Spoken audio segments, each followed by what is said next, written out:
don't take shit. I got no love for the fakeness. If you wanna play tough and wanna hate this, I'll always show up.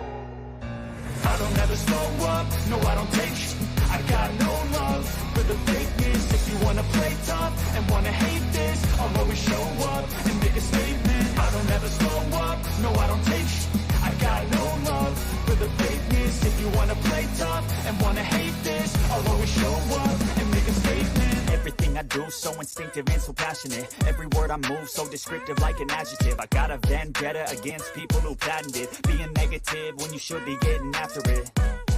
I got facts over tracks, this and that, spitting slow, spitting fast. I could roast, I could gas, think I'm okay at last, but I don't know if that can erase all the past. And the pettiness, a reflection of the emptiness. Hilarious, you think you're worth my time, you're delirious. Mysterious, because you hide behind a fake exterior. Inferior, you know I'll always be a bit superior. Get off of me, this ain't no humble brag. I want you to hear words, you can say them back. I want you to feel free from the chains that last, and to believe in what you got, it was built to last, yeah.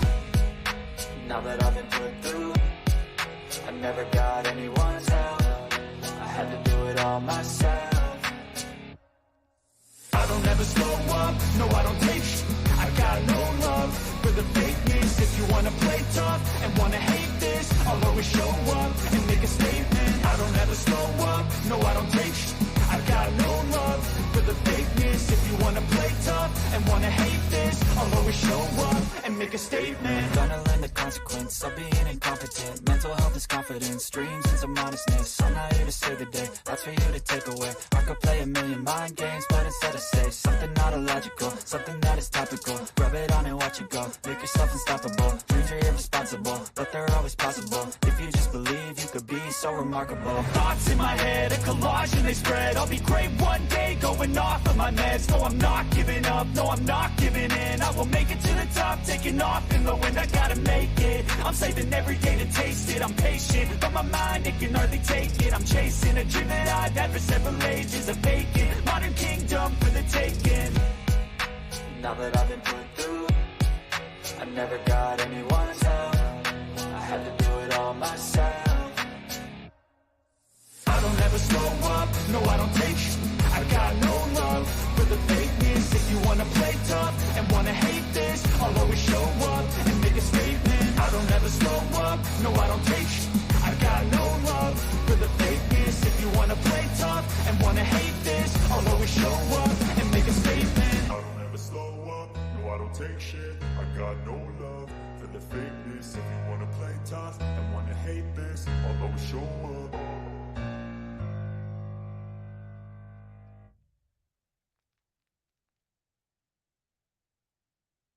Is symptomatic, and one have a cough and sore throat, and they've both been relieved. So we have two alternates, two other. We have two alternates that'll become part of the regular panel. So we'll need to do that this morning. Any comment? Your Honor,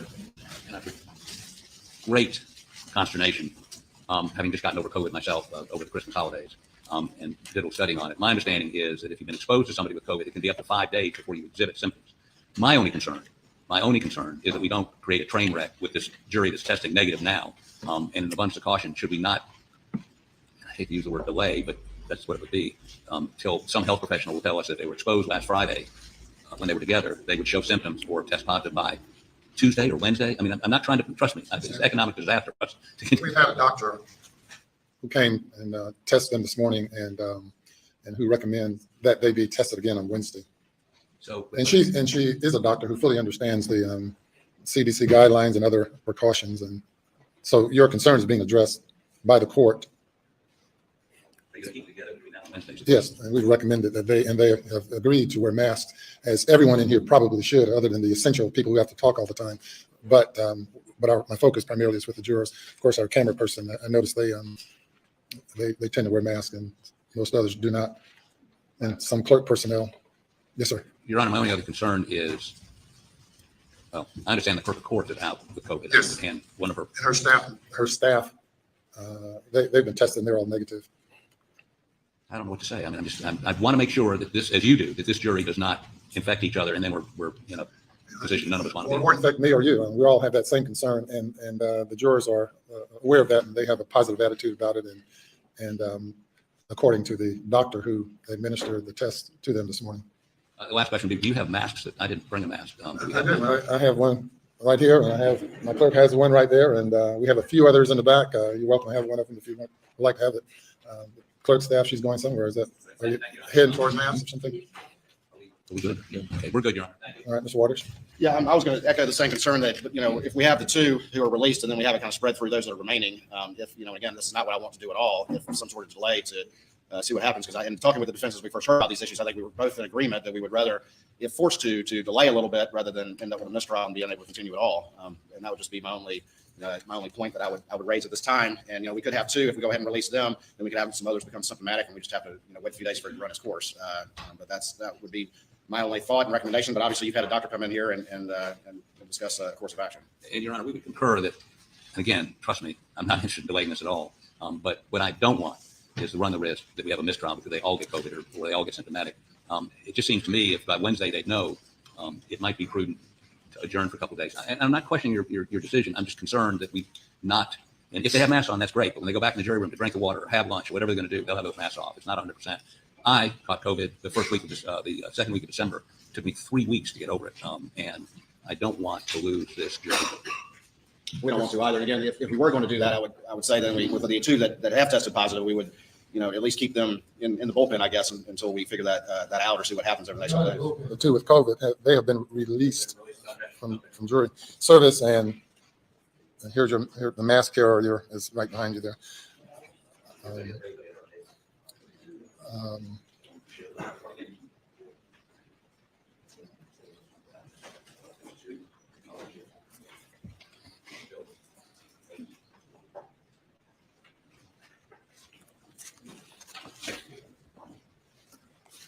Yeah, fortunately, we wisely selected 6 alternates, and we'll be down to 5 or 4 following 3 following the release of these 2.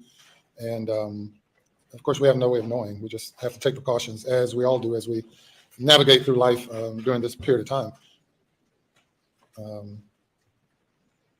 And we need 12 to deliberate, so that's the goal. That's why you have alternates, of course. Anytime you have a trial that's protracted, that goes on and on and on and on, then you run a natural risk of attrition, which we are experiencing now. Be it COVID or some other problem, the longer we stay here, the longer something will happen to various folks involved. All I say about how long this is going on, I'm reminded of a quote from Jerry Spence, the famous trial lawyer in the Silkwood case. In that case, which went not much longer than we are, he said, we began this trial in the winter, we finished it in spring. I thought we would grow old together.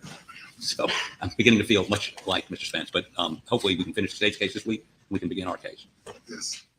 With regard to selection of the next 2 jurors to become part of the 12, the clerk has placed the juror numbers of the remaining jurors in a box. And the statute requires that they be selected. I think the word is by lot.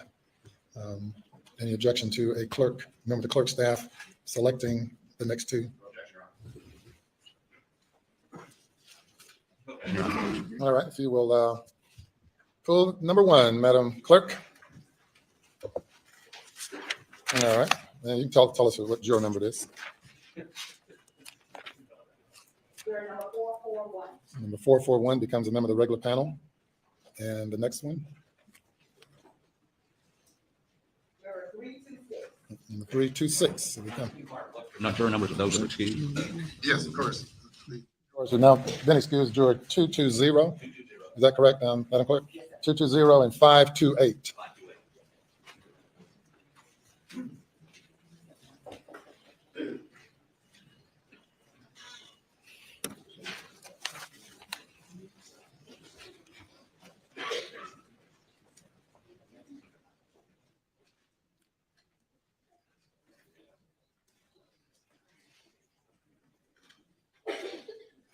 Yes, sir. Mr. Waters not responding as this develops.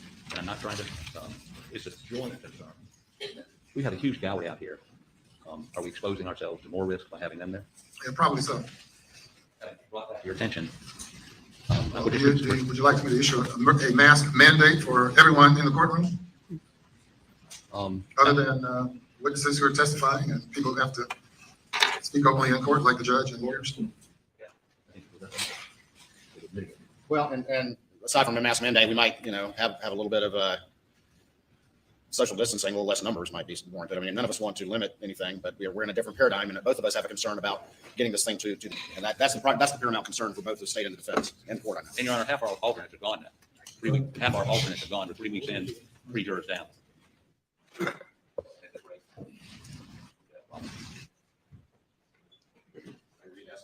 Little thermometer thing at the door. We'll leave all that with the clerk staff. They are able to monitor that, I believe. I'm not going to order any social distancing. I mean, we cannot order any social distancing with the jurors. Of course, when COVID came in initially, we reversed the courtroom and had the jurors seated in the audience, and that was our means of keeping them socially distanced. I think we can require masks because people who are in the audience are here for the most part of their own volition, and they can watch it all on TV if they do not wish to wear masks. But I'm not going to order any social distancing. And for the moment, we're going to encourage everyone here to mask up for your own protection as well as protection of these proceedings and of each other. And then we'll explore how far we need to go with that as the day progresses. Otherwise, is there anything else before the jury comes? You're on one other matter, and I just to let you know some developments over the weekend. Back in March of 2022, there had been search warrants prior to that issued to GM in particular for OnStar data. And in March of 2022, GM sent a letter to law enforcement to SLED, which they advised, aside from some basic sort of ownership information and that sort of thing, that they had no data. Late Friday after court, Friday evening, I got a call from John Conrad, who, of course, as your honor is aware, has been handling a lot of that digital evidence, who had received a communication from GM stating that probably because the trial was going on and maybe in response somebody was watching the testimony of Fafosky, that they had gone back and looked again, and this time they found a lot of data that includes GPS location data from the Suburban that was that the defendant had on June 7th, 2021. That information came in Saturday evening, and I had a chance, of course, to look at it Sunday morning. I immediately called Mr. Griffin, and we talked, and we provided that information to them. And so that information come in. Of course, when we became aware of it, the GM actually sent a letter with it saying, yeah, we told you back in March we didn't have anything, and we just found it, and here you go. And so we've actually had that data and provided it to the defense. Obviously, we'll let the defense speak for themselves, but we've done everything to facilitate their review of it. If anything, I think it confirms a lot about the timeline that we're both working within. So I don't know that they have any objection about that. We're just trying to absorb it on the fly.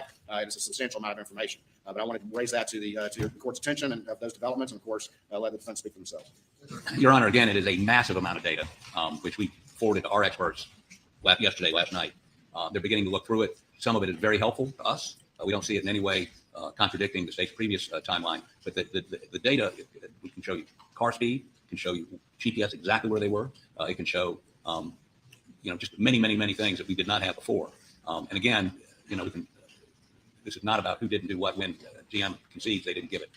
The problem is, there's not a problem. They're going to bring somebody from GM to authenticate it, as I understand it, and then give it to their expert who they were going to use for timeline anyway and have him or her digest it. We will not be able to cross-examine their expert until our experts have a chance to digest it on a granular level. So I'm just giving the court a heads up. We got it to them yesterday. We suspect it's going to take them 2 or 3 days to do that. And so I know we're talking about having the rest of the case by Wednesday, and we're going to try to get ready by Wednesday. But I can't guarantee. I mean, again, we just got it yesterday.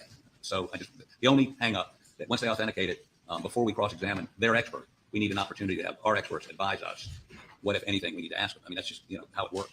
Your Honor, just to be clear about this particular data, there's 2 sets of data. The most important data to what we're doing, and again, is confirmed by the timeline. It's just actually confirmatory of the timeline that we've been presenting to this jury. But we have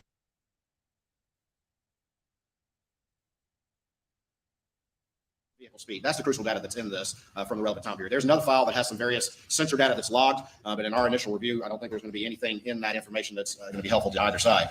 We and actually was talking with the defense counsel earlier, and they're able to load already, because I was going to suggest they do this, load that location data into Google Earth, and it works pretty well.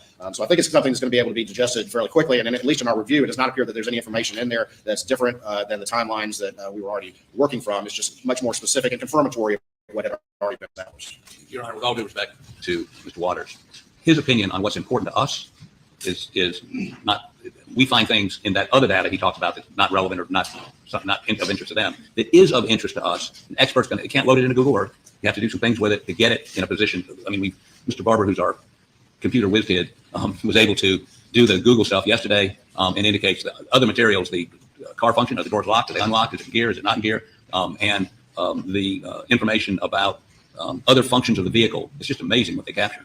I mean, it's scary because they know everything about how you're operating your vehicle and speed, where you are, all those sorts of things. We're getting that, and our experts are downloading it. We think there's some relevance to those other databases, but I can't represent to you here today that it is or it isn't, but we have seen a couple things we think they're going to be very helpful to our case. So all I'm attempting to do, and let me make this clear, there's nothing, we're not implying in any way the state did anything untoward here. I want that perfectly clear. Now, GM, after all the money we gave them to bail them out, couldn't get this done. That may be another matter altogether. And somebody must have been watching the trial because between the time the FBI agent testified and they got the data, it was less than 2 days, as I understand. So somebody hit a button and generated that data in less than 40 hours or 48 hours. So it wasn't hard to access. Again, not a state that had nothing to do with this delay. I just want to raise the court before they call their timeline expert. We may need some period of time to get our expert to get it digested and then get back with us. At its core, it's an unexpected witness coming into the trial. I know there have been some cross-examination on that issue in general. So the state has now disclosed an additional witness, and certainly in fairness to the defense, you should have an opportunity to adequately prepare to confront that witness if need be. And I'm sure that witness is down the line, not the next witness the state is calling, since the state indicated that you expect it to be through on Wednesday, and that did not include this witness. So you must have other witnesses that you should be ready to proceed with, and we'll deal with the other issue as it might come up. We're gonna, we're in court from 9:30, get back till 6 or 6:30 to be able to talk to experts. So we're gonna have to talk to them tonight. But again, we're somewhat constrained as to how much discussions we can have and at what time. Thank you. And Your Honor, again, we're having to digest it as well, but it's going to be incorporated in our timeline witness, who, yes, is not expected to be called late tomorrow or Wednesday. Anything else before the jury comes? Nothing from state. Nothing from the defense, Your Honor. Bring the jury.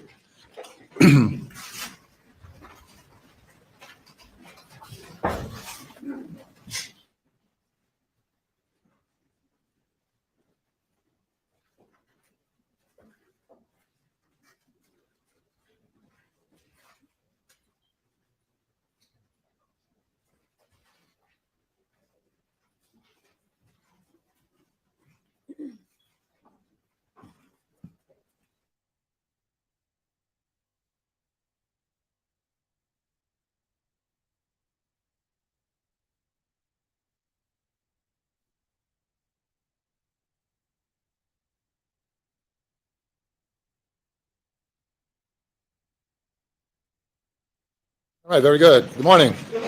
Okay, day number 16. Ladies and gentlemen, you might notice that a few of your jurors are missing. Those jurors have been excused. I see many of you are masked up, but we hopefully we do everything we can to keep everyone safe, including members of the court. I'm not going to order any wearing of masks by jurors, but encourage it.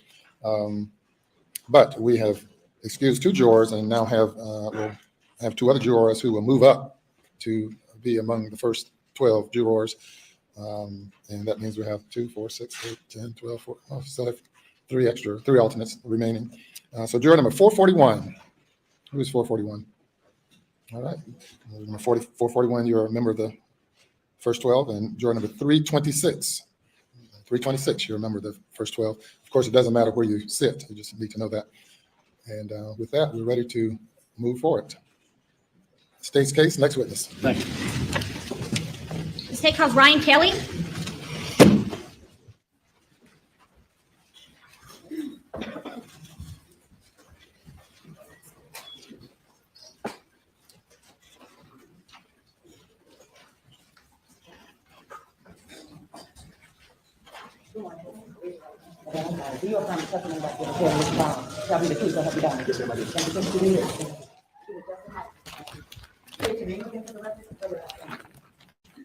Ryan Kelly, Kelly. Your Honor, for the record, we're calling Agent Kelly for limited purposes this morning.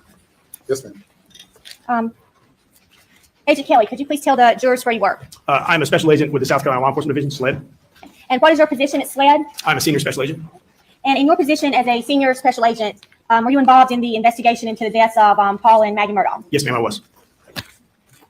I'm going to ask you to take a look at some exhibits here. Let's take exhibit 464. Yes, Could you yes, tell me ma'am. what that is? These are the buccal swabs of Philip Beach, Renee Beach, Robin Beach, and John Murdaugh. And page 465. These are the buccal swabs of Ronald Freeman. Let's see. 466. The buccal swab of Michael List. 467. The buccal swab of Matthew Luce. And 468. It's a buccal swab I'm trying to see. It's a buccal swab of Curtis Smith. And Agent Kelly, who collected those buccal swabs? I did. Okay, and how did you collect them? We have a process where we put on rubber gloves and we have Q-tips that are sealed. We break the packaging, unseal the Q-tip. We insert one Q-tip into the side of their cheek and we obtain a buccal swab sample. We then remove the Q-tip, seal it in an envelope, seal the envelope. We then take the second Q-tip, which is in the packet. We break the seal, insert it into the other cheek where we swab. That Q-tip is then secured into a sealed envelope. And then the two separate sealed envelopes are then placed into a third envelope where it's sealed and signed an initial on the seal. And you did that with each of these buccal swabs? Yes, ma'am, I did. Your Honor, at this time, the state would move to admit state's exhibits 464, 465, 466, 467, and 468. They are admitted. Thank you, Your Honor. We have no further questions for Senior Special Agent Kelly at this time. Cross-examination. No questions. All right, thank you, sir. Thank you.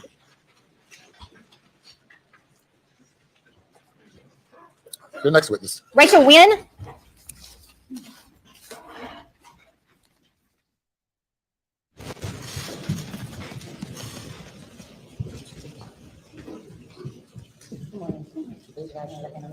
You're from the second part, just according to the clock, that the picture of the I do. To the best of my ability, state your name again, please, for the record, spell your last name. Rachel Wynn, Nguyen. Good morning. Good morning. Agent Wynn, could you please tell the jurors who you work for? I work for the South Carolina Law Enforcement Division, most commonly known as SLED. And how long have you worked at SLED? I've worked at SLED for approximately 8.5 years. Could you pull the microphone a little closer so we can make sure to hear you or speak up a little? Thank you. And what is your position at SLED? I am a forensic scientist within the DNA casework department at the SLED Forensics Laboratory. So what does that mean? Tell us a little bit more about your job. Like my job duties? Yes. So I am responsible for direct DNA analysis when requested by a DNA analyst. What that is the beginning portion of the laboratory section component of DNA analysis. That involves DNA extraction as well as DNA quantitation. Extraction meaning to separate any possible DNA from a sample, such as a swab or a cutting. And quantitation would be to see how much, if any, is present in a sample. I'm also responsible for serology analysis as well as evidence processing. Serology analysis is body fluid identification. At SLED, we test for blood, semen, and saliva. Evidence processing would be to process items for possible touch DNA or ownership DNA. Touch DNA would be to retrieve any possible DNA on an item from handling it. Ownership DNA would be potentially retrieving any DNA from wearing an article of clothing. In addition to those types of analysis, I also issue reports on my findings when appropriate. I am able to technically and administratively review reports by other serologists, and then I provide courtroom testimony when required. Now, you must have some kind of special training and education to be able to do these things. Can you tell us about that? So I have 2 Bachelor's of Science degrees from the University of New Haven, one in forensic science and one in biology. Upon being employed within the DNA casework department, I underwent approximately a year-long training program under a court-qualified forensic serologist. During this time, I was able to observe as well as practice the different types of serological analysis as well as evidence processing. I was also taught how to issue reports based on any findings, as well as technically and administratively review any reports issued by other serologists. I also was able to observe courtroom testimony. At the end of my training program, I then underwent a competency testing phase. This phase is to test my knowledge and abilities to perform these types of analysis independently. The competency testing phase was comprised of 4 elements: a written exam, an oral exam, a mock case to perform analysis on, as well as mock courtroom testimony. Once those 4 components were successfully completed, I was then deemed able to perform independent analysis on casework. In addition to my serology and evidence processing training, I also, as I mentioned, am trained in direct DNA analysis. That was also an approximately year-long training program under a court-qualified DNA analyst. During that time, I was able to observe as well as practice the different types of protocols that are involved. At the end of that training program, once again, I went through a competency testing phase. It was comprised of the same 4 components, and I successfully completed all 4 components, and therefore I'm also able to perform independent analysis in the area of direct DNA analysis. Now, I need you to speak into the mic a little better for my benefit, if not for the jury's benefit. Okay, so and Agent Wynn, have you testified in court before? I have. And how many times have you testified in court? This will be my 19th time. And have you been qualified as an expert when you've testified in prior proceedings? I have been qualified as an expert. as an expert in forensic serology? Yes, ma'am. Your Honor, at this time, the state would move to qualify Agent Nguyen as an expert in forensic serology. No objection. She is admitted as an expert in the field of forensic serology. Okay, Agent Nguyen, you were working in the serology department back in June of 2021. I was. And did you examine some items from evidence in the investigation of the murders of Paul and Maggie Murdaugh? I did. I'm going to show you State's Exhibit 63 through 66. I'll have you take a look at these items for us.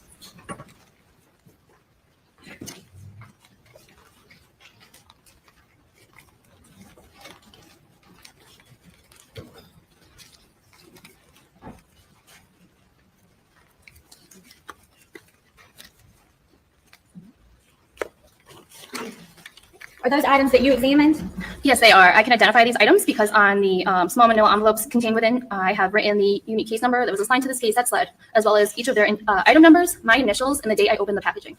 Okay, and each of those items is a 300 blackout case. Yes. And what did you do with those items? So when cartridge casings are submitted for touch DNA, which is what these were submitted for, we process them with a soaking method. So each cartridge case is placed within a tube, submerged within a solution, lightly shaken, and then it has to sit for at least 30 minutes. Once that 30 minutes is up, each individual cartridge case will then be removed from its tube. The solution will be placed poured into a filtration unit. The cartridge case will be dried. It will be labeled with the individual item number and then placed on a rack to further dry thoroughly. The solution that is placed within this filtration unit, the filtration unit looks like an hourglass. So there's a chamber on the top and a chamber on the bottom, and it's separated by a filter. So the liquid that is being poured in the top chamber will filter through the center, which has a filter which we call an MVAC collection. The goal is that if there's any DNA present within these cartridge casings, it will be trapped within the filter, and then the water goes to the bottom. The solution. And then the filter is set out to dry for at least 24 hours. Once the filter is dried, it is then cut, prepared for analysis. So it's cut in half, placed in a tube, labeled with the case number, the item number, and then it is forwarded for further analysis. And that collection from these items was identified as SLED item 7.1. I'm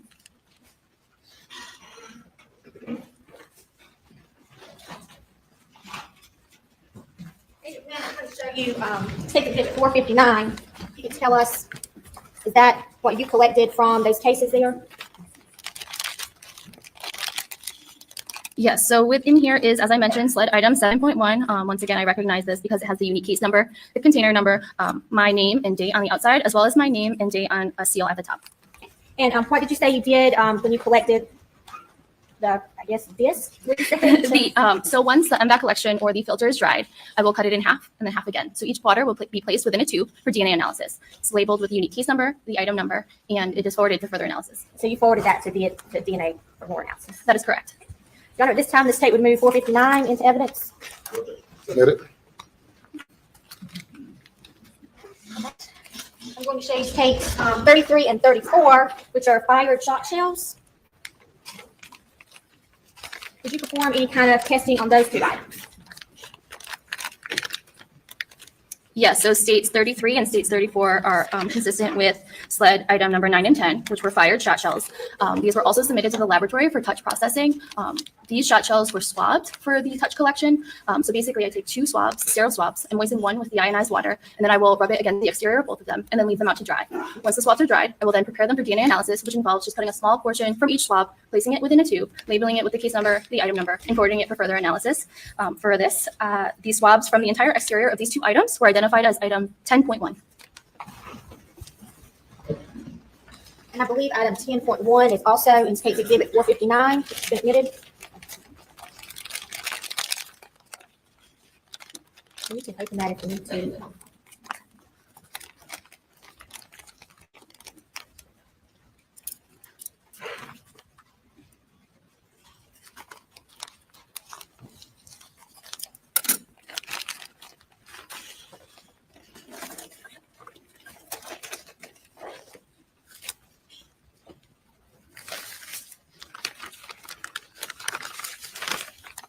Yes, this also contains item 10.1. Which are the swabs from these shot shells here. That is correct. And then what did you do with those swabs once they were collected? So they were prepared for DNA analysis and forwarded to the DNA section for further analysis.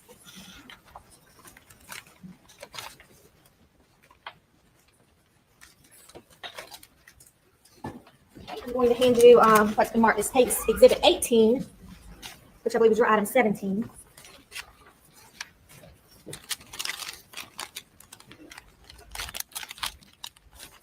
Yeah, so I recognize this from the same process. I have the unique case number, the item number, my initials, and the date I opened. Item 17, which is dates exhibit 18. I also have my initials and date from when I sealed this pouch. And now what is that item? Sleds item 17 are swabs collected from exterior doorknob of storage room door.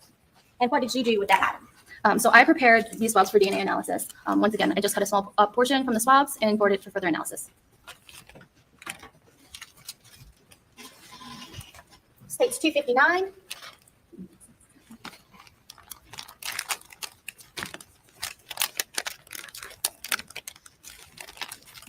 States 259, I do recognize for the same reason. I have written the case number, the item numbers, my initials, and the date that I opened these items. Found within states 259 are items 15 and 16. Item 15 are swabs from Camo Benelli 12 gauge shotgun receiver forward of the loading port, and swabs identified as item 16 are swabs collected from barrel of Camo Benelli 12 gauge shotgun. Now, did you do any testing of those swabs? Yes. Items 15 and 16 had blood requests on them. So these were tested with our presumptive blood test. A presumptive test only indicates the possible presence of a body fluid. And how I did that is because since these are swabs, I took a sterile swab, moistened it with deionized water, then rubbed it gently upon the swabs that are identified as these items. I then tested that test swab for the possible presence of blood. Closer. This is a personal conversation. I'm sorry. You know, the prosecutor is behind you and you're looking at her and Mike is in front of you and Attorney General, perhaps if you would move in a different direction, the witness will speak in a different direction, and I can understand what she's saying. Or she can speak louder, or speak into the mic rather than speaking to you. Okay, so if you could please continue explaining what the item is, please. Yes, so I tested these presumptively for the presence of blood. So item 15, which were the swabs from the receiver forward of the loading port of the Camo Benelli 12 gauge shotgun, tested positive for the possible presence of blood. Item 16, swabs collected from barrel of Camo Benelli 12 gauge shotgun, tested negative for the possible presence of blood. Both sets of swabs were forwarded to the DNA section for further analysis. Okay, so at this point, we don't know, we just know there's blood. There's the possible presence of blood on item 15. That can delete the question. Pardon? That can delete the question. All right. Please do not lead the witness and restate the question. And what did you say was present, or presumptively present on those items? So item 15 was positive for the possible presence of blood. Item 16 was negative for the possible presence of blood. And what did you do after you made those determinations? So both of these sets of swabs were prepared for DNA analysis and forwarded to the DNA section for further testing.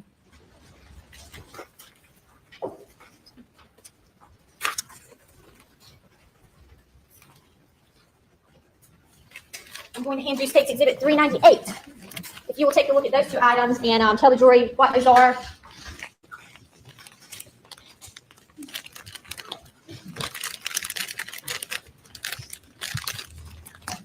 State's Exhibit 398 are slide items 22.4 and 22.5, which corresponds to item 22.5 is described as reddish-brown debris swabbed from the right side of item 22 receiver, and 22.5 is described as reddish-brown debris swabbed from the left side of the item 22 receiver above manufacturer information.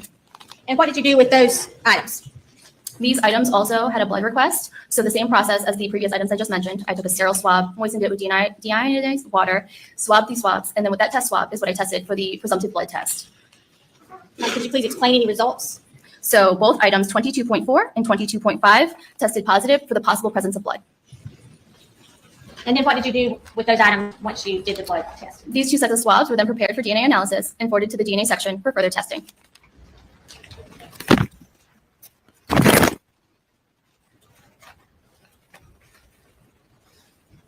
Now, there was a number of guns in this case that were processed. Is that right? I believe so. Could you tell us about the testing you did on State's Exhibit 89, your item 30, the Mossberg shotgun? So when items of evidence are submitted to the SLED laboratory, sometimes they have multiple requests of different departments. In this case, item 30, a Mossberg shotgun, had 3 requests for the latent prints department, for the DNA department, as well as the firearms department. So we try to organize it so that no department's analysis conflicts with another department. In this case, this item was forwarded or was sent to the latent prints department for processing. The latent prints examiners are trained in collection for touch DNA, as well as swabbing up any stains that they may notice. So item 30 had a blood request on it. The latent prints examiner, which took this item into their custody, requested that I come down as a second pair of eyes to visually examine this item for any possible staining. We located 1 stain, which I tested for the possible presence of blood, and the result was negative. And after that, are you aware of any further processing on that Mossberg shotgun? I am not. So I was there with the examiner, and it remained within that examiner's custody the entire time. All right, let's move on to the other shotguns. We have a Browning shotgun, a Benelli Black Eagle 2, 12-gauge shotgun, and the rifle, in addition to the guns we've already talked about. Can you kind of sum up how you analyzed those 3 different guns? So those 3 different guns that you just mentioned were items 31, 32, and 33. They were done in the same manner as item 30, as I just mentioned. So they were within the custody of the latent print examiner. I went down to visualize it for any possible staining. The results for these 3 guns, however, was no apparent blood stains present. And did you do anything else to check for blood at that point? I did nothing further with these items.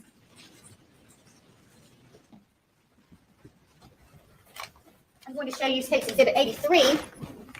If you could take a look and tell us what items are contained in Exhibit 83. May I open this? Yes.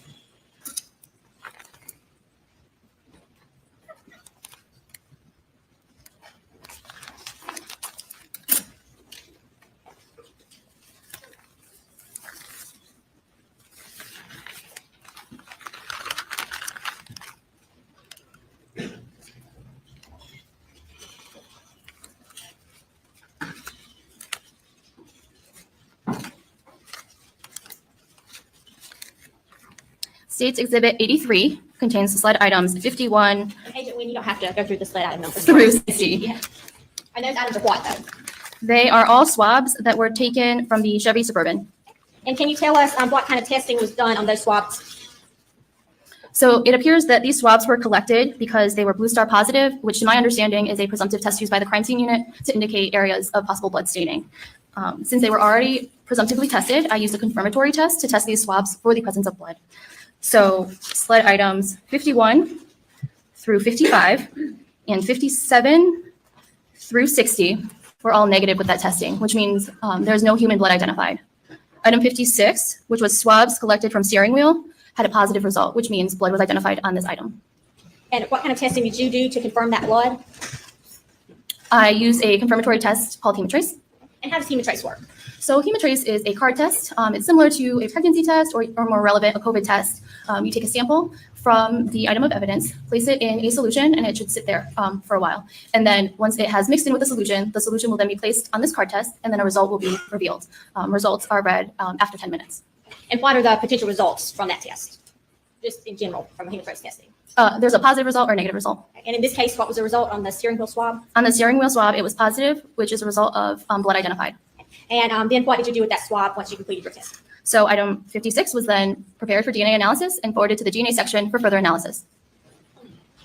Okay, I'm going to next show you items, State's Exhibit, 251 and 252. Those are marked for identification only.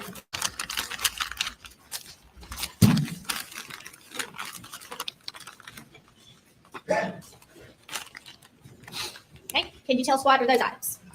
So State's Exhibit 251 corresponds to the left fingernail clippings and right fingernail clippings of Margaret Murdaugh. State's Exhibit 252 corresponds to the left fingernail clippings and right fingernail clippings of Paul Murdaugh. So on State's 251, the fingernail clippings from Margaret Murdaugh, what, if anything, did you do to those items?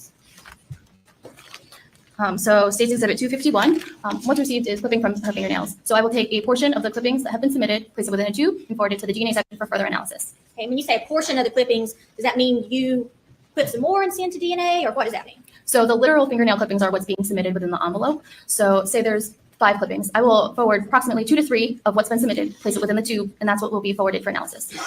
And did you do the same process with State's Exhibit 252, the fingernail clippings from Paul Murdaugh? Yes, State's Exhibit 252 will receive the same preparation for DNA analysis. Your Honor, this time the state would move Exhibits 251 and 252 into evidence.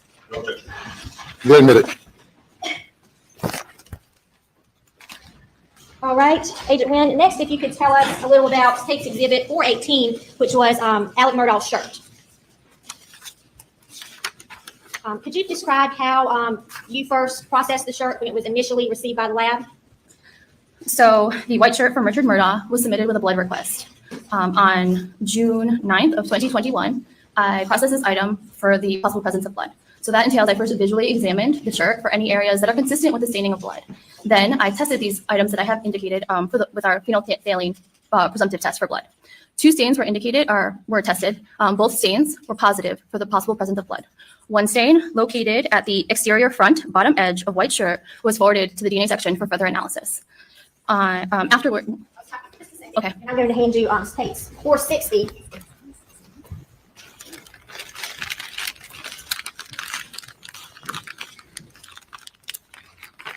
Now, you just said that that stain was processed and sent to DNA. How did you process that? Did you take the whole shirt, or how did that work? So the stain that I had located, I cut that stain from the shirt. I then prepared it for DNA analysis, which means I cut a small portion of that stain, placed it within the tube, labeled that tube, and forwarded the cutting as well as the portion that I have prepared to the DNA section for further analysis. And that cutting is contained in case 460, is that correct? That cutting is contained in stage 460. And what date did you perform that initial analysis? On June 9th of 2021. I think you mentioned there was another stain also located on the shirt at that time. Yes, 2 stains were presumptively tested. Was that second stain cut on June 8th? It was not. It remained in the shirt and was identified with the presumptive test result. Now, due to ongoing investigation, did you come back and examine that shirt again? Yes, so afterwards, a request was relayed to me to go back to the shirt and retrieve that stain and forward it for DNA analysis. Did you do any other testing the second time around? So when I went to remove that second stain, I met with members of the crime scene unit, Lieutenant Wallace, as well as Special Agent Worley, and they processed the shirt with their LCV testing, which to my understanding is their presumptive test for blood. And what was discovered during the LCV testing? So after removing the second stain from the June 9th date that I processed it, 10 additional stains were identified from the LCV processing, which were cut from the shirt and prepared for DNA analysis and forwarded for further testing. And I will show you case 461.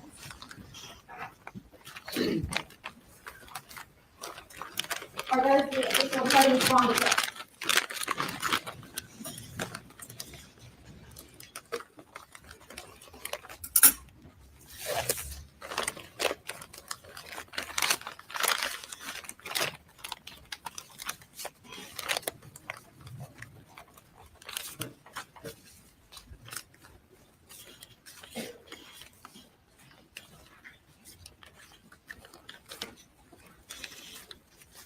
There are quite a few cuttings here. Mm-hmm.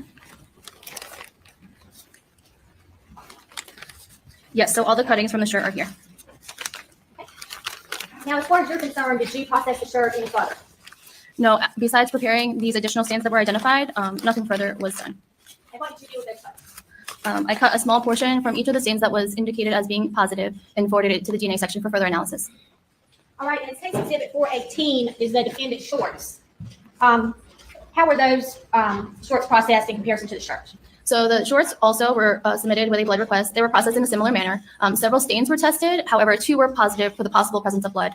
A stain located at the front left interior pocket of the pair of green shorts was forwarded for further analysis. This was processed on the same June 9th date of 2021. The shorts were also additionally processed at the same time the shirt was additionally processed to retrieve a second stain that was indicated as the possible presence of blood. And then the same members of the crime scene unit also processed the shirt with their LCV testing. And I believe we still have exhibit 460 up there. Does that contain the first cutting from the pair of pants on June 8th? Yes, State's Exhibit 460 contains the first cutting from the pair of shorts from June 9th, I'm sorry. And then State's Exhibit 461. What cutting, that contains cutting from the pants on July 21st, is that right? Yes, so State's Exhibit 461 does contain the additional cutting, so the second stain that had tested positive on the June 9th processing date, as well as 6 additional stains were indicated from the crime scene unit when they processed the pair of shorts with their LCV testing. And then what did you do with those cuttings once you took them? The cuttings for the shorts were prepared for DNA analysis, once again, cutting a small portion of the stain and forwarding it for further analysis. And I'm going to show you case 473. We'll take a look at that. Do you recognize that as, what do you recognize that as? So this appears to be a photo of item 20.2, which is the cutting from front left interior pocket of pair of green shorts from Richard Murdaugh. All right, this time I would move case 473 into evidence. No objection. Submitted. Mr. Publish.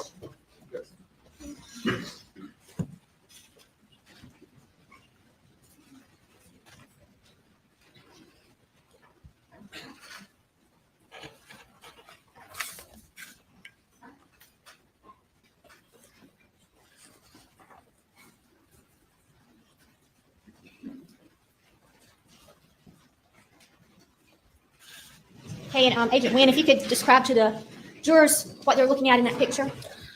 So this is the stain that was tested. And as you can see, I have labeled it with the slide item number, both on the physical item as well as it's contained within a manila envelope, which has the unique case number, item number, the request was for blood, the location it was taken from, as well as that it's a cutting. In addition, you can see my initials and date from when I prepared this for DNA analysis. Okay, and again, I'm sorry, what were the presumptive results of the testing for blood? So the presumptive results for this stain were that it was positive for the possible presence of blood. And we talked a little bit about the cuttings of the shirt and the shorts.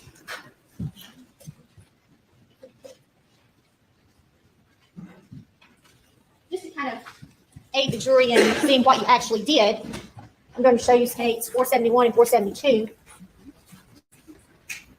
Do you recognize those pictures?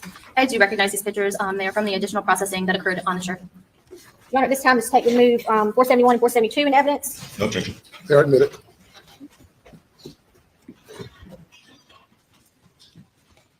On states 472, could you just kind of describe to the jurors what they're looking at here and point their attention to the areas in the shirt that you cut? If you can see. So if you look in the square labeled E7, there is a stain that's circled. It has the item number 19.3 as well as a plus theme. That was the second stain that I had tested on the original processing date that was to be retrieved during this time of processing. Then you can see there are additional stains circled in blue with letter identifiers. Those were areas of staining that was identified from the crime scene unit when they processed with their LCV test. Each stain has the sub-item twice. That is to, one is to stay with the stain once I've cut it, and then one is to stay within the shirt. So in the event that you needed to know where that stain had originated, you could locate it. And then State's Exhibit 471. State's Exhibit 471 is the front of the shirt. It has several areas of staining that were circled as a result of the LCV processing by the crime scene unit. And those are also areas that you cut from the shirt. Yes, so once again, I have written the sub-item numbers that they were assigned, and then removed each of these stainings along the line that I've outlined, and prepared these stains for further analysis for DNA. And you said you followed the same process regarding the pants. That is correct. All right, let's move on to State's Exhibit 419, which was the shoes of the defendant.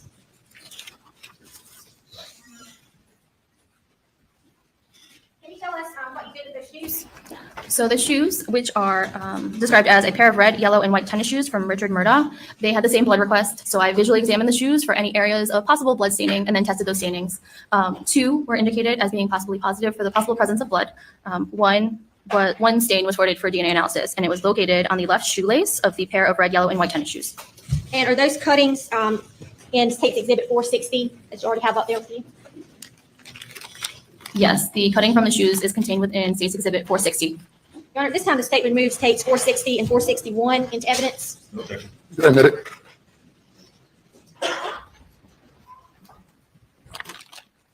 All right, Agent Wynn, we're making some good progress here. State's Exhibit 226 was a blue raincoat. Can you explain to the jurors what you did to process that? So the blue raincoat also had 2 times of processing. During the first time of processing, which occurred on October 7th of 2021, the raincoat was processed for the possible presence of blood. This was done by myself, as well as members of the crime scene unit, Lieutenant Wallace, as well as Special Agent Moore. I first performed presumptive testing with our blood test, and then the crime scene unit went behind and then processed with the raincoat with their LCV testing. I tested 71 stains. All 71 stains were negative for the possible presence of blood. After that, the LCV processing took place. No areas of interest were indicated as interpreted by the crime scene unit as being positive, and therefore, on October 7th of 2021, nothing was forwarded for DNA analysis. And why was nothing forwarded? Just simply? There were no stains that indicated the possible presence of blood. All right. Then did you go back and re-examine the raincoat? Yes, an additional request came in for the raincoat for ownership. Once again, ownership is a collection method for DNA to identify the primary wearer of an item. Okay. And how did you process that for ownership? 2 sets of swabs were taken off the raincoat. The first set of swabs was identified as item 173.2, which were swabs from interior cuffs, collar, and hood, interior and exterior zipper area, zipper and zipper pull of the blue raincoat. The second set of swabs that were taken from the raincoat were identified as item 173.3, swabs from side openings, zipper area, and both interior portions of exterior pocket of the blue raincoat. In addition, Excuse me. I'll hand you States 462.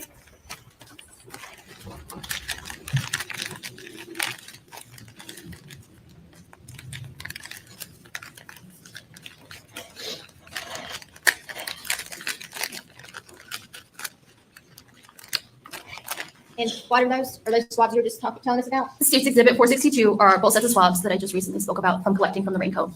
And what did you do with those swabs? These swabs were prepared for DNA analysis and forwarded to the DNA section for further analysis. This time the state would move to admit State's Exhibit 462. No objection. It's admitted.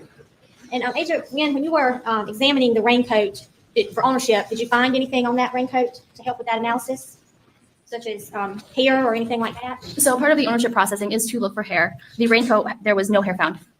Did you also notice anything about the condition of the raincoat? Yes, so on my evidence worksheet, which is where we document the items that we perform processing on, as well as the respective results, I also document any describing factors. So on this worksheet, in regards to the blue raincoat, I do have that the plastic seam liner was coming off throughout the item. What did you say? I called it a plastic seam liner, Was coming off? I can't hear you. coming off throughout the item.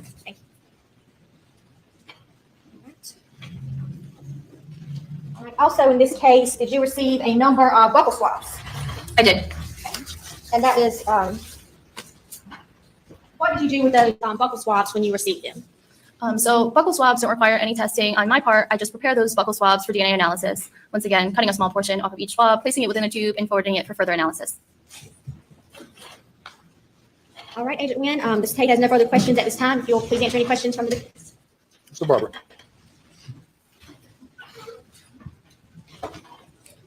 Good morning, excuse me, good morning, Agent Wynn. Good morning. Is it agent, am I right? Very briefly, at the outset, you discussed collecting for DNA testing for the blackout cartridges, is that correct? Collecting for the possible presence of touch DNA, yes. And did you only test 2 of those cartridges? All 7 were processed using the soaking method. Okay. With that processing method, any results that you would receive, would they be specific to any one cartridge, or would it just be for the collection of all 7? I'm sorry, can you repeat that? Would you have results for DNA from the way that you collected the sample for a specific shell case, or would it be for all 7 as a set? Okay, I just want to clarify, I did say there were 7 cartridges, there were only 6. So although they are being individually soaked, they are being combined within that filtration unit, so the results would be from all of the cartridges together. Okay. And you had positive presumptive tests for 2 shotguns, right? Portions of 2 shotguns? Do you have a item number that corresponds? I can get those in a second. Do you remember there were 2 shotguns you just testified had positive presumptive blood tests?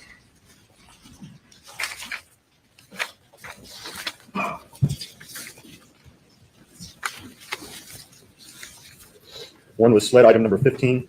Yes, so the swabs from the Benelli shotgun, item 15, was positive for the possible presence of blood. However, I believe you mean the second set of swabs, item 16, that was negative. And then there was later sled item 22. Oh yes, the 2 sets of swabs from sled item 22 were both positive for the possible presence of blood. So I guess, what exactly is a presumptive test? So a presumptive test is indicating the possible presence of a body fluid, in this case, blood. It's not confirming the presence, it's just an indication so we can further test that stain. And how does it indicate the possible presence of blood? So the phenolphthalein test interacts with the hemoglobin found within blood, and that's what it's basically giving a positive result with. Is it fair to say that it changes color? It's like a dye and it changes color? So it's a color change test. Based on the presence of the hemoglobin, a swab that's being tested will turn a bright pink color. And is that presumptive test specific to human blood? It is not specifically human blood. It can be human blood or animal blood. Could chemicals other than blood cause a positive test result? So the phenolphthalein test has what we call false positives, which can give a positive result, but is not blood. Those include copper salts, nickel salts, rust, as well as some plant and peroxidases, which include broccoli, cauliflower, horseradish. It also can give a positive result for pus and sometimes in the presence of bacteria. Okay, so there are a number of things that could give a positive result. Is that why you also have a confirmatory test? If we test something for the possible presence of blood, we don't typically do a confirmatory test unless it's requested. We just store that sample for DNA analysis. Who would request a confirmatory test? Usually an investigator of an agency may request it. Sometimes solicitors or defense attorneys may request an additional test. And the confirmatory test, I think you testified, is just basically like a COVID test? It works similar to a COVID test. 2 lines means human blood? It'll have a line to indicate that the test is working properly, which is a control line. And then if it is positive, it will have an additional second line. If that second line does not show, that means that the test is negative. Is it an accurate test? I would say that it's an accurate test as long as the control line is present.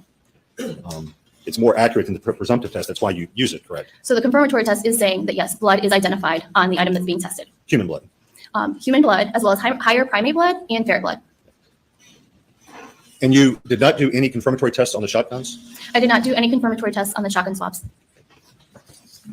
And that was simply because no one asked you to, correct? In effort to not consume any of the sample on the swabs, as a swab is a small area, we just forward it for DNA analysis.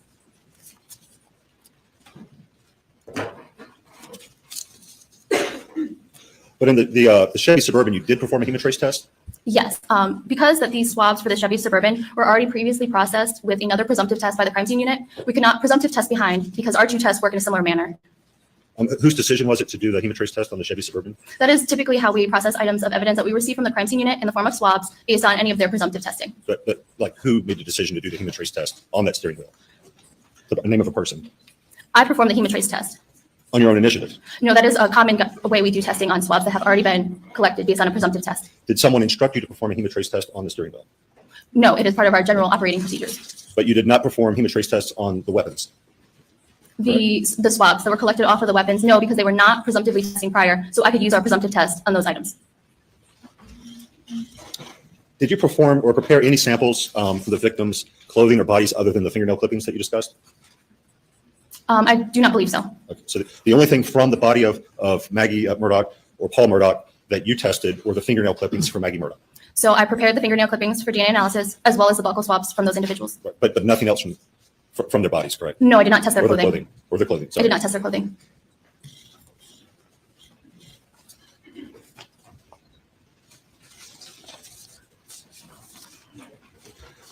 When looking at the T-shirt that you just testified about, and those cuttings, I think you have opened a bag and the cuttings were there and you prepared them. Did you perform any serology tests on those cuttings? No, I just removed those cuttings from the shirt as the result of the crime scene testing. Are you aware of any serology tests being performed on those cuttings? Of the shirt? Yes, of those big shirt cuttings. I believe there was further analysis performed on those cuttings. Did somebody other than you later perform serology tests on those cuttings, to your knowledge? It is my understanding that there was additional testing on those cuttings, Serology testing, serology testing. specifically Hematrace. I believe there was Hematrace performed on the cuttings from the shirt. But that, just to be clear, that wasn't performed by you. I did not perform Hematrace on any of the cuttings on the shirt. Did you perform any Hematrace tests on the shorts or tennis shoes? I did not perform any Hematrace testing on the shorts or the shoes.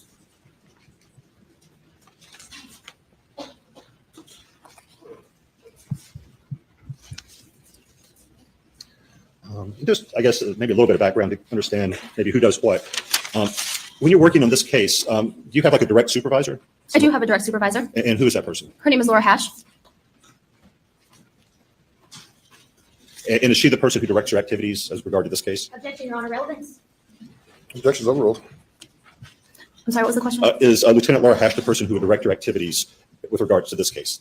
So based on our operating manual, as well as my training experience, based on the requests of certain items that are submitted, I will decide how those are tested. However, if additional processing is requested, those usually are communicated to me through my direct supervisor.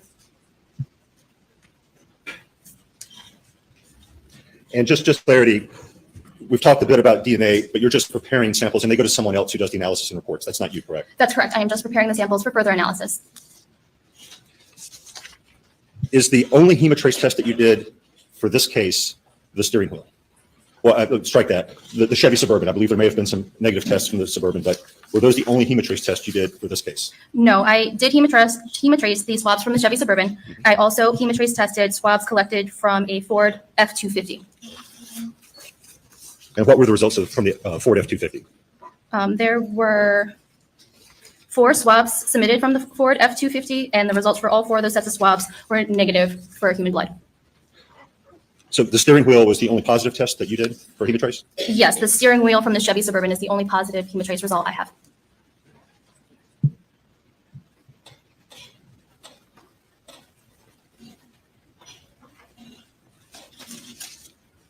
Take the court's indulgence.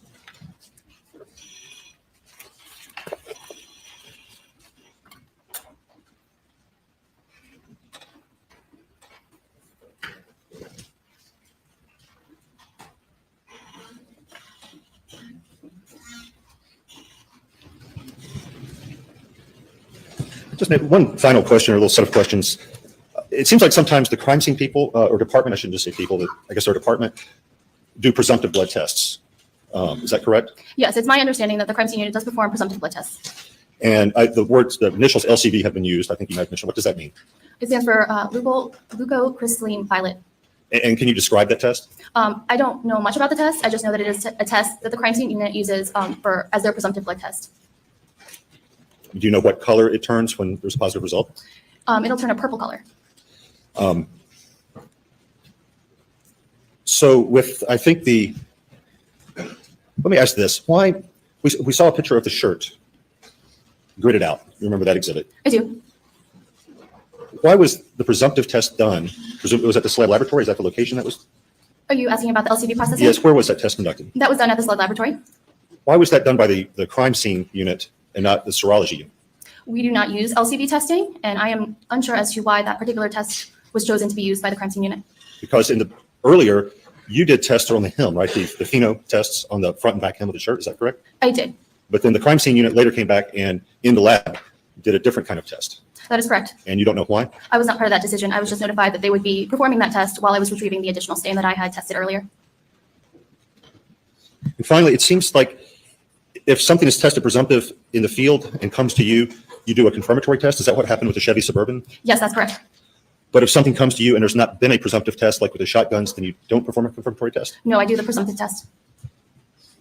Do you know why that's the policy? It's an effort to not consume as much sample on a swab. A swab is it's like a sterile Q-tip, so essentially the surface area is very small. So in efforts to not consume the sample and to give more for DNA analysis, that's what's done. If something goes to DNA analysis and there's some result, does it ever come back for a blood test to see if the source of the DNA was blood? To be phene tested? No, for hemotrace test. As I mentioned, hemotrace testing can be requested on the back end, as any of our CAR tests can be. In your experience, I think we had some testimony about your experience. If DNA is found on something, is there ever then a time that you go back and say, hey, was the source of this DNA blood, and do a hemotrace test? Hemotrace specifically, to my knowledge, no. But in my experience, there have been times that solicitors or defense attorneys will request a CAR test be done on a sample after the DNA analysis has been performed.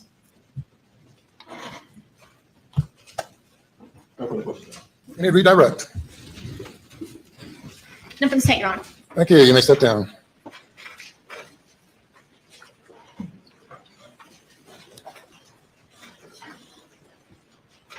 We'll be in recess for about 10 minutes or so.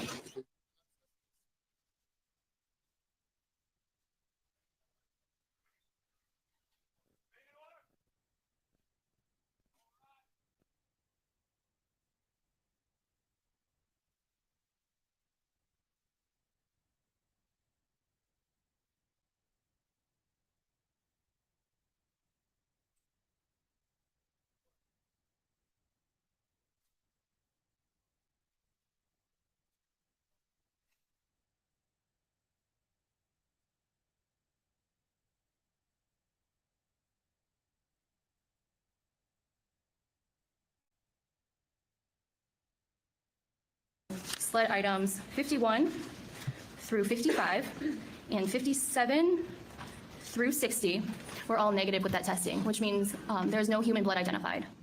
56, which was swabs collected from steering wheel.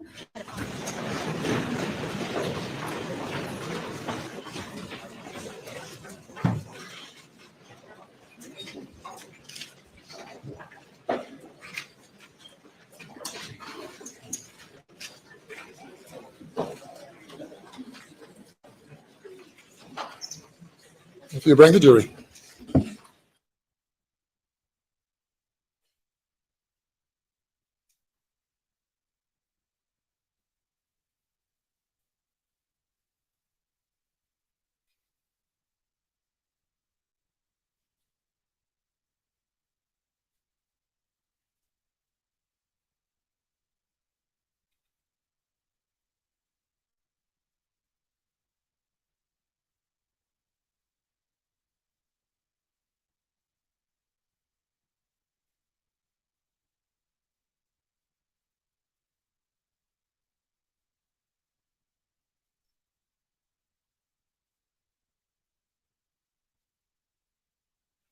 Thank you. Your next witness. Is Tate called Sarah Zapata?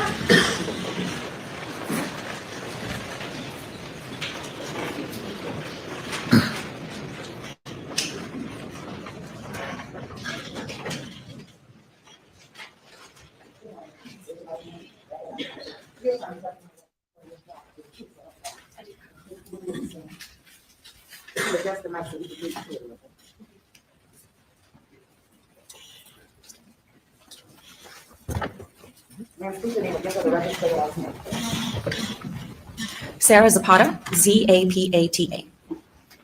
Agent Zapata, I think we have I guess, what would you call that? A container of, is that your notes up there? Yes, my case file and other relevant documents. Okay, to aid you in your testimony if necessary. Yes. Could you tell the jurors where you work? I work for the South Carolina Law Enforcement Division, commonly known as SLED, And how long have you worked for SLED? for about 7.5 years. What is your job title there? I'm a forensic scientist in the DNA casework department. What are some of your duties as a forensic scientist in DNA? As a DNA analyst, I will look at requests for different items of evidence. I can perform serology testing if necessary or refer to the serologist results. I will take the items of evidence as well as any known standards through our standard laboratory procedures to develop a DNA profile. The steps of that analysis are extraction, which is where we are trying to isolate any DNA present on that evidence item from the evidence item itself. As well Agent, as if you could pull the microphone, speak up a little bit. Sure, sorry. As well as from any other cellular material present. The second step is quantitation, where we're trying to approximate how much DNA is present on that sample so that we can target the appropriate amount of DNA for the next step, which is amplification. Amplification works kind of like a chemical copy machine. We're targeting specific areas of the DNA that have been shown through scientific studies to vary from person to person. We're trying to make copies of that so that it can be detected by our final instrument, which is what actually separates the DNA into a profile. And then I will interpret that profile and calculate any statistics and prepare a report. I can also perform technical and administrative reviews of other analysts' work, as well as testify in court when necessary. Okay. And can you tell us a little about your educational background and training that qualify you for this position? I have a Bachelor of Science in Forensic Science from the Pennsylvania State University. Upon employment at SLED, I underwent a training program for approximately 1.5 years under a qualified DNA analyst, and that training included an observation period as well as a practical period of the different steps in our DNA analysis process, as well as the serology procedures. Once I had received all of my training, I went through a testing period where I had to demonstrate my competency in using all those different instruments and procedures and interpretation. I had to successfully complete several written exams, an oral exam, complete several mock cases and a mock court, and then was competency tested with another case before finally being able to do a mock case, before finally being able to do analysis on real casework. You will need to speak into the mic and increase your volume in order for us to hear you better. Okay. You may proceed. Thank you, Your Honor. Agent Zapata, how many cases have you think you've participated in? Approximately 500. And have you testified in trial before? Yes, I have. How many times? 19. And in those trials, were you qualified as an expert witness? Yes, I was. And what were you qualified as an expert witness in? In DNA analysis. Your Honor, this time the state would move to qualify Agent Zapata as an expert in DNA analysis. All right, you had mentioned in some of the duties of your job, kind of what you do. I guess if we could kind of scale it back a little bit, more basic, but briefly, just what is DNA? DNA is a chemical that is found throughout your body with the exception of red blood cells. You get half of your DNA from your mom and half from your dad, and it's unique to individuals with the exception of identical twins. And so if we have a case where there are family members involved, what does that mean as far as DNA analysis? Based upon the evidence DNA profile, sometimes it might not be possible to make comparisons to some family members because there may not be enough DNA present there to distinguish between the family members. Because the family members will share DNA, that will affect what the DNA profile looks like. Can you tell us about some different sources of DNA from a person's body? Some sources from your body would be your hair, blood, semen, saliva, bones, as well as DNA from your skin cells, which is what we call touch DNA. And what are some variables that can affect touch DNA? So some people just naturally shed more skin cells throughout the day than other people, and so you would expect to recover more DNA from an object that a person who sheds a lot of DNA has handled than a person who sheds less. There are also factors such as the surface that is being touched. If the surface is rough, then you would leave more skin cells behind. If you are holding the item for a longer period of time or with a lot of pressure, then you would expect to leave more skin cells behind. Environmental factors such as rain, moisture, UV, light, that can all lessen the amount of DNA that is recovered.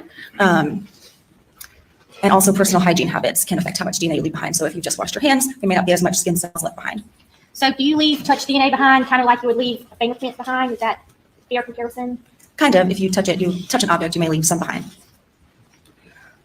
All right. Now you mentioned different sources such as body fluids. Are you able to confirm like 100% which body fluid a DNA profile comes from?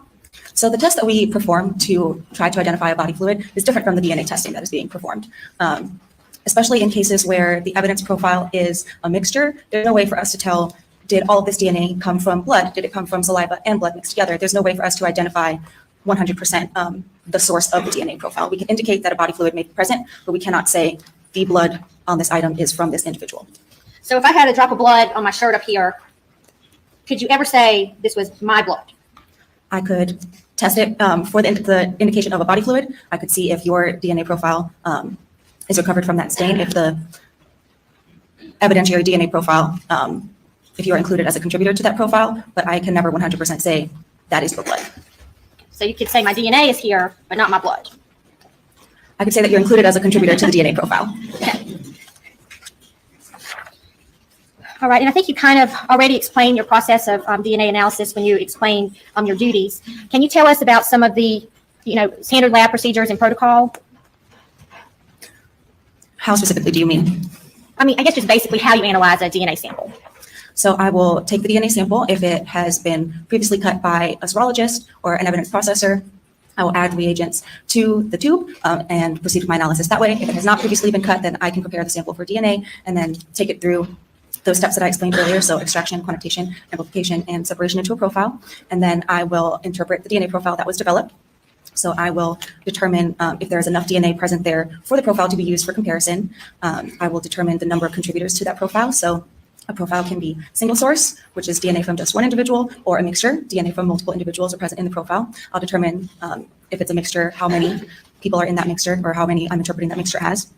And then I can calculate statistics to compare. So first of all, let me stop you for a minute. Sorry. But these determinations, how are you making the determinations? So I'm looking at the DNA profile and using our protocol, our procedures, my training and experience as a DNA analyst to determine the number of contributors to the profile. And how are you looking at it? Are you visually looking at it, or is a computer program looking at it, or what's going on there? So I visually examine the profile myself as the analyst. I determine the number of contributors to the profile. And then we also use a software program called StarMix to help in our interpretation.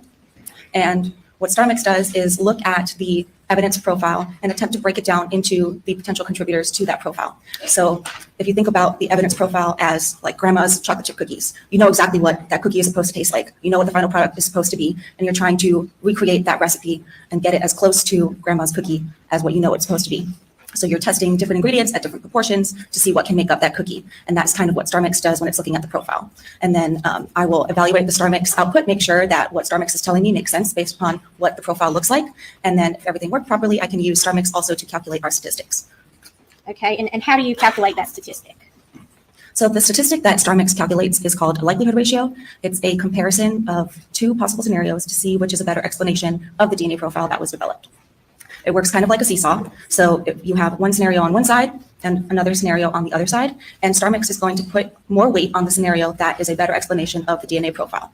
You do these kinds of comparisons subconsciously in your mind all day long. If the DNA profile, for example, is the fact that someone ran a marathon, that's your result. The two scenarios that could explain that result are: one, the person trained every day for months leading up to the marathon. They ran many, many miles. The second scenario is that they sat on the couch and watched TV and never ran at all. Which one is a more likely explanation of the fact that they finished the marathon? It would be the first one, that they trained really hard. And so that is the kind of comparison that StarMix is making. And where do these scenarios come from, I guess? So based upon what the DNA profile looks like, we will set up the two opposing scenarios to make the comparison. And the first scenario is always going to include the person whose standard is being compared to that profile, so the person whose statistic you are calculating. And the second scenario is always going to include an unidentified, unrelated individual, because you need something that opposes that comparison. So for a single source profile, your two scenarios will be the person being compared is contributing to the mixture versus an unidentified, unrelated individual is contributing to the mixture. To the profile for single source. If it is a mixture, then you need to account for the other potential individuals present in that profile. So for a two-person mixture, for example, the first scenario will be the person being compared and an unidentified, unrelated individual contributed to the mixture versus two unidentified, unrelated individuals contributed to the mixture. And so we'll make that same comparison for each person based upon what the DNA profile looks like. And so this unidentified, unrelated individual, where does that really come from? That's just the way that the statistic is calculated. It's not saying that it's not possible for related individuals to be in the mixture, but because we are focusing only on the comparison to that one person, we need something to contrast that to, and we account for that by using that unidentified, unrelated individual wording. So is that just kind of built into this formula in the StarMix program? Correct. All right. So what are some results that you can obtain from your comparisons you make?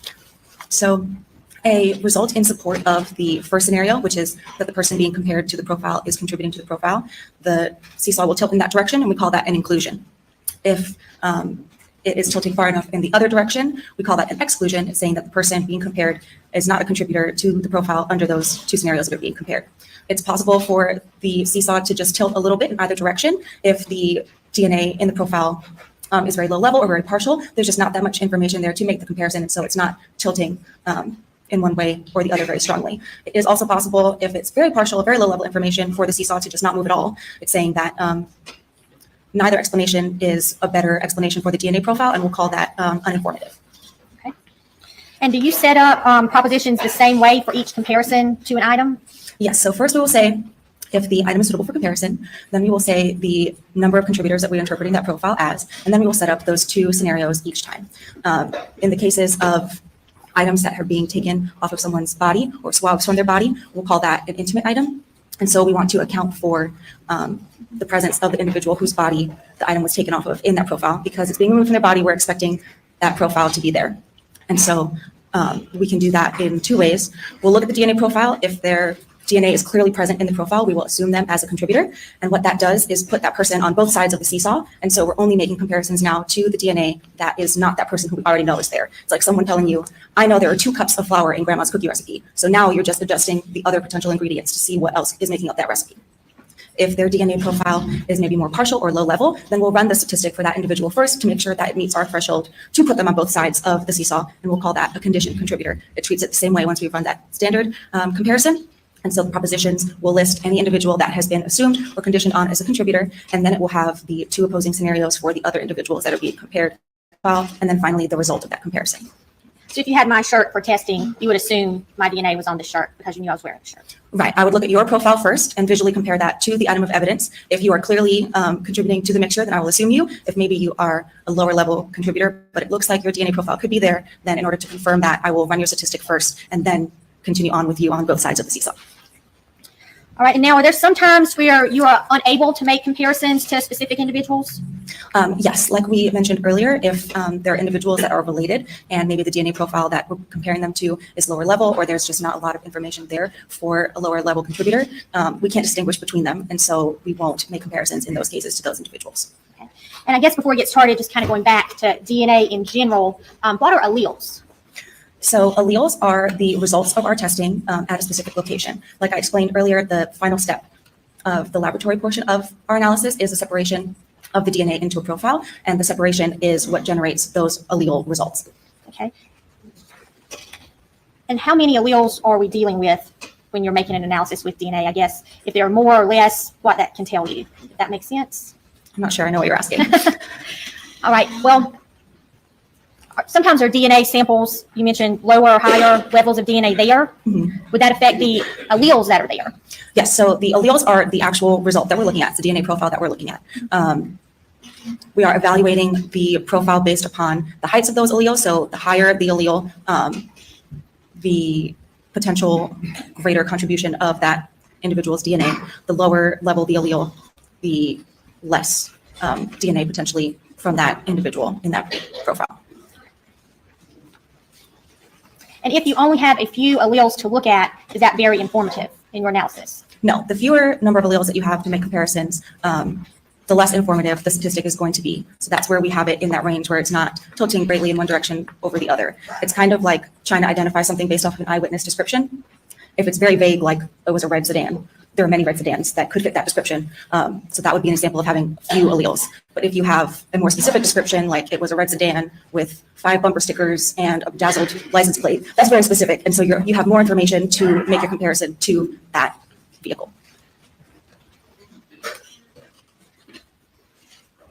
Unrelated people share the same alleles. Yes. All right, so before we get to the results, some of these statistical results are very large numbers. Is that right? Yes. Do you think these two charts here, States Exhibits 475 and 474, would help demonstrate to the jury what we're talking about? Yes. States Exhibit 474 and 475 for demonstrative purposes. Okay. Submit it.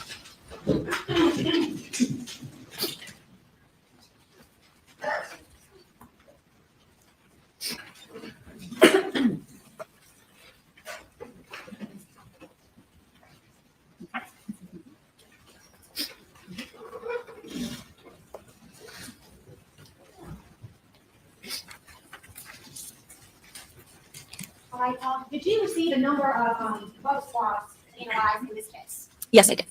Do you remember how many vocal swabs you may have received? I believe there were 24 buccal swabs total that I used for comparison. Maybe 25? I have to count.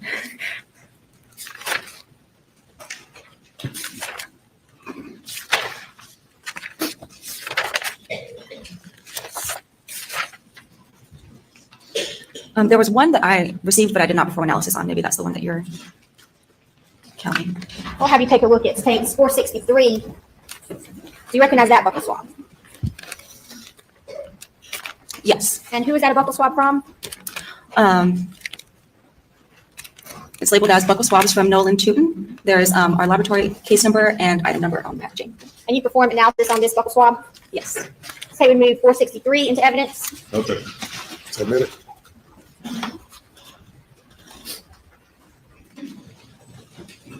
Now, you compared standards from these buccal swabs to swabs from items of evidence, or what do we do to analyze all this stuff? So first we do our interpretation of the evidence. We look at evidence like I described earlier, make sure that it's suitable for comparison, determine the number of contributors to the item, and then if it's an intimate item, we'll make that visual comparison to the individual whose body that item came from first. Then we will use StarMix to calculate the statistics for other individuals for comparison, and then it'll be a result in support of one proposition over the other. And the other individuals for comparison would be any number of individuals whose buccal swabs were submitted in this case? Yes. All right, I'm going to have you take a look at case exhibit 459.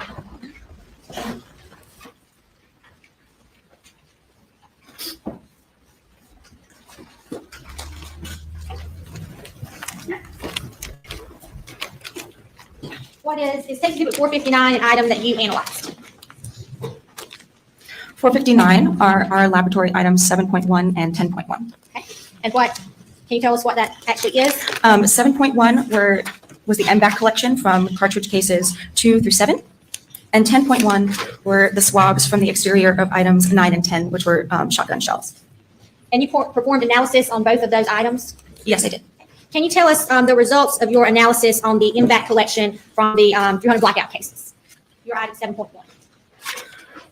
I guess instead of just blanketly asking for the results, I'll ask, based on the comparisons you made when analyzing that item, were any individuals included? Yes, for item 7.1, the DNA profile was interpreted as single source. And for the comparison to Margaret Murdaugh, the two scenarios were Margaret Murdaugh contributed the DNA profile versus an unidentified, unrelated individual contributed the DNA profile. And the result of that comparison is the DNA profile is approximately 510 billion times more likely if Margaret Murdaugh contributed the profile than if an unidentified, unrelated individual contributed the profile. And what does that mean? It means that the likelihood ratio is in support of that first scenario of Margaret Murdaugh contributing the profile versus an unidentified, unrelated individual contributing the profile. Okay, let's move on to the next item in that exhibit, exhibit 459, the swabs from the exterior of items 9 and 10, which were these shotgun shells from the fever. Okay. Based on the comparisons you made, were any individuals included? This item was also interpreted as single source, and so the scenarios were set up the same way. The person being compared contributed the profile versus an unidentified, unrelated individual contributed the profile. And that means there's one person contributing. Correct. For Paul Murdaugh, the result of the comparison is the DNA profile is approximately 15 octillion times more likely if Paul Murdaugh contributed the profile than if an unidentified, unrelated individual contributed the profile. What does that mean? Just like earlier, it's in support of that first proposition set. The DNA profile is approximately 15 octillion times more likely if Paul Murdaugh contributed the profile than if an unidentified, unrelated individual contributed the profile. Let's move on to exhibit 18, which are swabs from the feed room door. Did you analyze those items? Take exhibit 18. Yes, I did. Item 17, you can see our laboratory number and then my initials on the seal and the date. And those are swabs from the feed room door. It's labeled as swabs from exterior doorknob of storage room door. All right.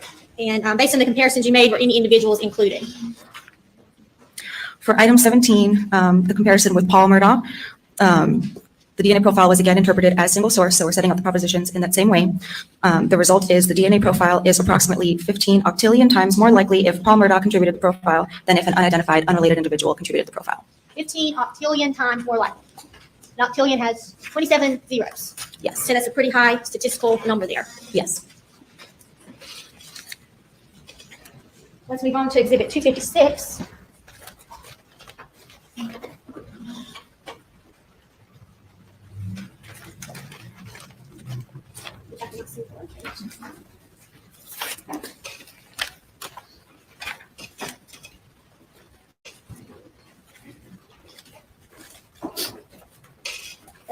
$14.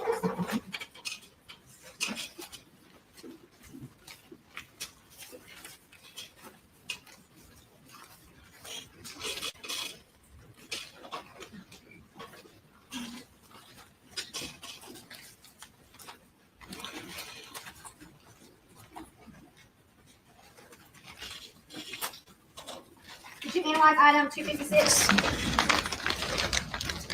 Which would be your items 15 and 16? Swabs of blood from Camo Benelli? Yes, item 15. Nature of the objection. Foundation, she described in the question in swabs of blood, that has not been established. All right, response. Your Honor, item, Exhibit 256, item 15 and 16 have been admitted into evidence, even though I can't get my hands on them at the moment. And they were described as 2 swabs of suspected blood from receiver forward of the loading port from Camo Benelli Super Black Eagle 3 12-gauge shot. Your Honor, there'd be no objection if the question be rephrased to say suspected blood. All right, restate the question, please.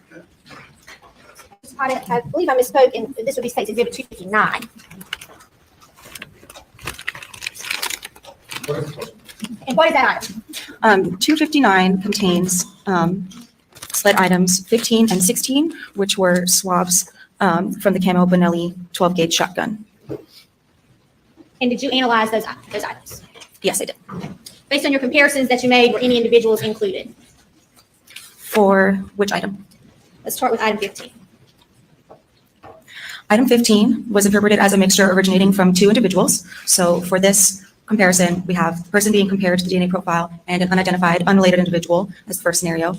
And then the second scenario is 2 unidentified, unrelated individuals contributed to the mixture. For the comparison to Margaret Murdaugh, the result is the DNA profile is approximately 670 octillion times more likely if Margaret Murdaugh and an unidentified, unrelated individual contributed to the mixture than if 2 unidentified, unrelated individuals contributed to the mixture. For the comparison to Richard Alexander Murdaugh, the result is, sorry, the DNA profile is approximately 10 quintillion times more likely if Richard Alexander Murdaugh and an unidentified, unrelated individual contributed to the mixture than if 2 unidentified, unrelated individuals contributed to the mixture. And so now, because we have a mixture where more than one person has been included as a contributor, we run the statistic for those individuals together to make sure that the DNA profile can be explained by a contribution of DNA from all of those individuals together. So the comparisons would now be Margaret Murdaugh and Richard Alexander Murdaugh contributed to the mixture versus 2 unidentified, unrelated individuals contributed to the mixture. And the result of that comparison is the DNA profile is approximately 48 quintillion times more likely if Margaret Murdaugh and Richard Alexander Murdaugh contributed to the profile than if 2 unidentified, unrelated individuals contributed to the profile. Okay, so we have 3 different, I guess, scenarios there. 3 different comparisons being made. And is any one of those comparisons more likely than the other? How do you mean? Okay, so can you pick out one of those comparisons as being more likely than the other comparisons? For each of those comparisons, the individuals who were being compared were included as contributors to the mixture. All right, let's talk about item 16, which is also a swab of suspected blood from the Camo Benelli. For item 16, the partial DNA profile developed was insufficient for interpretation. All right, let's move on to Exhibit 398. You'll take a look at 398.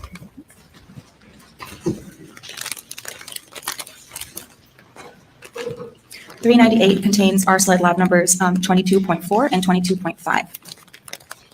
So item 22.4 is a reddish brown debris swab from the right side of the receiver belonging to item 22. Correct. 22. Based on the comparisons you made, are any individuals included on that item 22.4? 22.4, the DNA profile was interpreted as a mixture originating from 2 individuals.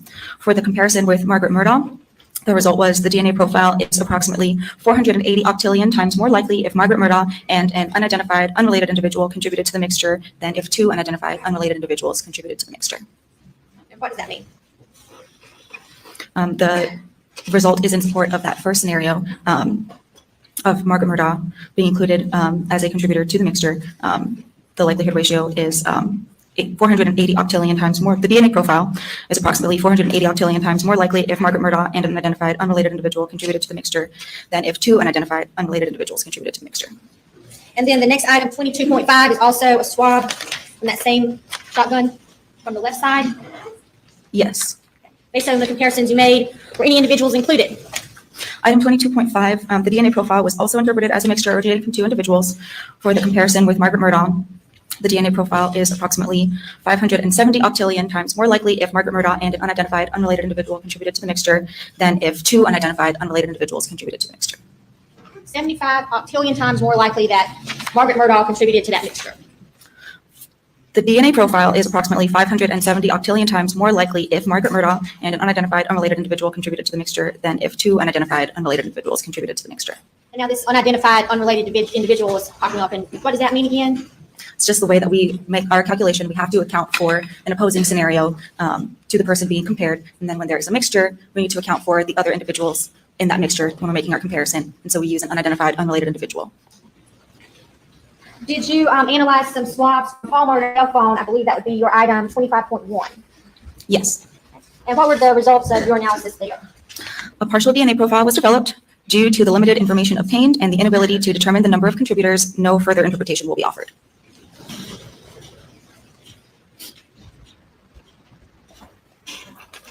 Then State's Exhibit 83 is some swabs from a Chevy Suburban. If you could focus on your item 56, the 2 swabs of suspected blood collecting from the steering wheel. Let me try and find it.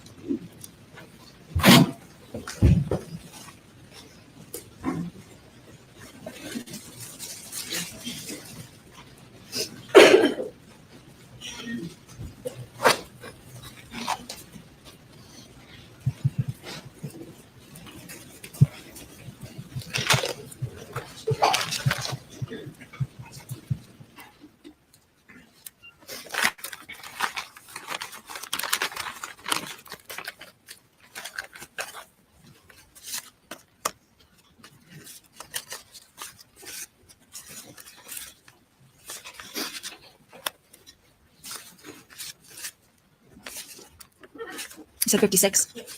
Okay. Okay, I have 56. And you analyzed item 56, Yes, I did. swabs of blood collected from the steering wheel. They were submitted as 2 swabs of suspected blood collected from the steering wheel of the Chevy Suburban. And based on the comparisons you made, were any individuals included?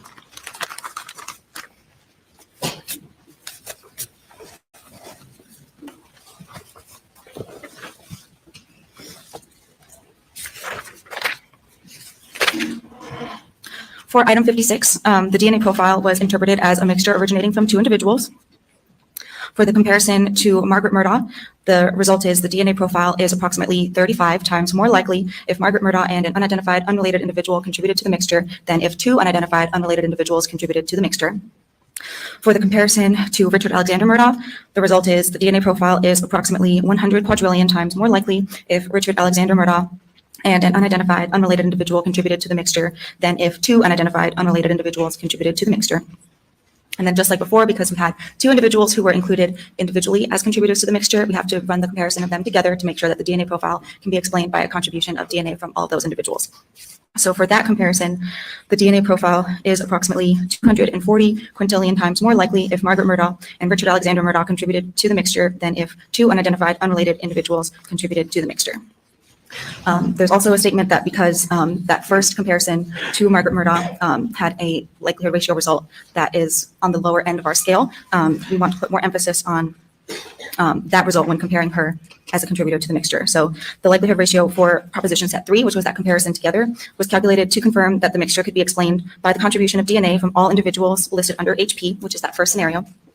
Due to the disparity in the individual likelihood ratios between the contributors for this item, it is recommended to put more weight on the results of proposition set 1, which was that comparison of Margaret Murdaugh individually, rather than the results of proposition set 3, which is the comparison of them together, when considering Margaret Murdaugh as a possible contributor to the mixture. Okay, this stuff's kind of confusing already, but I think that just got really confusing.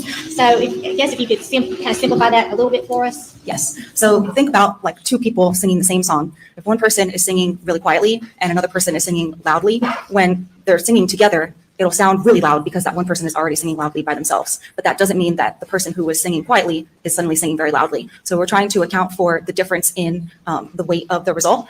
And so it's just more accurate when considering that person who is a lower level or has a lower likelihood ratio to consider their individual likelihood ratio rather than the combined likelihood ratio. So what, based on all of that, what is the most likely you have here? It's not really that it's like a more likely scenario over another. It's just the result of that comparison that's being made. So just take into all that into account. Yes. Okay, let's move on to exhibit 251, which was the left and right fingernails from Maggie Murdaugh.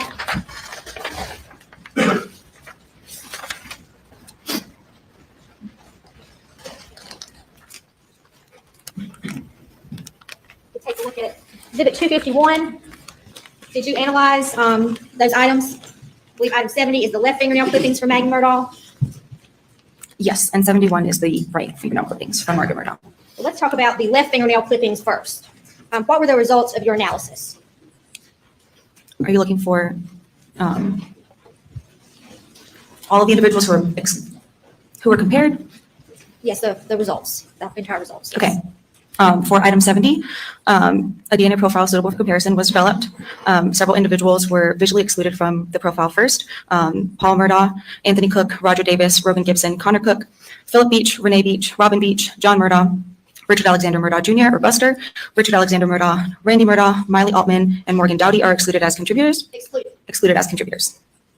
For the proposition set, the DNA profile was interpreted as a mixture originating from two individuals. Because these are Margaret Murdaugh's own fingernail clippings, she is assumed as a contributor. So the two scenarios are Margaret Murdaugh, and in this case, the comparison was made to Claude CB Rowe using the StarMix software.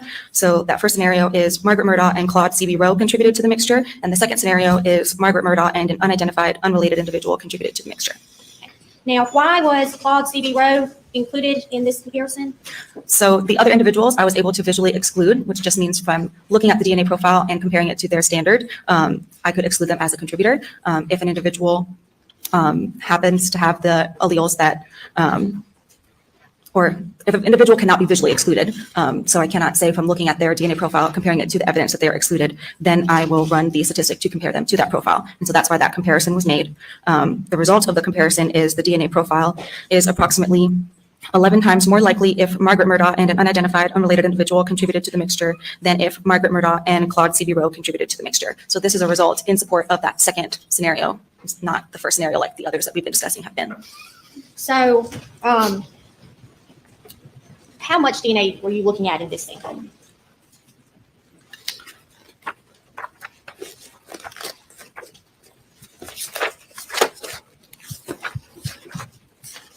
Are you asking like DNA that was not attributable to Margaret? Like, was there a small amount of DNA or a large amount of DNA under those left fingernail clippings?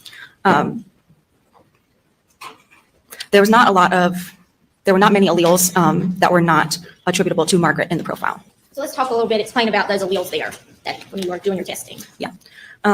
Like I explained earlier, the alleles are the results of our test, and they will appear on in the profile that we're looking at, and they will be at different proportions based upon roughly how much DNA is present from the different possible contributors. So in this case, because they were Margaret Murdaugh's own fingernail clippings, her DNA is present in the profile at a higher level. And then we are looking at only a few alleles that were not her own alleles to make the comparison to the other individuals.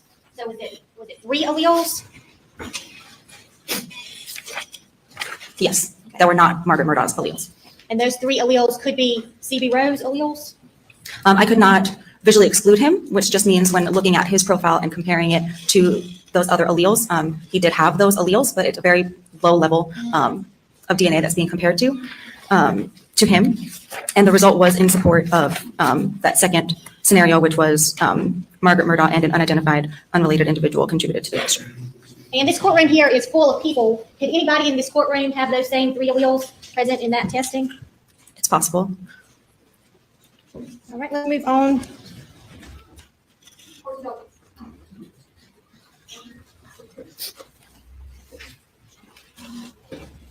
And let's put this other chart we have here on the screen. And the results concerning CB Rowe, was that moderate support for exclusion for his results? So what you're looking at is a scale. It's representative of a verbal scale that we have on our reports, and it's showing the different ranges for the likelihood ratio results that we can obtain. So on one side, you have the likelihood ratios that are in support of that first proposition or that first scenario, and on the other side, you have the scale for the results that are in support of that second proposition. So here, the range is 2 to 99 for moderate support for that second proposition, and his result is an 11, which falls within that 2 to 99 range. Okay. And then the other result, which is Margaret Murdaugh? For Margaret Murdaugh, because it's her own fingernail clippings, we're not calculating a statistic, we're assuming her as the contributor. And you also analyzed the fingernail clippings from her right hand. Yes. And those are up there as well. What were the results of your analysis there? The DNA profile developed is attributable to Margaret Murdaugh. And then takes exhibit 252 is fingernail clippings from the right and left hands of Paul Murdaugh.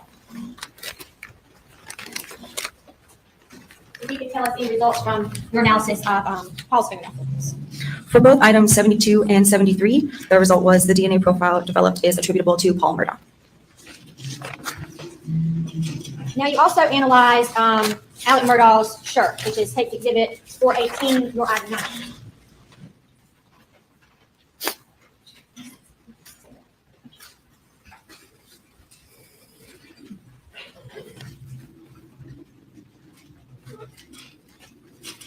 And did you analyze Paul Murdaugh, or excuse me, the defendant Alex Murdaugh's pants as well? Yes.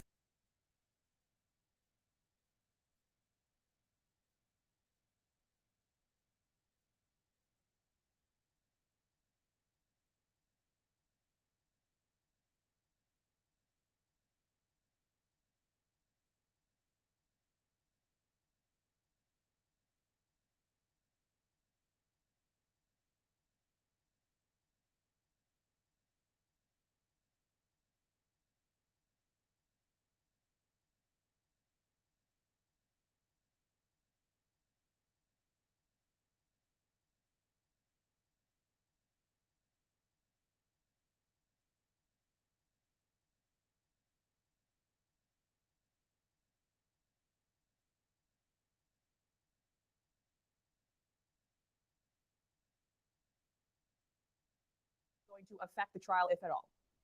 Well, it's interesting with COVID. I mean, we operate as if we're in a post-COVID world, but as we know, when we watch the news and hear about family members and whatnot, we're not. We're in the next wave of COVID, hopefully a less lethal wave. I tried a case last year that went on for months, a 3-month trial, and we kept running into recurring COVID issues. It's a challenge. Contributed to the mixture. Item 19.3, we're cutting from the exterior back, bottom center of the defendant's shirt.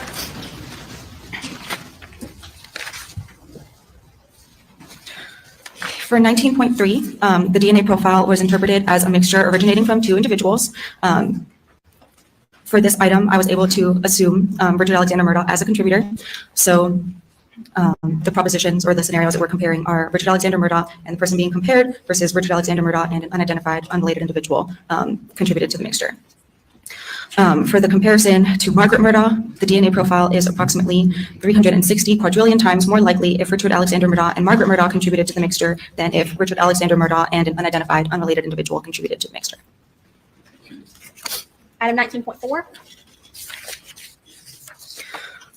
For 19.4, the DNA profile was interpreted as a mixture originating from 2 individuals, and this was a situation where I had to first calculate the statistic for Richard Alexander Murdaugh to see if there was enough DNA to condition on him as a contributor. So for that comparison, the DNA profile is approximately 120 quadrillion times more likely if Richard Alexander Murdaugh and an unidentified, unrelated individual contributed to the mixture than if two unidentified, unrelated individuals contributed to the mixture. And then moving forward with the other comparisons, I can say that Richard Alexander Murdaugh is contributing to the mixture. And just like before, we have Richard Alexander Murdaugh and the person being compared contributed to the mixture versus Richard Alexander Murdaugh and an unidentified, unrelated individual contributed to the mixture. For the comparison to Paul Murdaugh, the DNA profile is approximately 7 octillion times more likely if Richard Alexander Murdaugh and Paul Murdaugh contributed to the mixture than if Richard Alexander Murdaugh and an unidentified, unrelated individual contributed to the mixture. And does that complete your analysis of that item? For 19.4? Yes. And that was the only one where there was inclusionary likelihood ratios. Yes. Let's move on to 19.5, a cutting from cane B on the chart. You could tell us about any inclusions. This item was also interpreted, the DNA profile was interpreted as a mixture originating from two individuals, and I was able to assume Richard Alexander Murdaugh as a contributor. For the comparison to Margaret Murdaugh, the result is the DNA profile is approximately 3,800 times more likely if Richard Alexander Murdaugh and Margaret Murdaugh contributed to the mixture than if Richard Alexander Murdaugh and an unidentified, unrelated individual contributed to the mixture. Moving on to item 19.6, a cutting from cane C on the chart.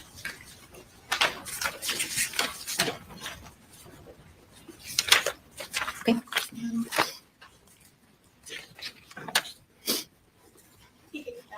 Tell us about any individuals that were included there. For item 19.6, the DNA profile was interpreted as a mixture originating from 3 individuals. I was able to assume Richard Alexander Murdaugh as a contributor to the mixture. And so now we are comparing Richard Alexander Murdaugh, the individual being compared to the mixture, and an unidentified, unrelated individual contributed to the mixture versus Richard Alexander Murdaugh and 2 unidentified, unrelated individuals contributed to the mixture. For the comparison to Margaret Murdaugh, the DNA profile is approximately 570 octillion times more likely if Richard Alexander Murdaugh, Margaret Murdaugh, and an unidentified, unrelated individual contributed to the mixture than if Richard Alexander Murdaugh and 2 unidentified, unrelated individuals contributed to the mixture. And does that include the results of inclusion for that item?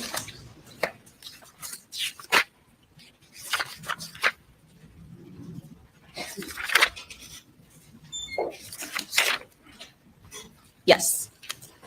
Item 19.7, a cutting from cane D.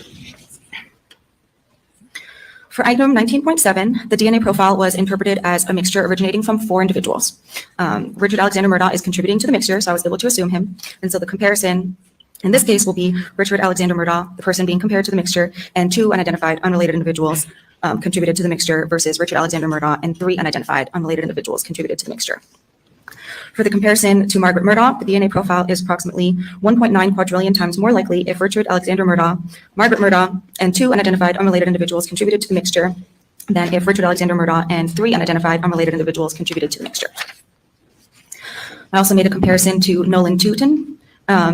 The DNA profile is approximately 480 septillion times more likely if Richard Alexander Murdaugh, Nolan Tootin, and 2 unidentified, unrelated individuals contributed to the mixture than if Richard Alexander Murdaugh and 3 unidentified, unrelated individuals contributed to the mixture. And again, why was Nolan Tootin included in this comparison?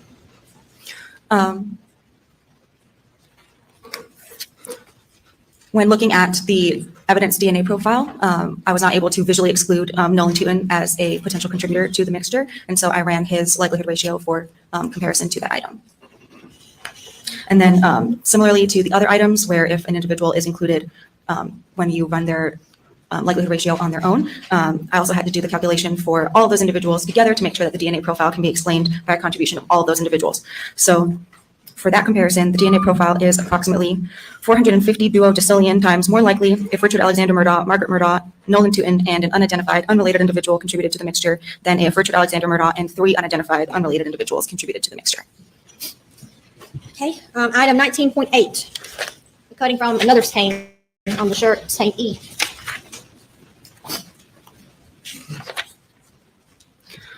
If you could just give us any individuals that were included in your results, please. The DNA profile was interpreted as a mixture originating from 3 individuals. Richard Alexander Murdaugh is contributing to the mixture. For the comparison to Margaret Murdaugh, the result is the DNA profile is approximately 590 million times more likely if Richard Alexander Murdaugh, Margaret Murdaugh, and an unidentified, unrelated individual contributed to the mixture than if Richard Alexander Murdaugh and 2 unidentified, unrelated individuals contributed to the mixture. 19.9, stain F. For item 19.9, a DNA profile was developed. Due to the inability to determine the number of contributors, no further interpretation will be offered. Item 19.10, For item 19.10, the DNA profile was interpreted as a mixture originating from 3 individuals. Richard Alexander Murdaugh is contributing to the mixture. For the comparison to Margaret Murdaugh, the DNA profile is approximately 430 octillion times more likely if Richard Alexander Murdaugh, Margaret Murdaugh, and an unidentified, unrelated individual contributed to the mixture than if Richard Alexander Murdaugh and 2 unidentified, unrelated individuals contributed to the mixture. item 19.11, which is cutting from stain H.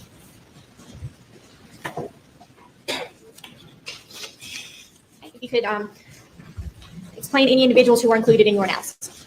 So for item 19.11, the only individual who had an inclusionary likelihood ratio, well, first, the DNA profile was interpreted as a mixture originating from 2 individuals. Richard Alexander Murdaugh is contributing to the mixture.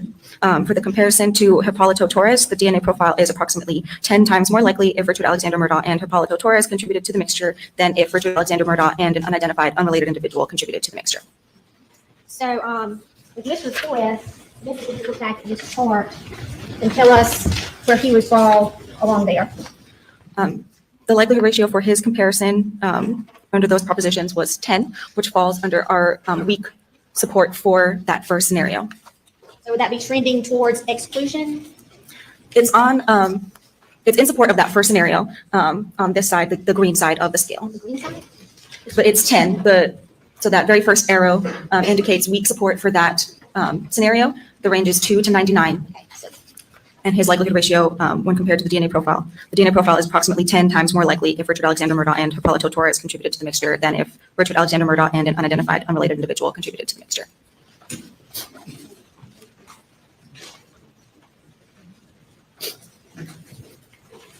and I don't want you to repeat that same thing again, but could you kind of, I guess, clarify what that means?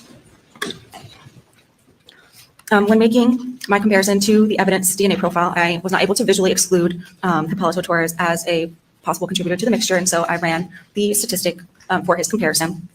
And the result of that comparison is in support of the first scenario. The DNA profile is approximately 10 times more likely if Richard Alexander Murdaugh and Hipólito Torres contributed to the mixture than if Richard Alexander Murdaugh and an unidentified, unrelated individual contributed to the mixture. So it's just tilting that seesaw 10 in that direction. Okay, we have two cuttings left from the shirt. Item 19.12 is a cutting from stain I.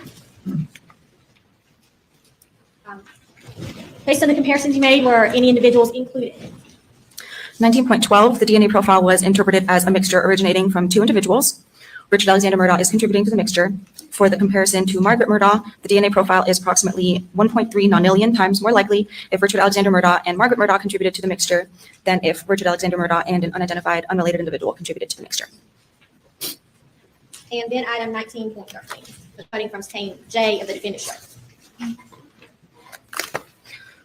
For item 19.13, the DNA profile was interpreted as a mixture originating from three individuals.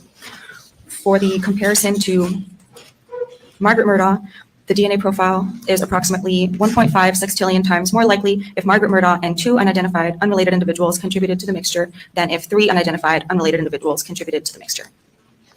So this is one where I was not able to assume Richard Alexander Murdaugh as a contributor, so I am comparing each person individually. For the comparison to Paul Murdaugh, the DNA profile is approximately 24 quintillion times more likely if Paul Murdaugh and two unidentified, unrelated individuals contributed to the mixture than if three unidentified, unrelated individuals contributed to the mixture. For the comparison to Richard Alexander Murdaugh, the DNA profile is approximately 29 times more likely if Richard Alexander Murdaugh and two unidentified, unrelated individuals contributed to the mixture than if three unidentified, unrelated individuals contributed to the mixture. And like before, because there are multiple individuals who were included as contributors when completely, I have to calculate the statistic for them together. For that comparison, the DNA profile is approximately 260 quindecillion times more likely if Margaret Murdaugh, Paul Murdaugh, and Richard Alexander Murdaugh contributed to the mixture than if three unidentified, unrelated individuals contributed to the mixture. And similarly to that other item where there was an individual with a lower likelihood ratio, there is that statement about the recommendation to put more weight on the results of proposition set 3, which was the comparison to Richard Alexander Murdaugh, rather than the results of proposition set 4 when considering Richard Alexander Murdaugh as a possible contributor to the mixture. All right, so In addition to this shirt being analyzed for DNA, Agent Wynn told the jury a little bit about it being tested for blood. Can you explain what you did to test this shirt for the presence of blood? I was asked to perform a hemotrace test on the cuttings from the shirt. As Ms. Wynn described, it's our confirmatory test for blood.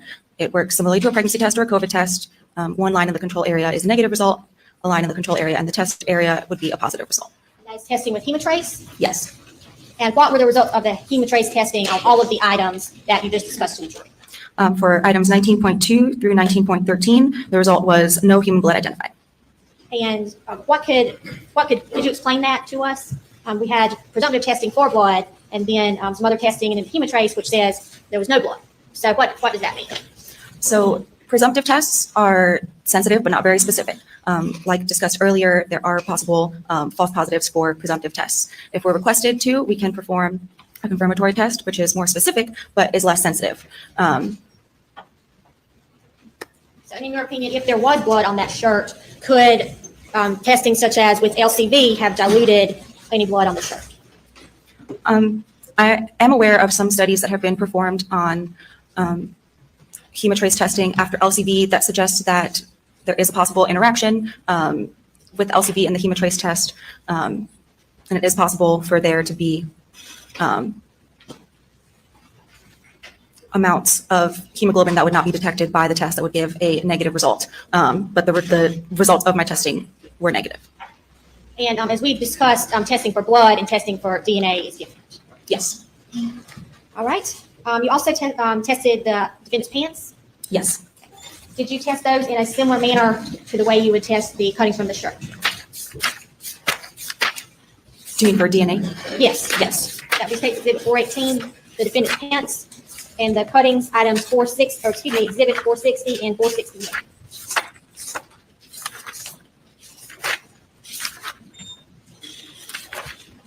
Your items 20.2. Sorry, wrong report.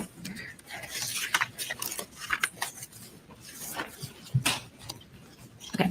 So I guess as briefly as we can, let's discuss some of the results from the cuttings from those pants. Item 20.2 is a cutting from the front left interior pocket of the defendant's pants.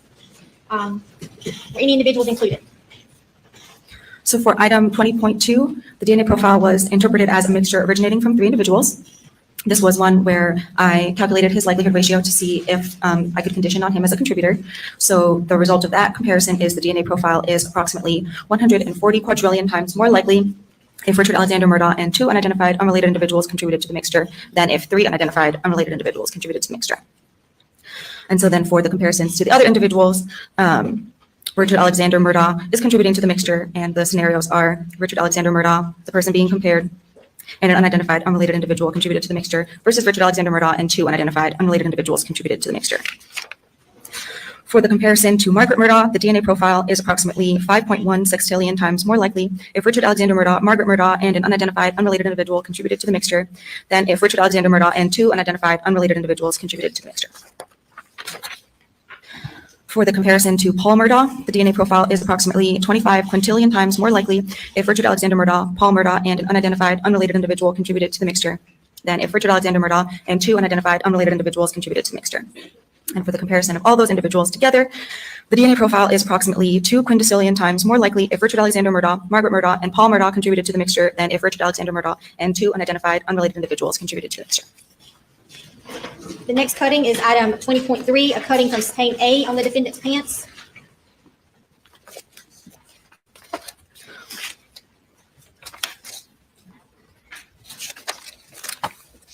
For 20.3, the DNA profile was interpreted as a mixture originating from 3 individuals.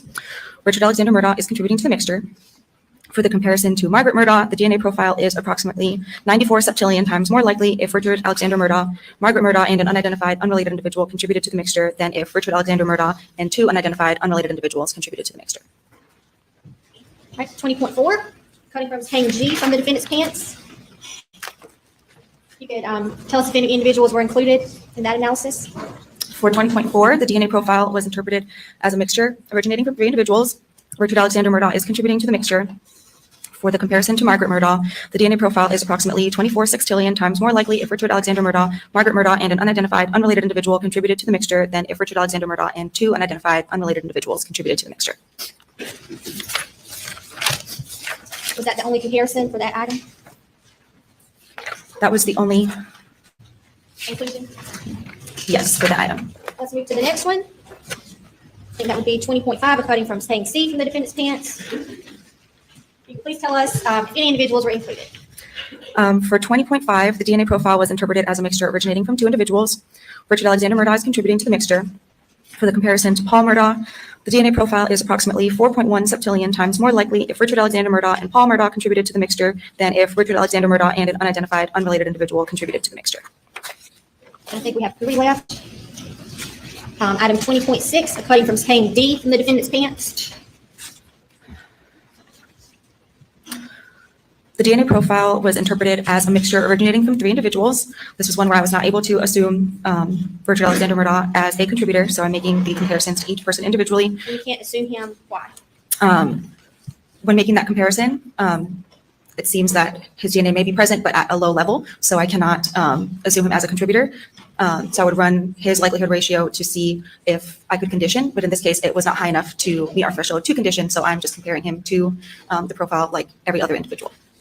For the comparison to Margaret Murdaugh, the DNA profile is approximately 930 quintillion times more likely if Margaret Murdaugh and an unidentified unrelated individual, the DNA profile is approximately 930 quintillion times more likely if Margaret Murdaugh and 2 unidentified unrelated individuals contributed to the mixture than if 3 unidentified unrelated individuals contributed to the mixture.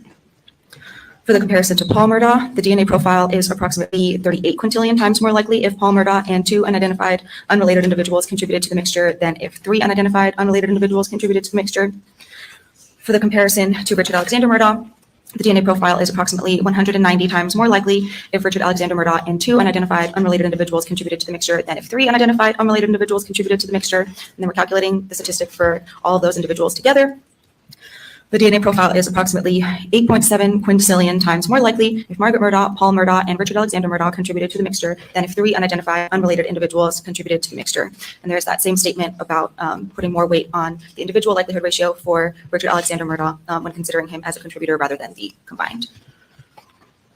Item 20.7, hopefully that should be an easy one.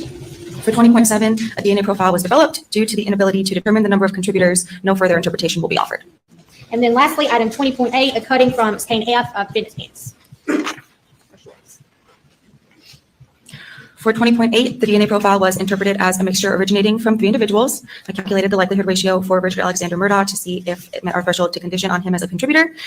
The result for his comparison is the DNA profile is approximately 320 million times more likely if Richard Alexander Murdaugh and 2 unidentified unrelated individuals contributed to the mixture than if 3 unidentified unrelated individuals contributed to the mixture.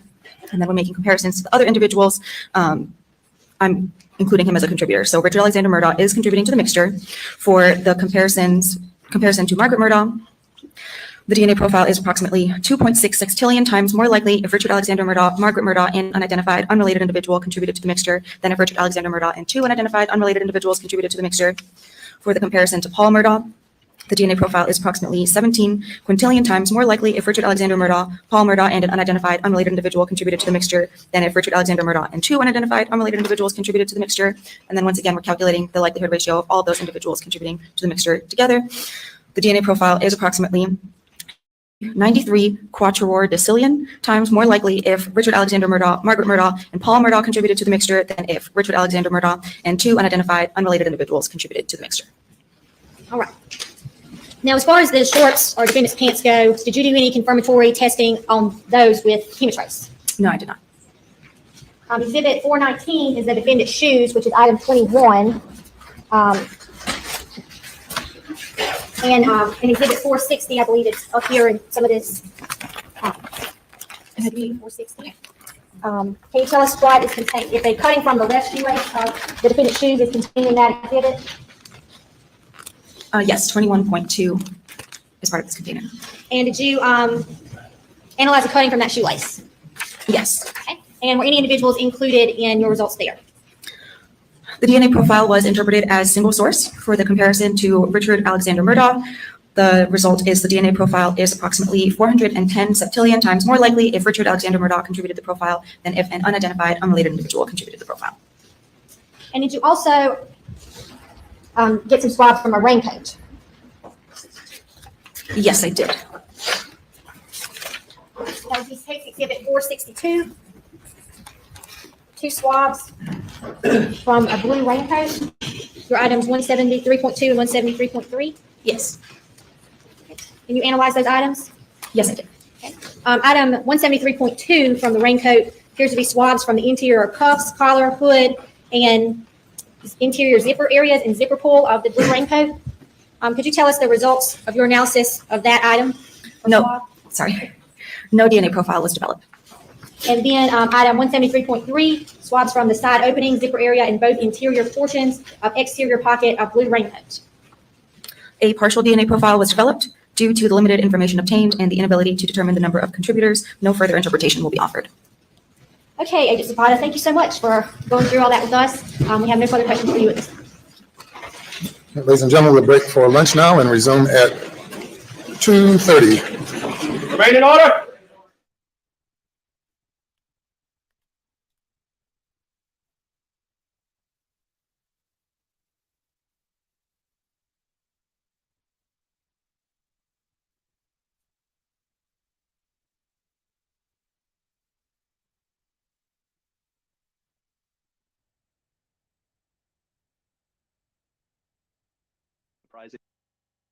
On the shoes, then the issue becomes what happened with the shoes. We have not seen bloody shoes yet.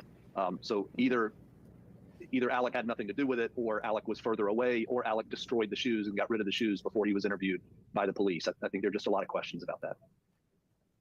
There are a lot of questions, and we know that those yellow and red sneakers did not have blood on them, but we've heard testimony and seen video that he was wearing other shoes earlier in that day. We're not going to have time to go around the squares, sorry, but Chris Adams has to leave us now. So thanks so much, Chris, for being with us. Ronnie and Gigi are going to stay with us, and we hope you do too while we take this quick commercial break. I'm Anjanette Levy. You're watching Law and Crime. We'll be right back.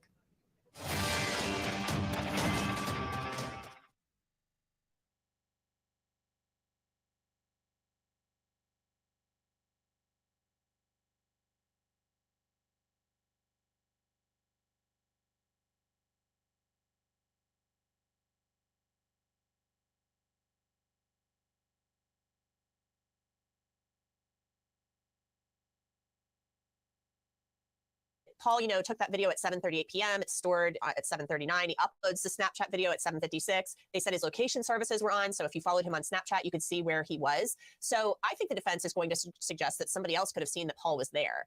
And if they were looking to take out Paul, they could see from Snapchat where he was and possibly figure that out. Now you've got a short time frame, 7:56 to 8, 9 p.m. to get over there and get that done. But just with thought of where I think the defense, one of the ways they've been suggesting, or one of the theories they've been suggesting in this case is an alternate theory. Maddie L.Y. from YouTube, question, if Buster is on the witness list, why is he in the courtroom while witnesses are being heard and crossed? I'll tell you why. There's no sequestration order, no separation of witnesses there. Hap Holias from YouTube, when Alec Murdaugh called the police, why didn't he deliver first aid and or check on his wife and son? Shouldn't he have any bloodstains in the released body cam video? Dr. Goodman, what is your take on that? He said on the 911 call, it's bad. He tried to take a pulse. I mean, clearly sounds like he knew they were dead on that call, but what's your take on him not rendering any first aid? Right. Well, I can tell you I have been involved in those cases where family members have allegedly arrived on the scene watching their loved ones perish. And when they don't render aid, my thinking as a criminologist is because they want to make sure that the fatality is what it is and don't necessarily want to revise and revitalize the life. So for me, that again points to something very astonishing. Some people may say, oh, but is the person in shock? Absolutely not, because you're seeing a demise of a loved one and you do anything and everything to draw a tourniquet to render the aid. And that just didn't happen. And this is going to be our final question. This comes from Bill Daly from YouTube. Ronnie, I'll send this one to you. Who determined Paul was shot first? That's a pretty good question. Do you think they would do that? Because I would assume Paul and Maggie, sadly, would have been shot within a short time period of one another. I hate to think about this at all, but how do you think they determined and who determined that Paul was shot before Maggie? Yeah, I don't know that yet. I'm waiting to hear the testimony of the expert who's going to put that together. And for me, and we discussed this at a break, the problem, this is yet another problem in the case. We conveniently, if not lazily, say that Alex is charged with killing Maggie and Paul. Well, there's two separate charges. So in behind those, there's two separate bodies of evidence. What's the evidence that says he killed Paul? What's the evidence that says he killed Maggie? While motive is not necessary to prove in South Carolina, the jury always wants to know why. And so if you really press the state, what is your theory? How, when, and why did Alex kill Paul? And then separately, how, when, and why did Alex kill Maggie? So I think this is problematic for the state that there's not one clear answer to that. We don't hear about strife between Alex and Paul. We don't hear about disharmony in the marriage between Alex and his wife. So yeah, we know as much as anybody about the financial crimes, and we were instrumental in uncovering the financial crimes. Is that a good enough motive for someone to go home one night and brutally murder their son and their wife? I don't know. I've tried to play it out in my head many times on how this could have happened. 2 different weapons. It's confounding, to say the least. At least I think it is. Well, thanks everybody for being with us. We really appreciate your questions as always, and we appreciate our guests being with us as well. Court is scheduled to resume at any moment now with the cross-examination of DNA analyst, forensic scientist Sarah Zapata from SLED. So stay tuned for that. We have to take a commercial break. I'm Anjanette Levy, and you've been watching Law and Crime. We'll be right back.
Are ready for the jury?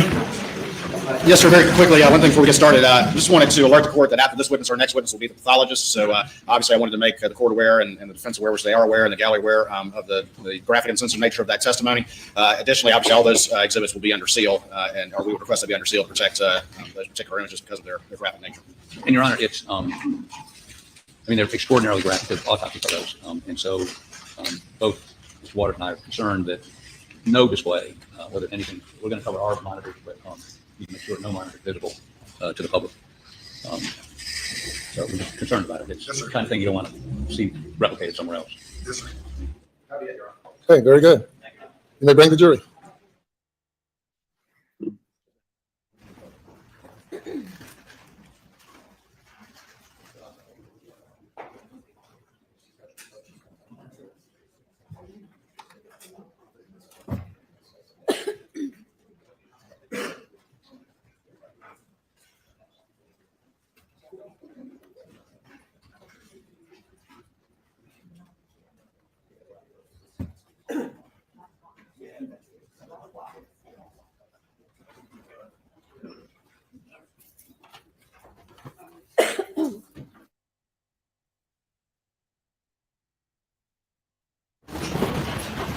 The jury is present, sir. Very good, thank you. Cross-examination.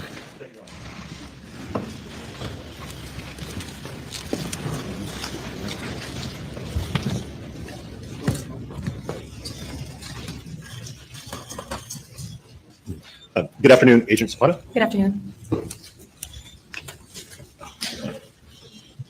We've gone through a pretty long list of things that you did analysis on. Did you do any analysis on any clothing or anything from the victims' bodies other than Maggie Murdaugh's fingernail clippings? I analyzed Margaret Murdaugh's fingernail clippings, Paul Murdaugh's fingernail clippings, as well as their buckle swabs. And when you say the buckle swabs, that was simply to collect their DNA to perform analysis, is that correct? That was the known standard that I used to make comparisons, yes. And under Maggie Murdaugh's left finger nail clippings, did you found unidentified male DNA?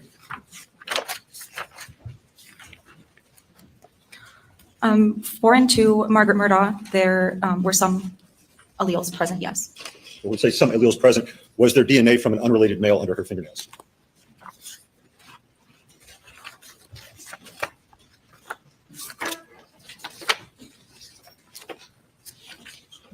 For item 70, yes, one of the alleles indicates a male contributor. And this was an unrelated male? For, do you mean unrelated as in unrelated? But let me strike that and rephrase. Were Paul and Alec Murdaugh excluded as contributors?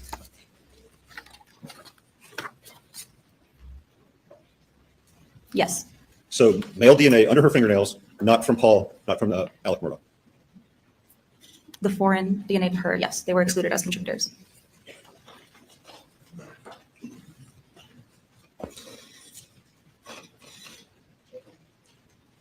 Would it have been possible to perform any further analysis on this, a Y chromosome profile?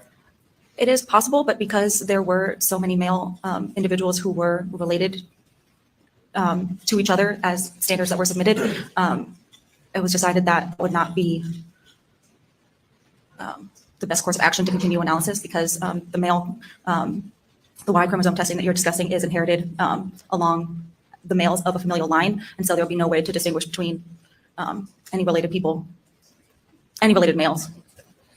When I guess making this determination, were you all aware of previous testimony that Maggie Murdaugh had been to a nail salon late that afternoon?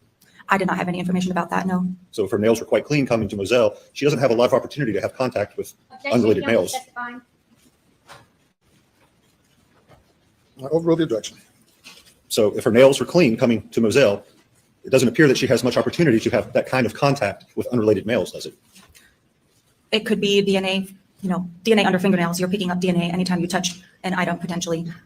If she did get her nails done, it's possible that somewhere at the nail salon there was DNA that she picked up under her fingernails. We can't really tell you how or when the DNA got there, but at any point in time between getting her nails done and arriving home, she could touch an object and potentially DNA from the object could be under her fingernails, or she can touch an individual and their DNA be under her fingernails in that way. Are you familiar with something called CODIS?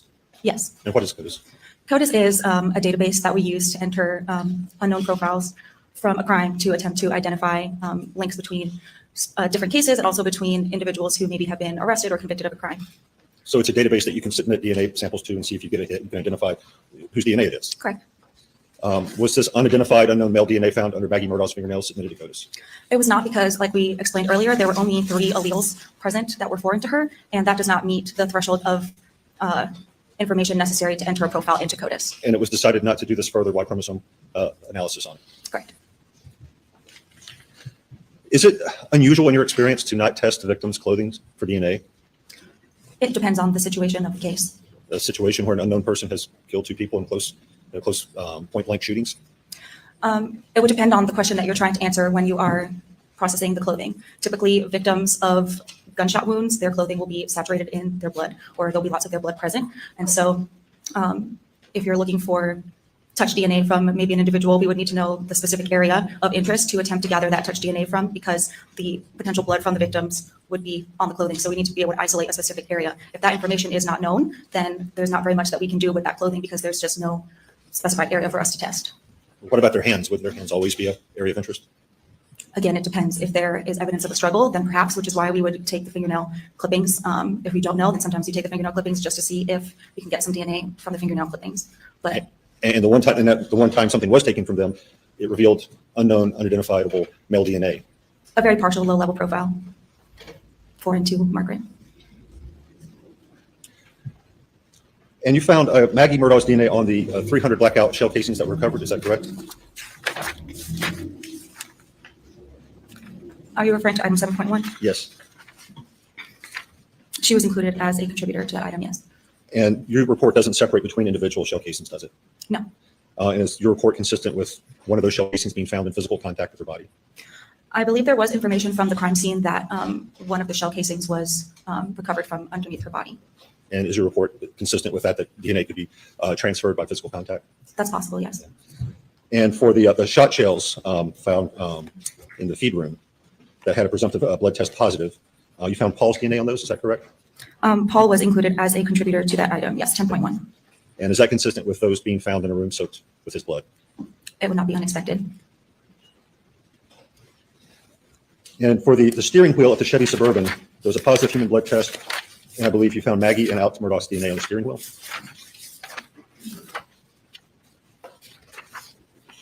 For item 56? Yes. For item 56, which was a mixture, was interpreted as a mixture originating from two individuals, both Margaret and Richard Alexander Murdaugh were included as contributors. So yes. They were included as contributors. Yes. And is that consistent with someone who has handled Margaret Murdaugh's deceased body, which is unfortunately covered in blood, and then driving the vehicle? Can't ever tell you exactly how the DNA was deposited onto an item. I can just tell you what the DNA profile is. And I'm not asking you to, I'm just asking, is it consistent? Is there anything in your report that would exclude that explanation? It's a possibility. And for the two shotguns, neither one of those had Paul's DNA, is that correct? Can you give me an item number, I please? can. Sorry, just a sec.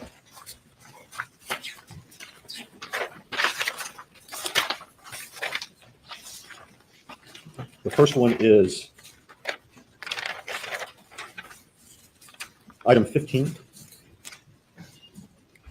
Item 15 were swabs from the Camo Benelli 12-gauge shotgun from receiver forward of the loading port, and Paul Murdaugh was excluded as a contributor to that item. And the other shotgun is item 22.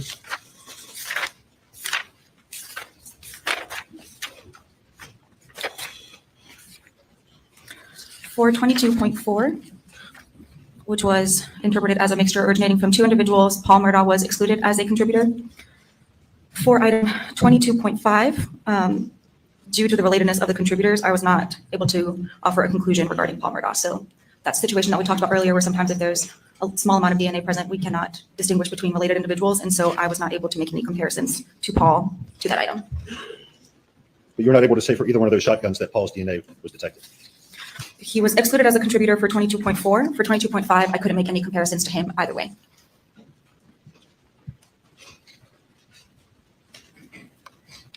And again, is there anything in your test results that would be inconsistent with somebody who, with Murdaugh, having Maggie Murdaugh's blood on his hands, having just visited the crime scene and handling those two weapons?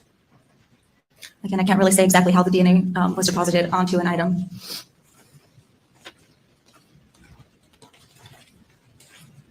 And then later you did some DNA testing on the white t-shirt he was wearing, correct? Yes. Did anyone ever tell you why you were being asked to perform those tests? Which tests do you mean? On his white t-shirt. The DNA analysis on the So t-shirt? the DNA one. DNA. It was submitted with a request to for DNA for blood. And so when items come in with a request for DNA blood, we will test it. If it is presumptive positive, then we'll move forward with DNA analysis on that item. So did anyone say we believe he's wearing the shirt that night? Is that why you're testing it for blood? Just to see if that, right? Someone's asking you to do this work. Did anyone say, we think he was wearing this shirt that night during these murders, let's test it for DNA and for blood? I know that the shirt was removed from his body when it was collected. As far as when he was wearing the shirt, I don't have any information about that. We pull up what's been previously admitted as the Defense Exhibit 32.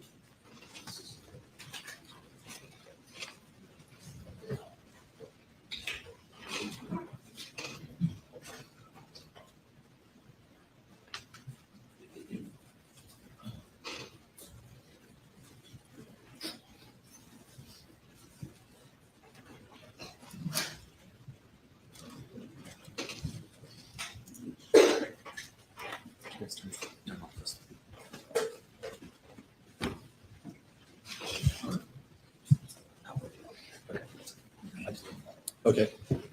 You recognize this, correct? Yes. And this shows where the cuttings were made from the shirt, like the A, B, C, D, E. Yes.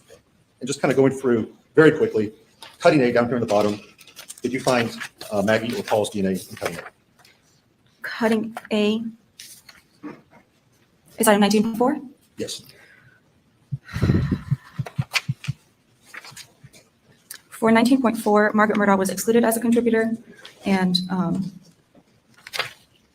Paul Murdaugh was included as a contributor. So we have Paul in A. In B, did you find Maggie or Paul? For item 19.5, Paul was excluded as a contributor, and Margaret Murdaugh was included as a contributor. And for C, which is going up a bit, so now we're off the bottom of the shirt, did you find Maggie or Paul? For item 19.6, again, I was not able to make any comparisons to Paul due to the relatedness of the contributors, but Margaret was included as a contributor to that mixture. Okay. For cutting D, now we're up at the right shoulder. Did you find Maggie or Paul there? For item 19.7, I could not make any comparisons to Paul due to the relatedness of the contributors, and Margaret was included as a contributor to the mixture. Did you also find Nolan Tootin in D? He was also included as a contributor to the mixture. Going over to the other shoulder, did you find Maggie or Paul in E? For 19.8, Paul Murdaugh was excluded as a contributor, and Margaret Murdaugh was included as a contributor to the mixture. Okay. So no Paul but Maggie there. Now coming down all the way to the bottom, G, did you find Maggie or Paul there? Paul was excluded as a contributor to the mixture. Now finally, for both F and H up here, did you get any results for either one of those? For 19.10, Margaret was also included as a contributor. Sorry, just to finish that result. Sorry. You're asking about F and H, did you get any results for either one of those? for F, which was our item 19.9, a DNA profile was developed, but due to the inability to determine the number of contributors, no further interpretation will be offered. For H, which is our item 19.11, Paul was excluded as a contributor. And for Margaret, the comparison to Margaret, an uninformative statistical result was obtained. No conclusion can be made regarding Margaret Murdaugh as a possible contributor to the mixture under the list of propositions, which in this case, the propositions were Richard Alexander Murdaugh and Margaret Murdaugh contributed to the mixture versus Richard Alexander Murdaugh and an unidentified, unrelated individual contributed to the mixture. And that's a situation I described earlier where the seesaw is balanced, so it can't tell me in either direction which scenario is a better explanation of the DNA profile. So the only part of the shirt that we see right here in the front, where you can say that you did find Paul's DNA, is down here at A, the bottom right part of the shirt, correct? Don't see.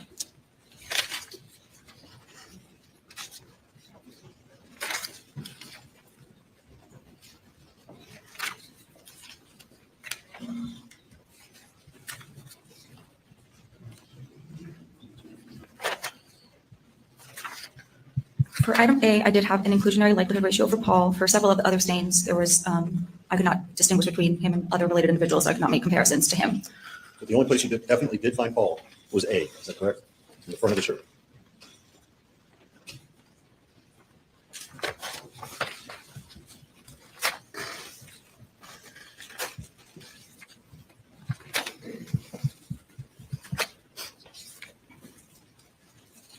That was the only item where there was an inclusionary likelihood ratio for Paul. Do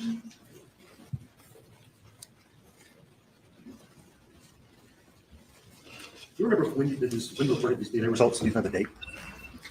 Are you asking specifically Yeah, for the date that you reported the results for the shirt, for DNA. for the shirt? There were two reports that had the shirt because there were two times that it was processed originally. The first report, which had the results for item 19.2, was June 25th, 2021. And then the second report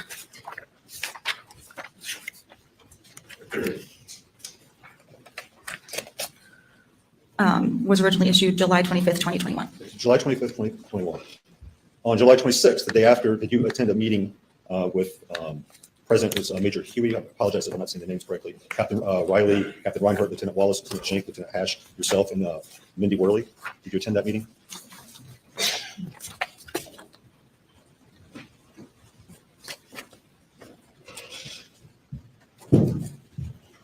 Yes, I did. And was the purpose of that meeting to discuss the DNA report? Yes, it was to explain the results of my report. Were you at that meeting asked to perform hemotrace tests? Not at that meeting, no. Okay. When were you asked to perform hemotrace tests on the shirt?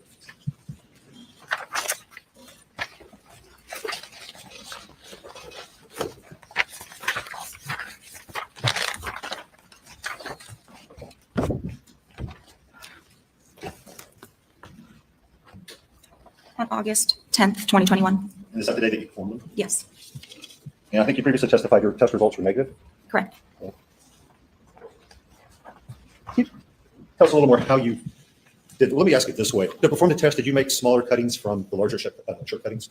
Yes, so I took the cuttings, opened them, and then cut small portions of the larger cuttings to test for hemotrace, and then place those cuttings into a solution, and then that solution is added to each individual card for that individual cutting. So there's a test performed for each item. Show you a series of photos, if I may, ask if you can identify them. This is what's been previously marked, and the marks are on the back. It's confusing. As Defense Exhibit 96. Do you recognize that? I apologize.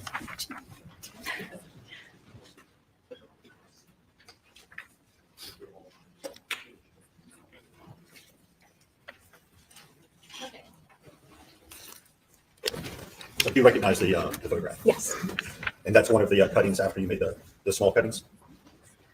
Can I see the other? It's hard to tell which was before and which was after without the other cuttings, because there's cuttings for DNA, and then I cut along the cuttings for DNA for the hemotrace test. I don't have before and afters to show you. Would it perhaps be helpful to look at some of the other ones? Would that help you? Yes. I'll show you what's been marked. I'm going to read these off so I can give them all to you at one time, if that's okay. That might help you. Yes. Been marked as Defendant's Exhibit 97, 98, 99,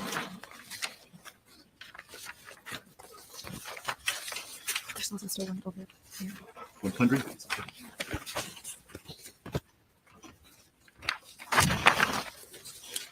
101,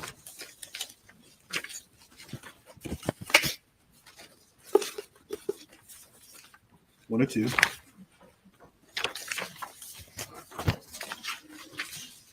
103,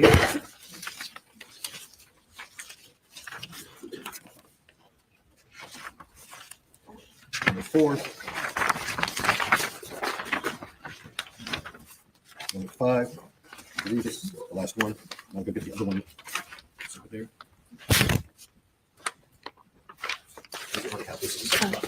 So now that you have them all, do you recognize them? Yes. And these are the larger cuttings with the smaller cuttings made after the hemotrace test? I know that we took photos before the cutting was taken for hemotrace and after. It's hard to tell from these pictures if it was before or after, but they were taken during the hemotrace processing of the shirt. Okay.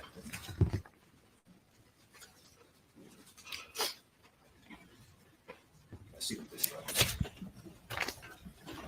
Your Honor, at this time, I would offer Defendants Exhibits 96, 97, 98, 99, 100, 101, 102, 103, 104, and 105. No objection, Your Honor. They're admitted without objection. Permission to publish. You don't need my permission to publish anything that's in evidence. We bring up the first one. Go get the whiteboard, please.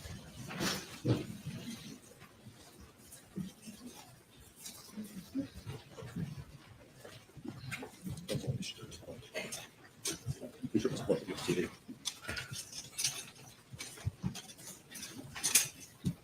This will be quick. So in this one, it looks like you made 5 cuttings. Is that correct? So some of these cuttings were originally taken for DNA. I tried when I cut for hemotrace to also cut along where the cuttings were taken for DNA. Okay, but there's 5 there, right? Yes. The next one. And let's see if we can count how many are here.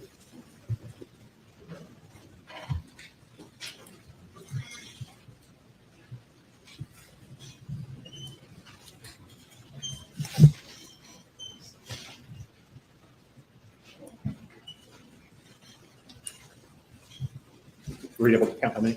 It looks like 14. It's a little hard to see the very small ones. It's hard to tell Okay, on the small screen. If you're not sure, don't count it. So 14? No, don't do that.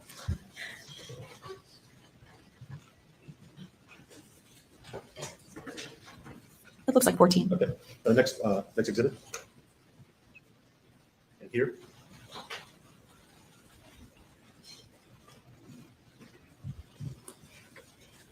Eight.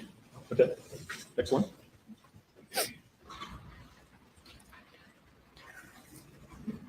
Seven. Okay.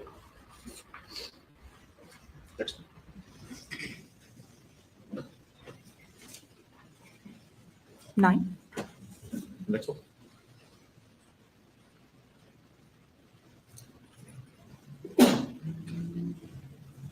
7, 7. Next exhibit.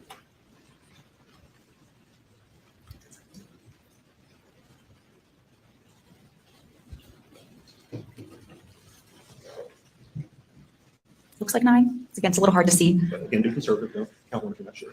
The next exhibit. 4, Next one.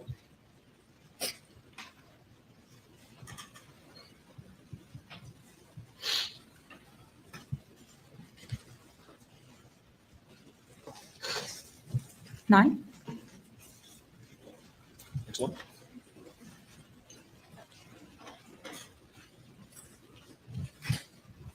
two, That's it. Those are all of them. So now we'll just add these numbers up. I have a calculator.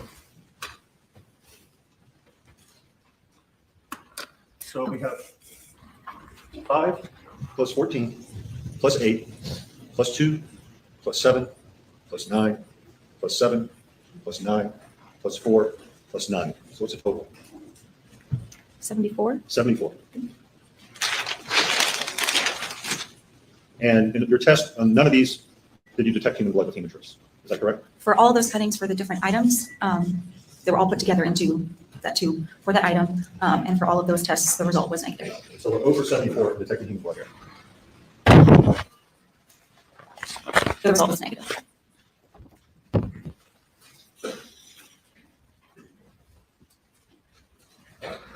Moving on, then on August 16th, did you attend a meeting to discuss DNA results or outstanding DNA reports? Yes. Were these results discussed at that meeting? For that meeting, we were discussing the items that were that still had pending DNA assignment, so that they had submitted for DNA analysis, and we were waiting to see if that analysis was still required. There's nothing in the discussion about those results being discussed. I don't remember anything else about that meeting. Let me ask this: Who asked you to perform the hematase test on August 10th? There was the request for the hematase result was relayed to me by my supervisor, And who's your supervisor? Lieutenant Laura Hash. And on August 10th, did you relay to Lieutenant Hash the results of your tests? She was actually the reviewer of my hematase test. So when we perform card tests, there needs to be a second analyst to review the card test and sign off on the review of the test. So she was present when the test was performed.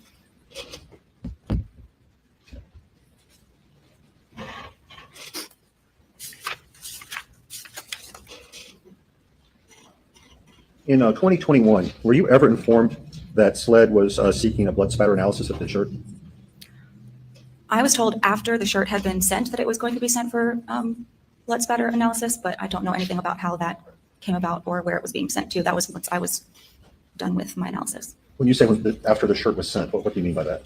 Or however they did the blood spatter analysis. I know that there is documentation that the shirt was being taken for that in the narrative, but I don't know how that came about. And at that time, because I'm a little confused, were you aware at that time that it was being sent for blood spatter analysis? Not until it was already sent. And by sent, you mean that somebody had asked for the report to be made, or that the shirt had physically been sent somewhere? I don't know anything about how the blood spatter analysis came to be. I don't know what they required for that analysis. Could you just tell me a date the first time you learned that there was going to be a blood spatter analysis? Even a month, if you don't know the exact date. I really don't know because it didn't have anything to do with me or my analysis. When was the first time your hematase test appeared on a report that you issued?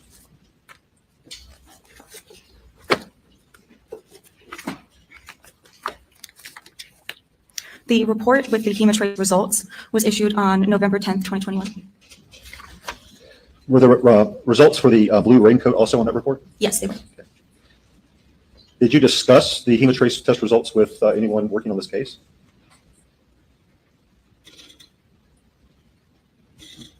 I don't think that I discussed it with anybody else. I don't think so. I would have discussed it with the person who reviewed the results. Did you discuss the blue raincoat results with anyone investigating the case, any agents on the investigative side? I know for the raincoat, I was asked to give an update on when the results would be issued. Once I developed the DNA profiles for those items, the DNA profiles were technically reviewed, and then I was able to make a phone call to relay those results. And I was able to speak to Agent Gant and just give him the preliminary results for the items from the raincoat. But you did not discuss the hematrace results that are on the same report?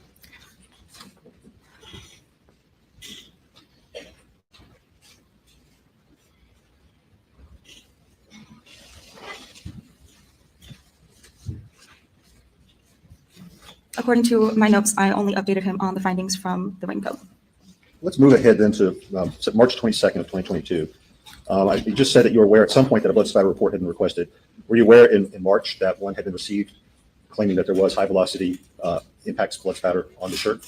Were you aware of that report? I didn't really know anything about the report or the results of the report. So you weren't aware of it in March 2022, is that correct?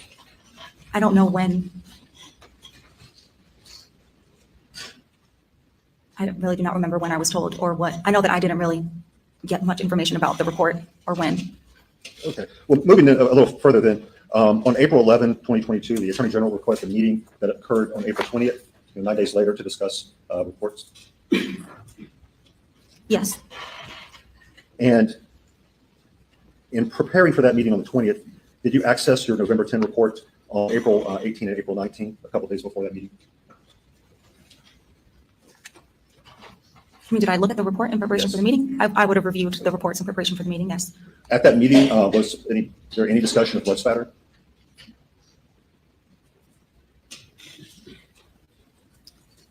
I do not remember. Okay, this is the first meeting with the AG's office after the report is received saying there is blood spatter. But that had nothing to do with my testing, so I don't really know. Did you notice that 6 days after that meeting, there were media reports that high velocity impact spatter had been found in Mr. Murdaugh's t-shirt? I tried very hard to not get any media reports involving this case at all, so I tried to avoid that information. Well, at some point, did someone come to you and ask about the hematrace test results that you performed that say no human blood, 0 for 74, in relation to this report saying that there was blood spatter that had to come from a gunshot on the t-shirt? At some point, I know that we discussed the hematrace results on the shirt. And when was that? When was that? It probably would have been in the meeting where we went over all of the results of my reports. I know that we had several meetings to discuss the results of my reports. Any idea when that was?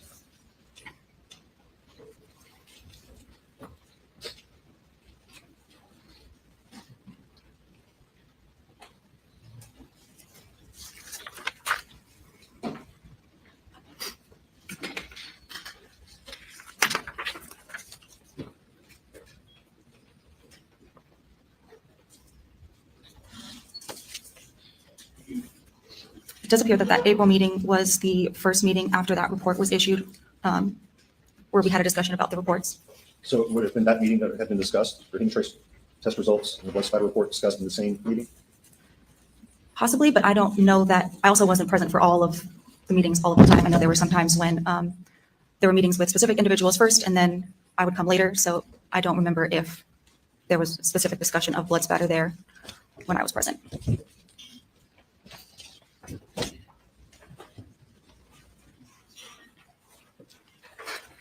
And what's been marked as Defendant's Exhibit 95, do you recognize that? Yes. It is a memorandum to the file for this case. And you're the author of this memorandum? Yes. And it concerns hematrace and it relates to this case? Yes, I was asked to do some research into the scientific literature to see if there was information about hematrace and potential effects of other kinds of testing prior to hematrace, as well as list some reasons for possible negative hematrace results. Your Honor, I would offer a Defendant's Exhibit 95 into evidence. Says the state. No objection, Your Honor. Submitted without objection. Were you asked to write this memo? Yes. Who asked you to do this? Creighton Waters asked for me to do this research and then summarize my findings in the form of a memo. Did he tell you why he was asking you to do this? Because there were negative hematrace results in this case from the shirt, he wanted just some more information on negative hematrace results. Was it specifically because of the report saying high velocity impact spatter? I don't know that. Was that discussed when he asked you to do this? We discussed the negative hematrace results on the shirt. Did you discuss a report by a man named Tom Tuttle? I don't think we specifically discussed the results of that report because I don't know. I'm not a blood spatter expert. I don't know anything about what that report would say or what the findings in that report would mean. I just know that there was a report, and then I was asked to give some more information on hematrace. were you aware of a report by Tom Bevel specifically regarding use of Hematrace on things had been previously tested with LCV? I was made aware of a report like that after I had already, obviously it was after my analysis had been complete. I don't remember specifically if it was before or after I was asked to write this memo. And you attached some articles to this memo, correct? Yes, I attached the articles that I found regarding Hematrace so that all that information will be present in the memo. And this first article from the Australian Journal of Forensic Sciences, am I characterizing it correctly to say that it reports that Hematrace tests are generally effective after treatment with LCV?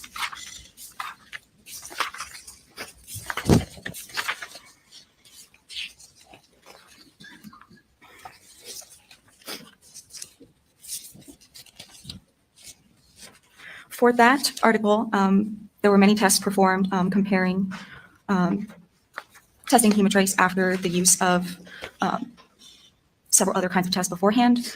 Their results were positive following LCV for 17 out of 17 tests with a blood dilution of 1 to 10, and for 16 out of 18 tests with a blood dilution of 1 to 100. So it usually works, Hematrace, when you're testing something that had a presumptive test with LCV. Right, it shows that it did work the majority of the time that they tested it, but they did obtain 2 negative results as well. Out of how many total? Out of 17 plus 18. Okay. So it didn't work 2 out of 18 times? Turn this on. Of the 35 times they tested it, they obtained a positive result 33% of the time, according to the article. 33 times, sorry, So according to the article. What's the percentage of that? It looks like 94%. 94%. And here we're at 0 for 74. In the next article, on page 4 of the next article, there's a little chart. Do you see what I'm talking about? Which article? In the exhibit, the second article, page 4.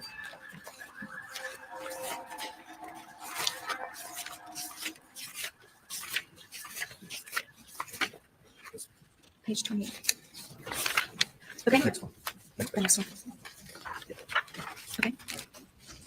Am I reading this chart correctly to understand it to mean that Hematrace detects blood at dilution levels in which LCV would not detect blood? According to this study, which was performed by the Michigan State Police, they were able to obtain positive Hematrace results for some samples that were negative LCV. So the Hematrace test is more sensitive than LCV, at least according to this study, correct? It appears to be. According to this study, LCV is not a chemical that I use in the DNA case department. It is a test that's performed by the crime scene unit, so they would be the best people to answer questions about sensitivity of that test. According to this, you would get a positive result even if you couldn't see anything with LCV. According to the previous study, after LCV, 94%, and here we're over 74. Is it fair to say that there's no human blood on the t-shirt? Like I said earlier, the test that I performed was negative for the presence of human blood. We'll call it 32. This will be very quick.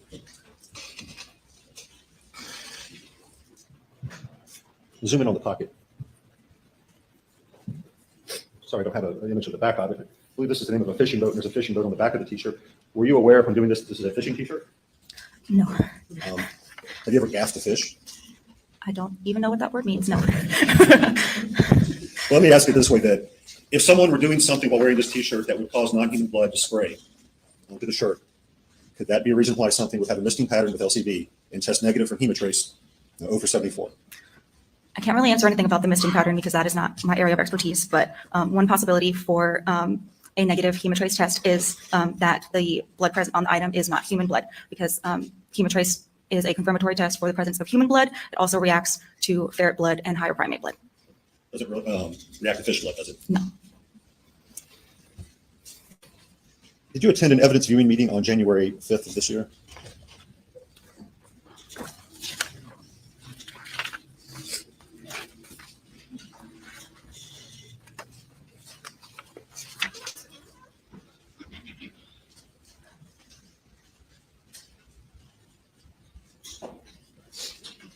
Yes, I did. Was blood spatter discussed at that meeting? I know that we talked about the results of the shirt. As far as blood spatter, again, I'm not a blood spatter analyst, so I cannot give any information about blood spatter on an item of clothing or on anything. Specifically, were reports by Bevel discussed at that meeting? I really do not recall. Even though it was just this month, well, last month, time's flying. Yeah, it's hard to remember specifics. The reports by Deputy Kinsey discussed regarding blood spatter. I don't recall that name at all. Was the T-shirt discussed? I don't remember the exact items that were discussed specifically.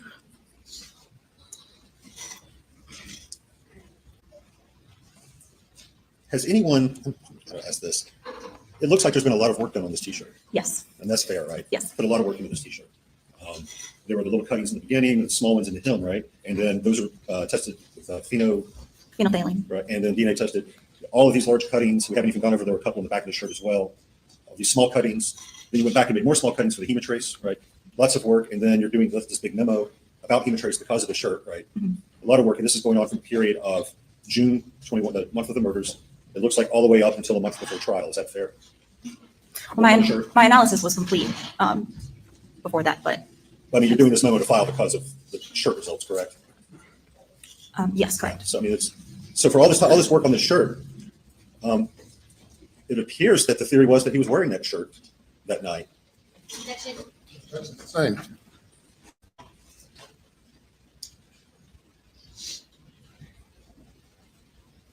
Just ask maybe this: the meetings that you've attended where the shirt was discussed, blood spatter was discussed, was there ever any discussion of a blue button-down shirt? Not that I recall. Never discussed. I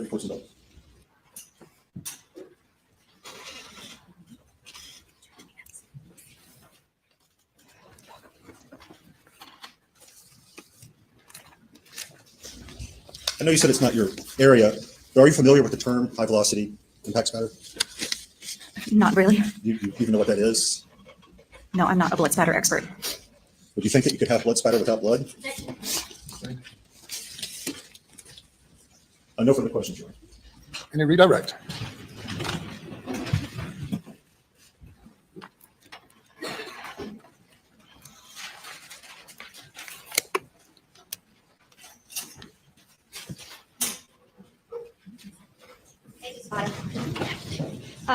When you analyze something, do you try to be thorough in your analysis? Yes, I do. And are you aware that before you analyzed this shirt, that there were presumptive positives for blood? Yes. Okay. And then when you analyzed the shirt with the hemotrace, what were your findings? The hemotrace results were negative. All right. The defense also asked you about touch DNA. When you analyzed those cases and shot shells that were found at the scene, what were you analyzing those items for?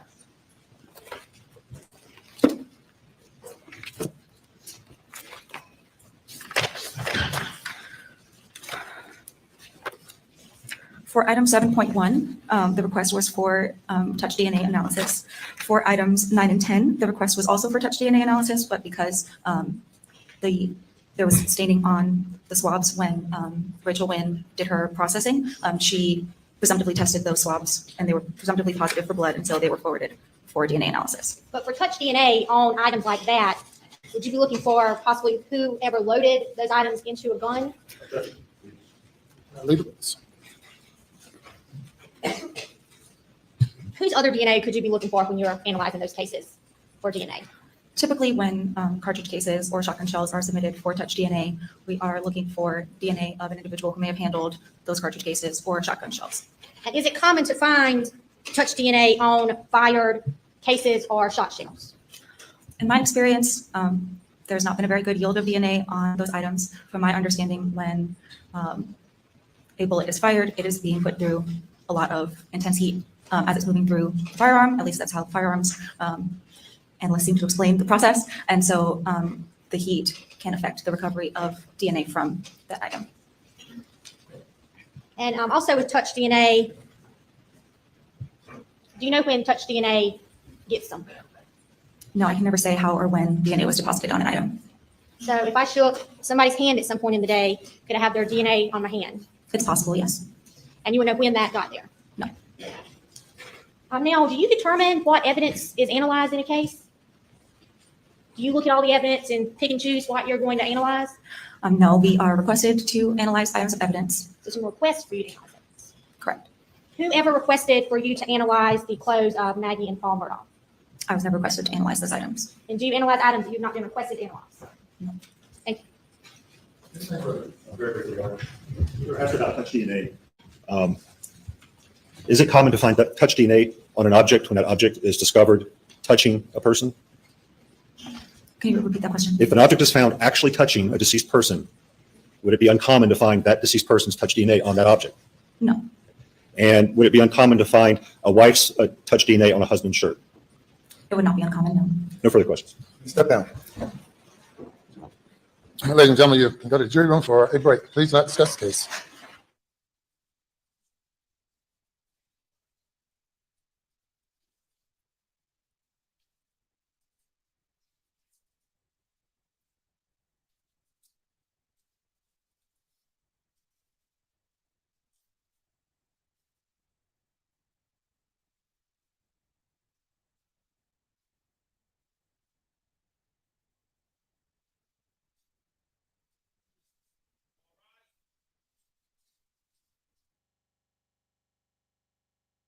Test result of positive for human blood, but it appears that all the confirmatory tests show no, it wasn't human blood. So then the question becomes, why are they bothering introducing all of this and putting the jury to sleep? Remember, their theory that they're advancing is that this is blood spatter.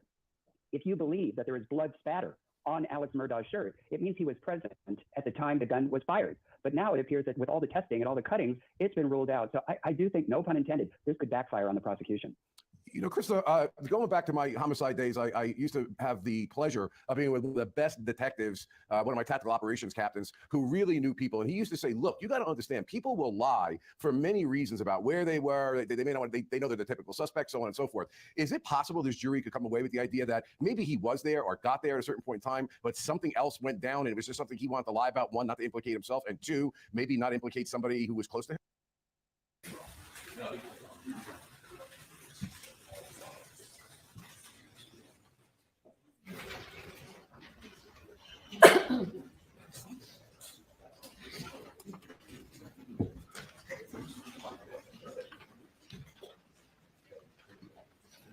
Switch the video, please, real quick.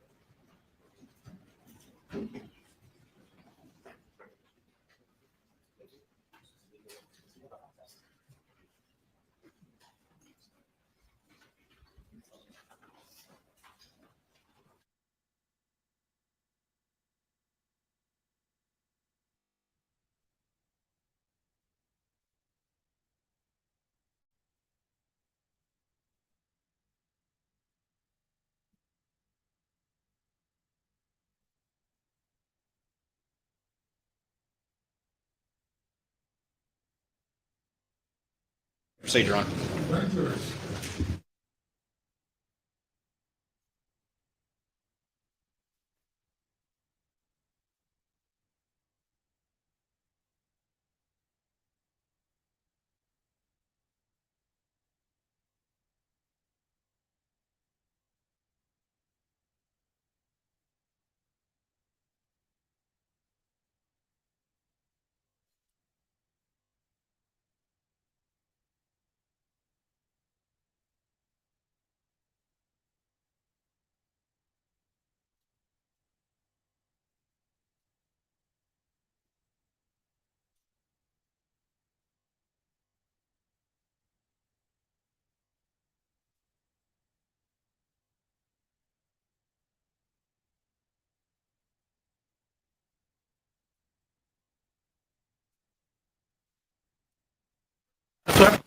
Thank you. The next witness.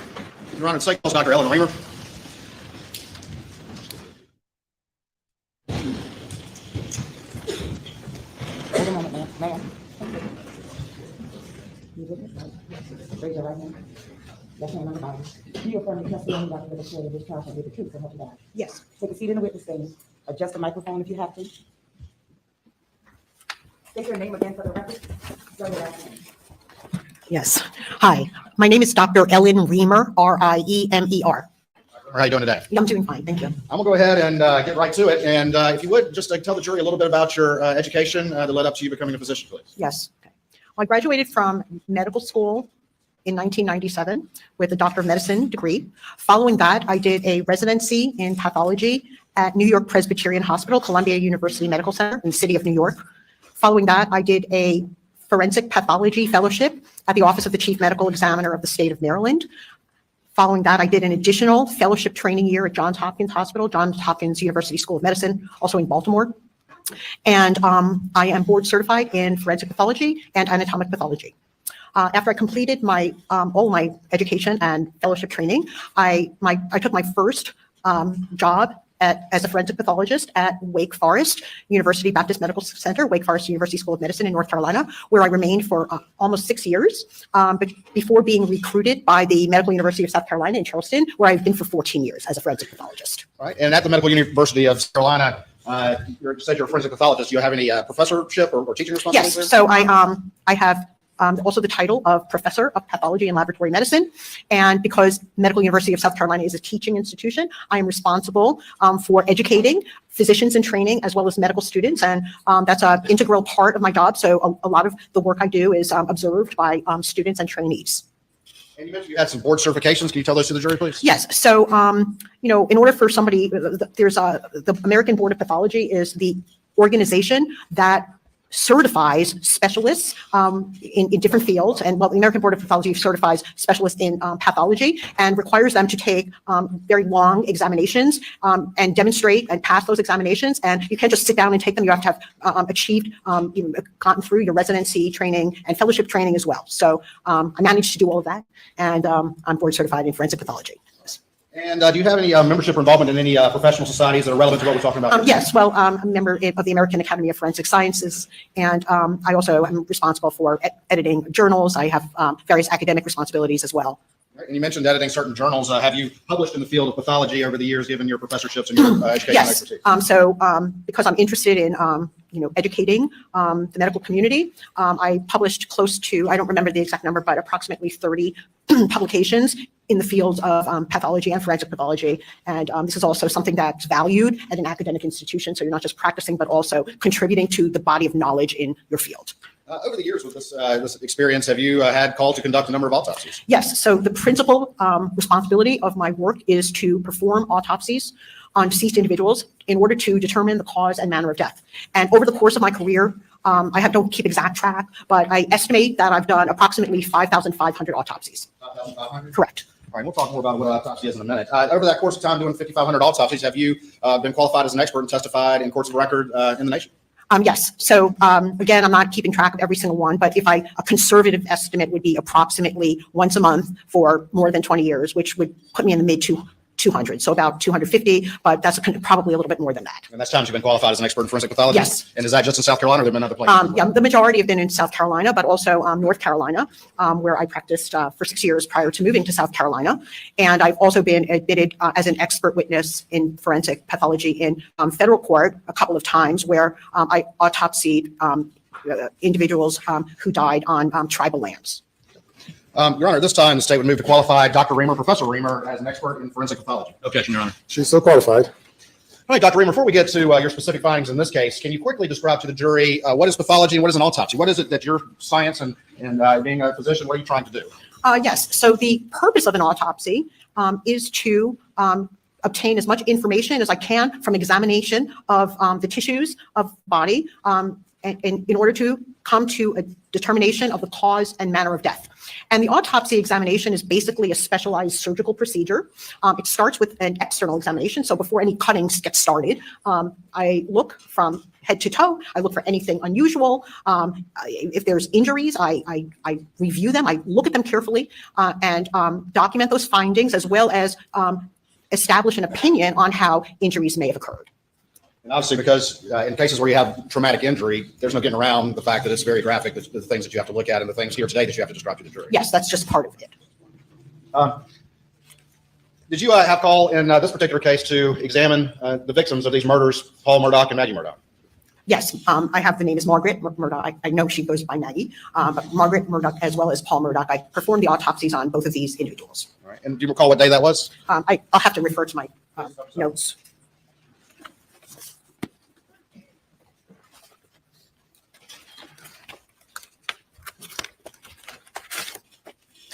Both of the autopsies on both Paul and Maggie were performed by me on June 10th, 2021. And is it typical when you're conducting an autopsy that you have assistants there that assist you in performing these procedures and that sort of thing? Yes, so I have assistants to help me with whatever I need, and the autopsies, I do the autopsy, and any assistance I need is done under my direction. Sure. And then is it common that photographs are taken of the various injuries and your various findings as you do the autopsy? Yes. All right. And if any physical evidence is recovered during that autopsy, is law enforcement present or some official there to take custody of those sorts of things? They're not always present, but if they're not present at the day of the autopsy, they'll come back, and I seal all of the evidence up and with in secure bags, and then those are transferred to the appropriate investigator. Well, let's go ahead and get to it, and we're going to talk about Paul Murdaugh first, okay? Okay. And we also, do we have some poster boards behind you? And the first one is marked as States 500. And can you explain very quickly what this is to the jury, please? Okay, so you may have seen these kinds of diagrams. These are blank body diagrams. And so when I autopsy a man or male, I start with that diagram, and it's basically a vehicle for me to take notes during the autopsy, so I can incorporate findings into my final autopsy report. But this is not, something that this is really for my edification, and so I can write things down, and it helps me when I write the autopsy report and to make sure I've covered everything. And will this assist you as you explain to the jury the injuries that the two victims suffered? Yes. Dr. Reamer, let's again, starting with Paul, if you could very quickly, how many, did you observe any gunshot wounds to Paul? Well, actually, there were 2 shotgun wounds, so that's different than a handgun, or so a shotgun is where there's basically pellets that are enclosed in a wadding, and the wadding, after it's fired from the shotgun, kind of opens up and allows all these pellets to be released from the wadding. And so the features of his injuries told me in no uncertain terms that he was shot with a shotgun. And if I could ask you with the court's permission, if you could step down, I'm going to hold up this board, and if you could bring a marker with you, I've got a red Sharpie right here if that helps you. And let's talk about the injuries that you observed to Paul Murdaugh. And then if you could, for the jury, if you could draw on this board that the first shotgun wound you observed on Paul. All right, let me put mine up real quick. Okay. Okay, so in order to make things as clear to you as possible, I'm going to use a black marker for an entrance wound and red for exit. Okay, so just arbitrarily. Okay, so had 2 shotgun wounds. One of them was to the left side of the chest, approximately this location, and the wadding containing the pellets traveled beneath the skin through like the soft tissue of the left side of the chest. It didn't actually go into the chest cavity, but traveled beneath the skin and through the muscle and fat before exiting the left axillary. Okay, so it's kind of a straight, kind of left to right, right to left shot. And just real quick, when you say right to left, you're talking about Paul's right to left. Yeah, that's right. So I'm always thinking about like the patient's right to left. Okay, it's not, if we look at it, it's from, would be from left to right. But we always, for consistency, it's always relative to his body. Down here by the hands, could you put an R on one side and an L on the other? Just because I know I get confused. Yeah, no, it is. And honestly, we all do this during autopsies as well, because especially at the back, and it's very easy to make a mistake. And also, just real quick, could you write Paul up at the top there?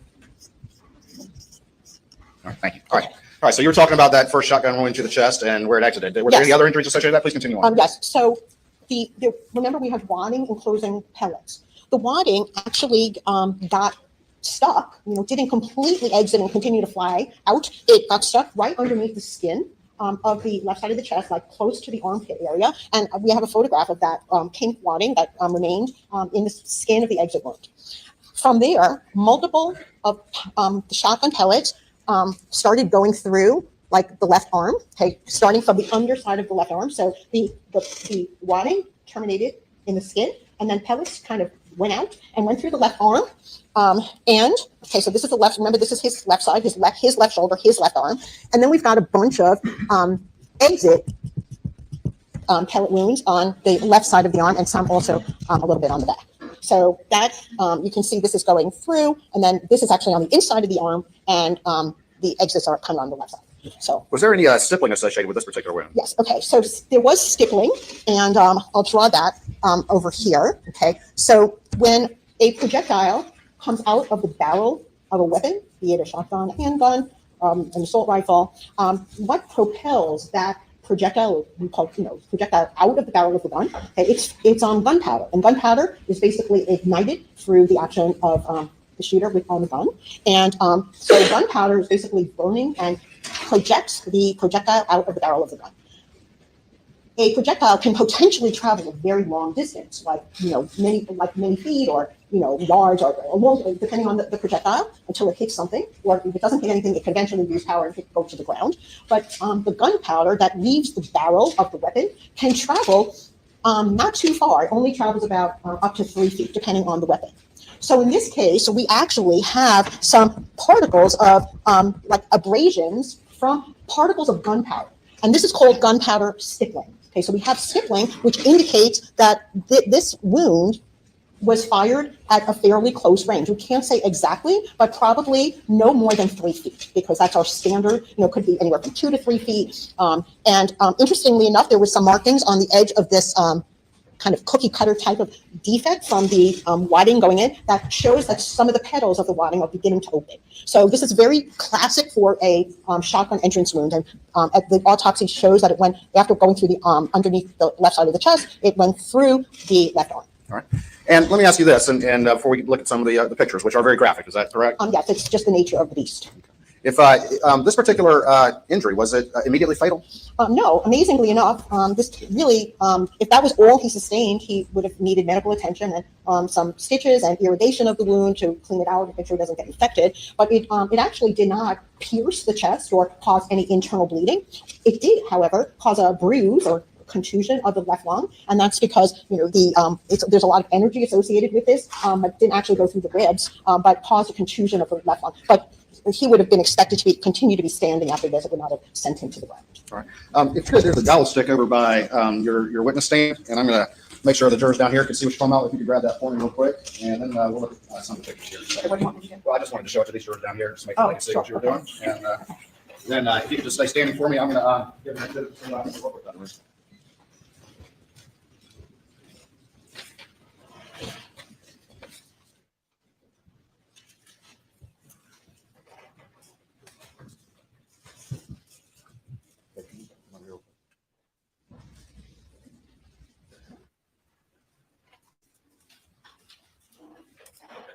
Dr. Greener, if you would be very careful to keep these pointed this way if you could, but I'm going to have you just look through stakes 478, 479, 480, 481, and 482 and see if you recognize those images. Okay.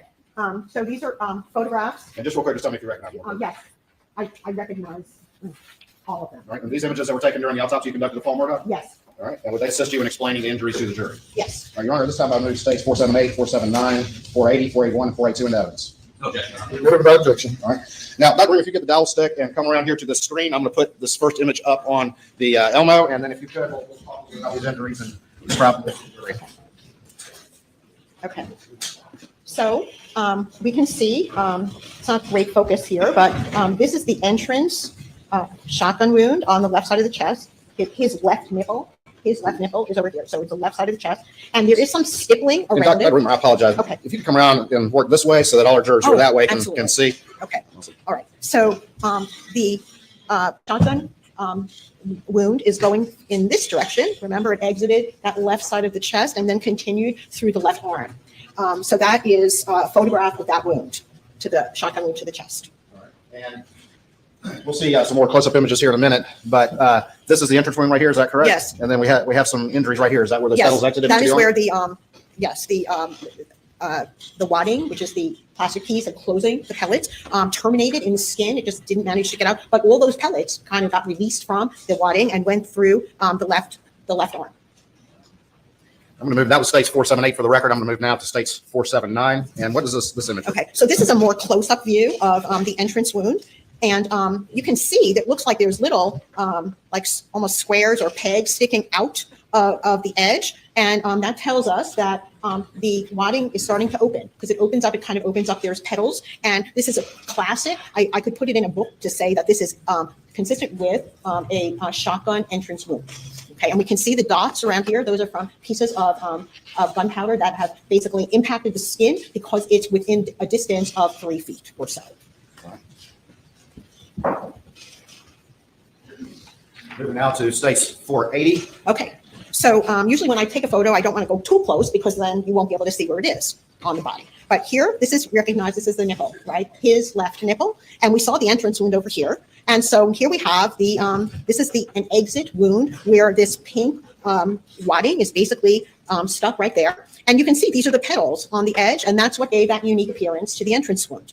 Now, this is basically a cylinder that encloses lots of pellets. And then the pellets here, we start to actually have some of the pellets coming through the surrounding skin and then along the left side of the lateral side of the chest, kind of below the armpit area. All right, and I'm going to show you what's been marked as states 111, already in evidence at this time. Do you recognize that? Yes, so that is the wadding that I recovered at autopsy and took a picture of it before I recovered it. So that's the wadding that was from Paul's chest. And just again, point out where that is in that image, please. Yeah, so here it is. It's kind of peeking out through this big hole in the left side of the chest. All right, let me move on to the next exhibit. I'm going to put up on the screen now states 481. And tell me what this image Okay, so this is a photograph of the same wadding, but I'm taking it from a different angle. Okay, so he's lying on an autopsy table, and I've moved his arm up to show the relationship of this wadding with the entrance pellet wounds on the underside of the left arm. And interestingly enough, a lot of times pellets just go through the skin, but here we have some abrasions around the skin, and it actually corresponds to abrasions. We normally don't have abrasions with an exit wound such as we have here, but the fact that we have abrasions on the underside of the left side of the chest corresponding to the inside of the arm indicates that his arm was down at the time of this injury. So let me ask you about that. In your expert opinion, having done 5,500 autopsies, is there any way that Paul's hands were up when he suffered that shotgun wound to the chest that you've been talking about? No, the autopsy answers that question, that his arm was down by his side at the time he sustained this injury. And again, highlight the specific features that you observed that caused you to come to that expert opinion. So let's just say hypothetically, if his arm was up, you see all of these abrasions around this exit defect and the abrasions around these pellet entrances. We wouldn't see that because those are caused by when these pellets and the wadding is pressing up against the skin is very elastic. So this is just kind of logic. I think you're all going to get this. It's kind of going to push the skin before it actually exits. The skin's going to stretch a lot. And if it hits up against the other portion of the skin, we have kind of abrasions, which are kind of scrapes on the skin around where it exited as well as where it entered. So these are sometimes called it's a shored exit wound. So the skin actually struck another area, and in fact, it corresponds exactly. It's like a reflection. We can see this is reflected. This one is reflected over here. So if we can only get that kind of a mark if his arm is down. Now, this is the kind of thing that it's the logical conclusion, and I'm confident that was the position of his arm at the time he was shot. And this is based on my training and more than 20 years of experience doing these cases. All right, let me look at the next exhibit, which will be 482 for the record. And tell us what you see here, and also, if you could, how that also supports the conclusions you were just talking about to the jury. Okay, so these are the exit pellet wounds on the outside of the arm in this area, right? So this is kind of like his armpit here. And we can see these are kind of just, these pellet exit wounds don't have the kind of abrasions around it. This is just kind of finding its way through the skin. And then this one is over here. So, and the further the pellets travel, it kind of splays out. So after the pellets leave the wadding that is open, they're spread. So, but these are, exit pellet wounds, and we don't have the kind of abrasions to suggest that his arm was pressed up against anything at the time that those pellets exited. All right. One other thing as well is when talking about his arm being down, of course, the wadding stopped in that wound still in his chest, correct? Yes. All right. Let's move on. Just give me 1 second here to get some other exhibits and show them to the defense counsel.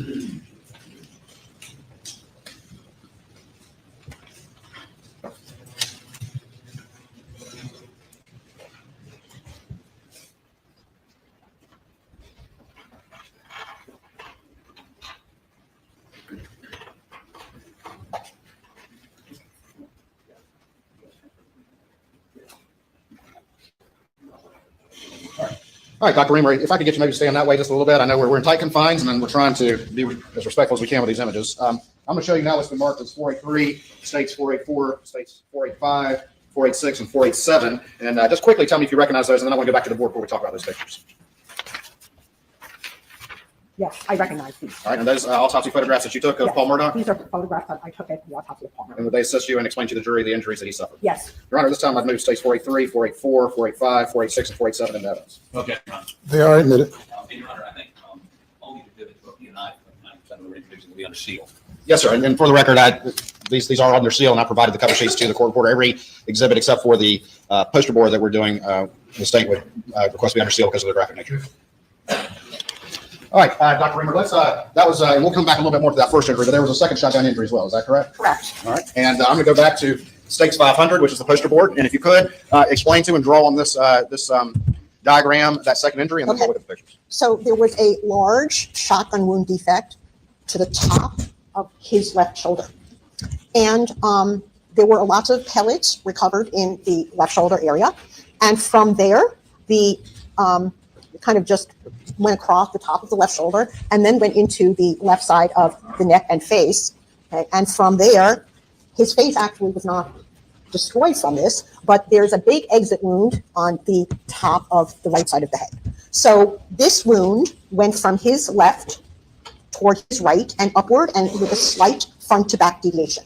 Now, what does that tell us? We don't really know. It's kind of going toward, it's sparing his face, it's going behind the face. Now, one thing that makes sense to me, how could that happen? If he was just standing, not everybody gets shot like standing like these diagrams, right? But if he was shot and his face was forward, it would have taken off a lot of his face. However, if he's turned toward the shooter, then it's going to go into the face here and go out towards the right back of the head. So to me, it makes sense that his head is turned to the left. Not really completely, but partially turned to the left. And what happened here was an extremely severe, immediately fatal injury, because what it did was that after it went through the left side of the neck and face, our brain is basically held up through the skull. So we have bone at the top of the skull, but then we also have a bone that kind of holds up the brain. It went through the base of the skull, okay, which is kind of like this area. The brain is up there. And this wound, actually, his brain was ejected out of the top of the right side of his head and actually arrived at the autopsy in a separate bucket. So this force of this wound actually pushed the brain out of his head. There was only just a small piece of brain remaining, and that's the brain stem that was attached to the spinal cord. All right, and real quickly, going back to the first wound to the chest, if Paul was standing when he suffered that, could he have remained standing after suffering that wound? Yes. All right. The second wound, the one that starts in the shoulder and goes in here and then out the top of his head, what would have been the effect of that wound? That would have been immediately fatal, and he would not have been standing. He would have just fallen to the ground. All right, and would he have been capable at all of bracing his fall or anything like that with a catastrophic injury like that? No, that's instantaneous death. All right. Did you notice any abrasions on his face or anything like that? Yes, he did have, and it's depicted in one of the photographs. He does have a kind of a scrape on his face, and very frequently scrapes on the face that it has a slight directionality. It's consistent with a terminal collapse. So he's hitting the ground with some movement. There's frequently kind of a linear pattern. And, all of this really makes sense. Once you see these things, you can understand that if somebody's going to fall with, the force of their body and they're going to hit their face on the ground, and we get some abrasions that correspond to that. All right. And let me do this real quick. If you could grab that dowel stick for me, I want to make sure that the down here I can see what you've been drawing. Okay. That's the shoulder right there, and then... Yeah, I should have made a red mark here to be consistent. This is the exit wound on the right side of it. And the brain came out of that exit. You mentioned a little bit about being consistent with Paul kind of having his head tilted to one side. If you could use the dowel stick, maybe use me as an example and show me kind of what you're talking about. You position me however you want to. Yeah, okay. Let's go ahead. So we start with like a different idea, okay? In order to understand how that's the case. So if a shotgun wound is entering the top of the left shoulder, and let's say his head is turned like that, it's going to go right through the face, right? But if his head is turned like that, it's going to spare the face and be able to go behind the face. So if somebody's just standing looking straight ahead, this most likely would have done a lot of damage to his face. But the fact that the face remained intact tells me that his head was, I don't know, up or down, but his head was facing in the direction from where the shotgun was being fired. And then the injury to the shoulder would have been where? If you just pointed Yes, so kind of on the top of the shoulder. This also did not injure his chest cavity. It kind of went through a lot of the skin and muscle and fat of the left shoulder. And there were a lot of pellets that were recovered from the left shoulder area as well as the head and neck. I'm going to show you very quickly what's been marked as States 110. And do you recognize this? I'm already in evidence. Yes, these are the pellets that I recovered from the left shoulder and head area. All right. I'm going to go ahead, and if you could stay on that side so the jurors can see, and I'm going to... This side? Yeah, if you could work on this side so that the jurors down that end can see, and I'm going to look at some of these. All right, and I'm going to show you first what's been marked as States 483. And can you tell me what's on this particular image, particularly as to some of the things you were just describing as to the abrasion and things like that? Yes, so we can see this is basically an abrasion is a fancy word for scrape. So there are scrapes on the right side of his face, and you can see they kind of have, you can kind of see that there's a little bit of a linearity. So if he just felt completely flat, we might just get like, you know, dots, but if there's some movement, we get, it's kind of, he's hitting the ground and then moving a little bit as his face hits, so we get this kind of vertical direction. And this is a very typical type of injury to the face that somebody might suffer from, a terminal collapse. So after they sustain a fatal injury, what are they going to do? They're going to fall to the ground. Now, depending on the surface of, you know, if it's concrete or, you know, grass, we might get some, but this is very typical of, I don't know what kind of surface it was, but a terminal collapse. Okay.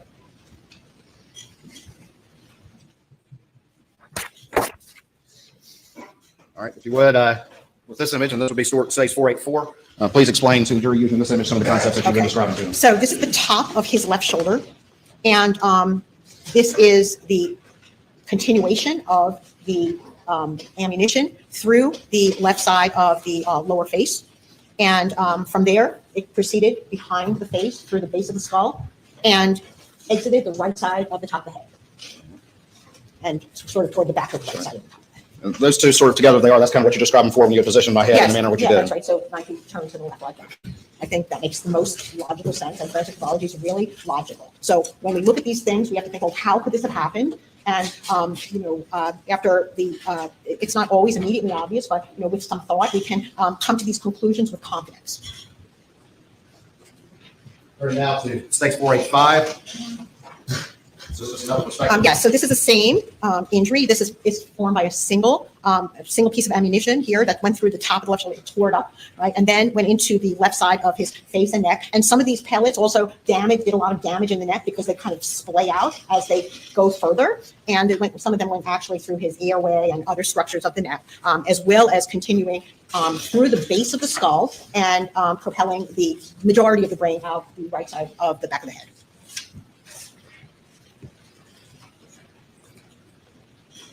Okay. And now going to the sort of the end of that particular one, tell us what this image represents. So, you know, you can kind of see, it looks like this piece of his head, we're not really seeing the entire thing because his forehead is basically still intact, but you can appreciate at this point that, you know, the contours of his skull are disrupted. And that's because there's a defect at the top of the skull, but not involving the forehead, so it's coming in the back. So we know it started at the shoulder, it's entering the back, so his head may have been like that.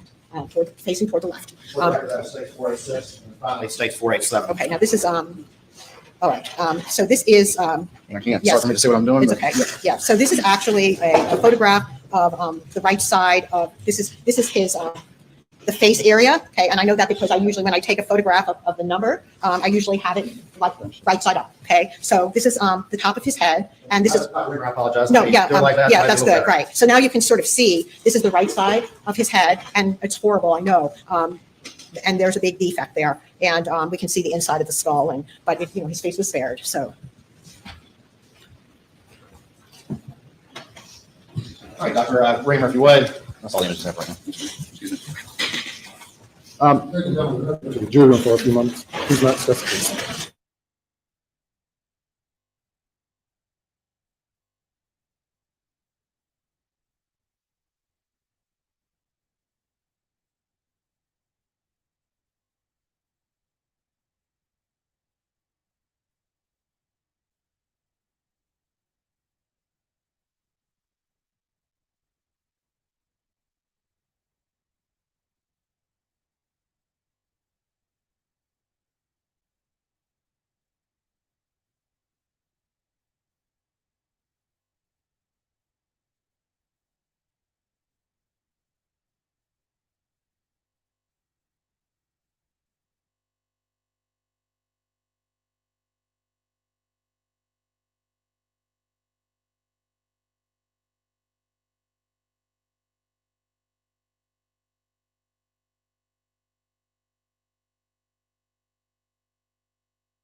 welcome back. Well, they are on a break, so it gives me an opportunity to go to Krista Ramey again. Philip had to go. It's been a while since we've been able to comment here. So, Krista, what do you think so far about the manner in which this evidence with this pathologist is going through? I've had a lot of pathologists, and the first thing that struck me is that she's extremely experienced, very competent, and she does something that I love with pathologists. She's also using common sense ways to explain the actual manner that the death occurred, as opposed to just being straight out scientific. What are your thoughts? I think she's a teacher. And I love experts like this because they do a great job of helping your jury understand things. And when you're looking at evidence like this, it is not, I mean, it's so unpleasant and it's so disturbing, but yet she's helping them keep the focus on her. Look there when you need to. And let me explain, come back to me, let me explain. So it's not as horrifying for the jury. I think she's doing a fantastic job. Yeah, and that's a really good point. We always say that as a prosecutor, you want them to be professorial and you want them educating. There's a connective tissue with the jury. But when you're a defense lawyer cross-examining that witness, she's a very experienced witness. You don't want her being a professor when you're asking the questions. So it's tricky for the defense to cross a very seasoned expert like this. Yes, and she will know what's coming and she will know how to respond to it. And having done this over 250 plus times, as she testified to, this is not her first rodeo. She'll know how to politely disagree and continue to educate the jury when she can, when those opportunities present themselves. The best way to do this is to make sure when she's being cross-examined, you'll notice she'll probably turn to her, her chair and make sure she's telling the jury why she said, her answer. And so I expect that she'll be just as good on cross as she is on direct. I'm looking out for something here, Krista, because I don't know. My spidey instinct is telling me it may be in this area of testimony that you may get an insight as to where the defense is going with the case, to whether or not it could be somebody else that did it. Listen, we know about the lies. We know about the video in the kennel. Like I said before, there were many times that people lied in investigations that I handled. It made them look suspicious. It made them look like a suspect. But in the end, there's a million reasons why people lie. Do you think we may be hearing the theory of the defense's case through this witness? I think part of it, yes. I think you're right. And the nature of this killing is so personal. It's up close. It's not from a great distance. And you're doing this to your son. And you hear of murders happening frequently with a spouse, and not to diminish that, but to kill your own flesh and blood up close and personal like this. It suggests that maybe, is motive really money and not getting caught with these financial crimes? Why would you kill your son for that? And so I think that the prosecution's job is really going to need to refocus on this motive. There's all of this evidence now in of the financial crimes, but is it really all of that's the motive to do something that's so grotesque and personal that you're hearing about right now? I mean, I've been handling homicide cases for 30 plus years, I hate to say, okay? But it's getting to a point where, yeah, I get a financial motive if there was an ability to be able to get finances in return, insurance policies, things of that nature. We've certainly seen this, but the state is even a little bit different. The financial motive isn't really so much, it's the financial crimes that they're saying he actually wanted to kill his own flesh and blood and his wife in order to delay, distract. But it was already clear that the gig was up with him. He knew his law partners knew about it. He knew the CFO knew about it. So you then have to go, this would be me arguing as a defense lawyer or as a prosecutor being afraid of, with the idea that he did this just to buy a little time. And then in the end, he is such a bad guy that he tried to have somebody else kill him so that his other son could get the insurance proceeds. I mean, is this the kind of person that hates his family? I don't know. I think that they may be walking in a trap with trying to prove this motive, especially when you don't have to prove motive. Okay, final thoughts. You got about 20 seconds. Yeah, I agree. I think that they really need to streamline this. This suggests more of a crime of passion. Maybe he was angry because his wife found out and things blew up. But covering up or delaying, I don't buy it either. I agree with you, Bob. Yeah, I think it's going to be something that's going to be really difficult for the jury. And then I always say the same thing. If they come back with a guilty, as a prosecutor, I'm saying this, I don't want to have that 404B evidence pop back up on appeal and have a court say, yeah, maybe some of it was all right, but it went too far. Krista, thank you. That's it for me. Don't go anywhere. You can watch the trial on our YouTube or our regularly scheduled program. I'll be back later in the week.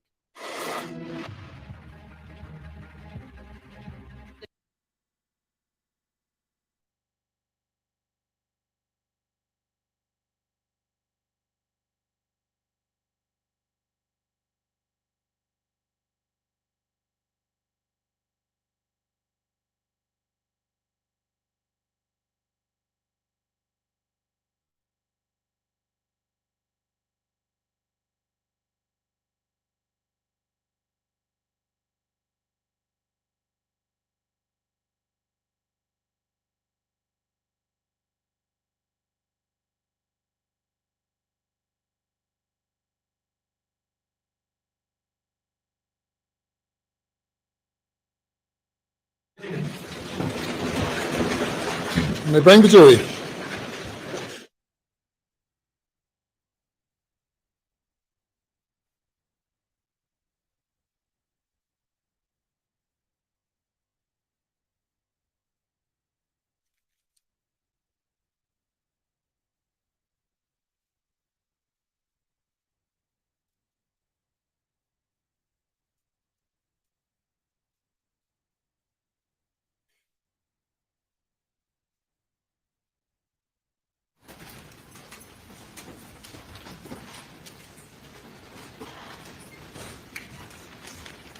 The jury is present.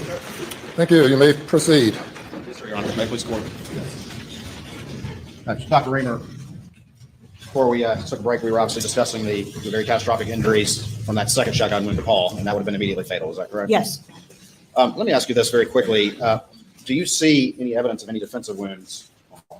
No, I did not. Can you describe quickly what a defensive wound is and then explain why you see none of those particular areas for this? Yes. So a defensive wound is, sometimes somebody might sustain injuries that suggest that they had their hands or arms up while trying to defend themselves from what is about to happen. And I don't see anything on his hands that would indicate, he had his hands up to his face in anticipation of the injury that was about to happen.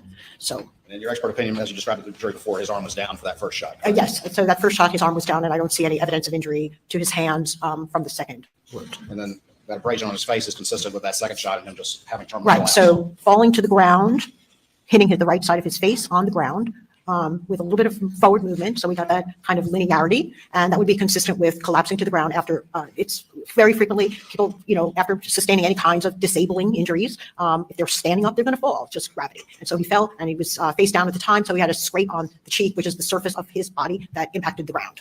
What were toxicology results on Paul, if any? Yes. So Anything that he might have had in his system? Oh, yes. So every person that has an autopsy at MUSC, and everybody gets a full toxicology testing done. MUSC does not actually perform toxicology, but toxicology was sent to a toxicology lab that tests for any possible substances that may be in the blood. And the only thing he had in the blood at the time of his death was caffeine. No alcohol or drugs? No alcohol or drugs. It was negative. Were you able to reach any conclusion about the order in which Paul suffered these shotgun blasts? Okay. Well, in my opinion, based on my education and experience, the first shotgun wound, the initial shot was to the chest, following which he remained standing and sustained the other gunshot wound to the top of the left shoulder and head. If we think about it, well, is it possible that the other one was first? It just kind of defies logic, right? So if he got that one first on the left shoulder and through his head, we know that one sent him to the ground. So he fell to the ground, hit the right side of the face. How is he possibly going to get that one to the front of the chest? So it's just hard to imagine a scenario in which the shotgun wound to the head was first. Let's move now, if we can, to Maggie Murdaugh. And you did her autopsy as well as you described in the story. Is that correct? Yes, I did. All right. And how many gunshot wounds, just very quickly, did you observe on Maggie? So she sustained a total of 5 gunshot wounds from a minimum of 4 shots. So it could have been from 4 shots with 5 wounds or 5 separate shots. And I will explain once we do that. I have what's been marked as stage 501. And again, this is another diagram that will assist you in explaining the injuries. Yes, so this is the female, the woman diagram. And and this is what I used to take notes while I performed the autopsy. All right, if you would step down, please, and walk over here, and we'll do the same procedure with Maggie. We'll start out by writing her name at the top, and then put the left and right on there, too, to aid us in understanding.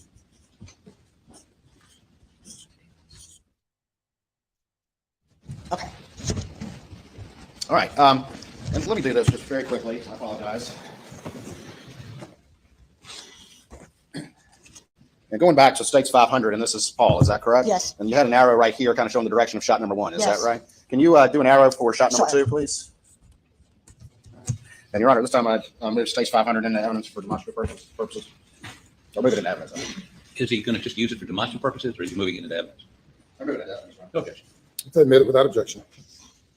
All right, going back to 501, this would be Maggie, is that correct? Yes. All right, if you could start to detail the injuries that you observed to Maggie and what is the most probable order based on your review of the evidence? Well, first of all, this was a different weapon. It was not a shotgun with wadding and pellets. These injuries that Maggie sustained were they're completely consistent with an assault rifle. So it's a different weapon. And I'm going to go through the 5 wounds, and then we'll think about how I'll try to explain my opinion as to the likely order, just sort of like we figured out Paul's shotgun wound to the chest came first, but we'll do the same with her. But she's got a few more wounds, so it could be require a little bit more logical thinking. Okay, so she had an entrance wound that was right over there. Okay, it's kind of right below the rib cage, not far from the middle of her midline of her body. And that wound, okay, now we're going to remember, this is right and left. It's very easy to get the right-left situation confused, but that's going from front to back and downward, and there was an exit wound kind of like right down here. Okay, so it entered here, Okay, so we're in a kind of downward direction. It was actually 10 inches below where it entered. So it's pretty low. You know, down here was the exit wound. And on the way, that projectile, that bullet, went through the abdominal wall. That's like our muscle and all that. And then once it got inside the body, it went through mesentery, which is the supportive tissues of our intestines. So it went through mesentery, has all the blood vessels and lymphatics, all that stuff that supports our intestines. The intestines take up a lot of room in there. Now it's continuing to go toward the back of her body and through the pancreas, okay, which is kind of toward the back. And then as it's traveling left, it went through the left kidney and left iliac artery, which is a blood vessel that leads off the aorta before exiting the left side of the back. All right. And let's go ahead. Can we do the second wound, and then we'll talk about both of those together in a second if we could. So we've got two that are basically completely to the front of the body, directly to the front. And there's another wound that's kind of on the front inside of the left thigh, like kind of like over there. Okay. And this one is also going from front to back and toward the left and downward. So these two shots follow a parallel path. They're both, so this is the left, okay, left leg, right, left thigh. And the exit wound was in the back of the left thigh. And it actually, this is a little bit too high, okay, I should, but it was lower down. Through the wrong one. I'm sorry, Yeah. okay. All right. Yeah, so it's traveling in a downward direction and also with a kind of a slight right to left. So I'm going to draw an arrow to indicate the direction, okay? So that one's going like that. And then this one is also going in the same direction, downward toward the back. And those, you said, followed kind of a parallel trajectory? Yes, they had a relatively parallel trajectory. Another feature of each of these wounds is that, remember we talked about gunpowder stippling when somebody is shot at a relatively close range. Well, both of these wounds had gunpowder stippling around them, okay? And Yeah. go ahead and remind the jury what stippling indicates about probable distance from a Yeah, so firearm. within 3 feet. We don't usually see it any more than 3 feet. Sometimes it's within 2 feet, but depending on the firearm, I can't say exactly, but it's somewhere in that range. It's a fairly close range of parallel trajectories for these two Right, wounds. okay. Is that And- correct? Yes. All right. And they both exited the left side of the body. One was on the, this is her left leg. It's really easy to get turned around here, okay? Left thigh, the other's on the left side of the lower back. And the one to the left leg actually just went through. It went through muscle and soft tissue. It didn't actually break a bone. All right. If those two wounds, let's go ahead and do all the wounds. Can we go to the next wound that we have? And before we do that, was there a wound to the wrist in this particular instance? Yes, there was a wound to the wrist, and it was on the left wrist. The entrance wound was somewhere around here. And, okay, so this is her left wrist, and then the exit wound was a little bit higher on the inside of the arm. So this is the kind of the hairy part, this part, and then the inside, there was an exit wound. All right. And using my left hand, can you kind of point generally to the jury about the location of those? Yeah, so kind of going in here and out there. All right. All right. So that's 3 gunshot injuries at this point. Is that correct? That's correct. All right. Now tell me about the fourth one, if you would. Okay. So the fourth one was somewhat unusual because it's going in an upward direction through the body. Okay, there was an entrance wound on the underside of the left breast that exited like the top of the left breast. Okay, and from there we have some marks on. There's like bruising on the left side of the chest up here, the left clavicle, and that bullet continued through the underside of the left side of the face. Okay, so there's a wound kind of like over there. Okay, and everything is kind of going up. So this was an exit, and then we have like a re-entrance. Okay, so we have a series of defects. We have this is an entrance, an exit, and then the bullet continued through the left side of the face and lower ear area and into her head. Okay, now in addition to that, Just real quick, those first 2 wounds that you've described, the wound to the abdomen and the wound to the leg, and those are both to the front of the body. Is that correct? Correct. And they both had a similar parallel trajectory. Is that correct? Yes. Would either one of those wounds have been immediately fatal? no, All right. The wound you just described, and how about the wound to the wrist? Would that have been immediately fatal? What about the wound that you just described that went in near the breast and then went into the head? yes, that would have been immediately fatal because when it entered the left side of the face, it basically destroyed the brain.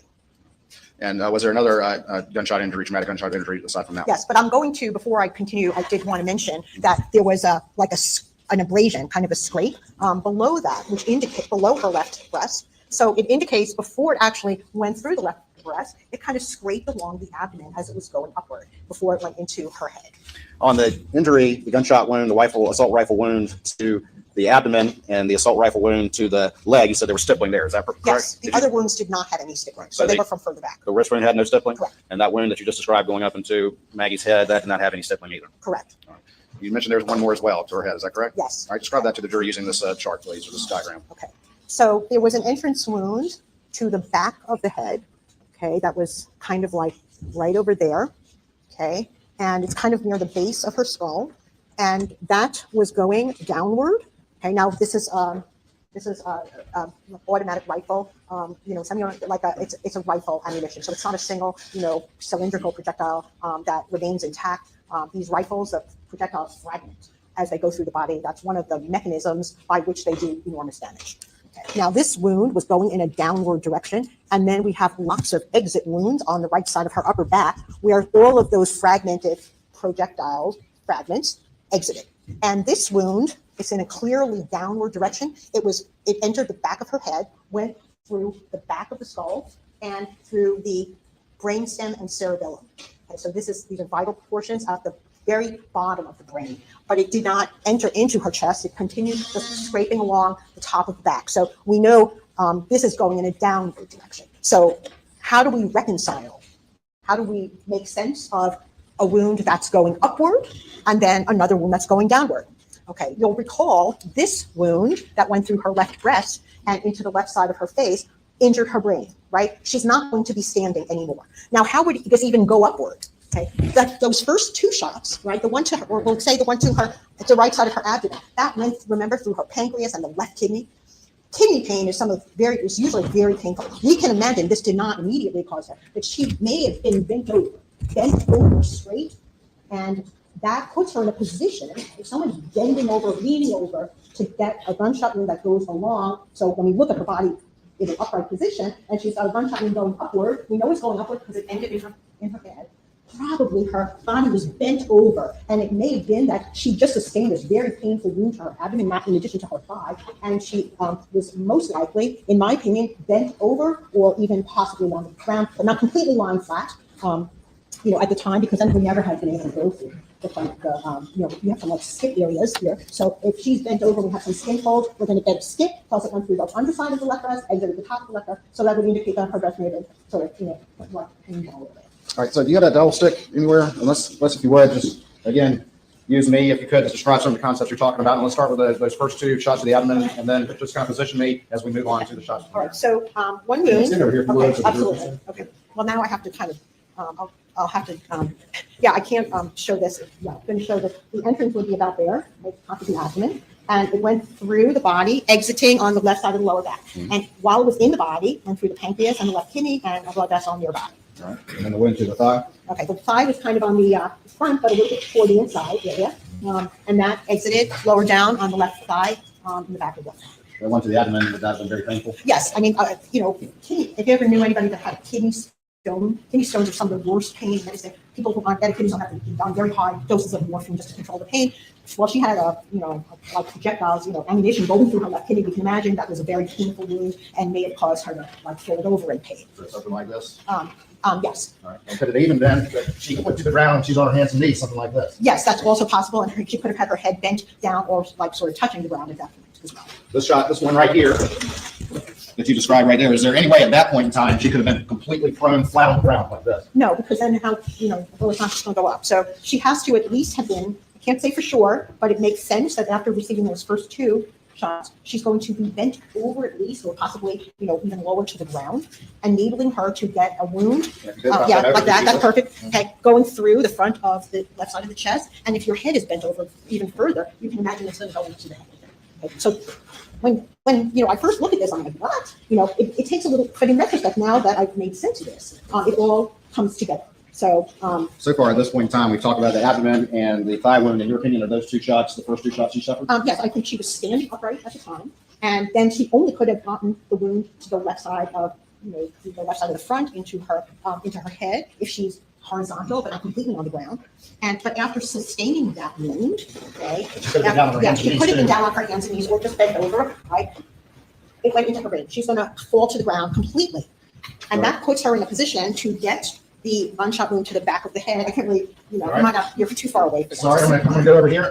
Show me that Yeah, last one. okay, so the last wound was going in a downward direction, entered here, it's kind of, you know, enough to fracture the skull and go through the back of the brain, which is like a brain stem, and then have just a bunch of exit wounds there. So that's, you know, that actually is in kind of a downward direction. So we've got something going upward, we have something going downward, and it only makes sense that the one to the left side of the foot occurred first, because if the one to the back of the head was, she basically was already had injury to the brain sufficient to have killed her. The one to the back of the head that went down was, you know, an additional wound, but, you know, the one to the, that entered the left side of the brain was already sufficient to have killed her. If she had not suffered this wound right here, the one where she's hunched over her hands and knees, if she had not suffered that one, would this one to the back of the head also been immediately fatal? Yes, either one of them would have been immediately fatal. That one went through the brain stem and the cerebellum.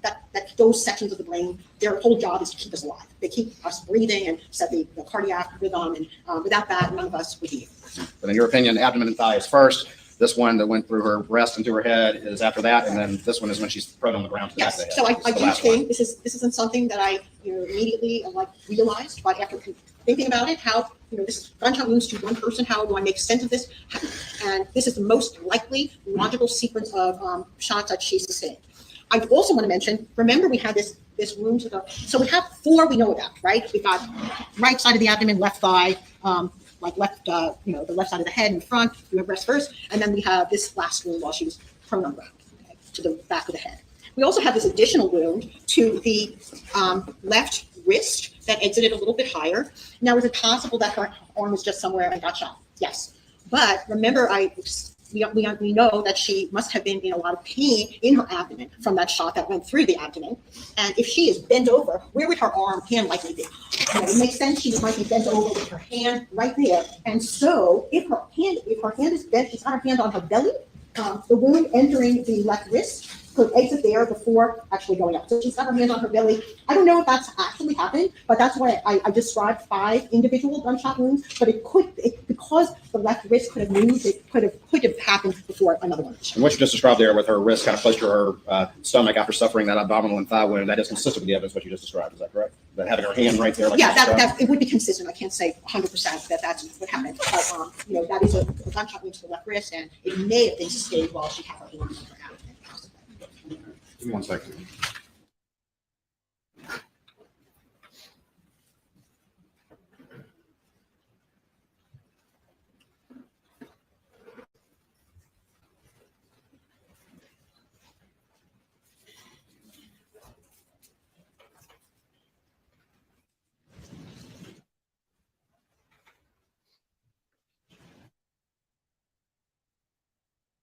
All right, Dr. Reamer, I'm going to show you some images, and if you could stand back that way, just so we can again try to protect these as much as we can. These again are very rapid, is that correct? Yes.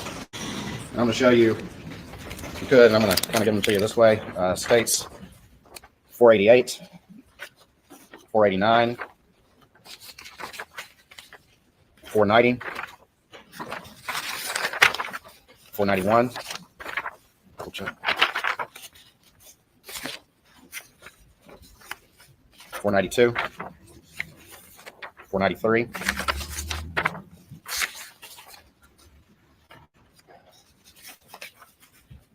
495,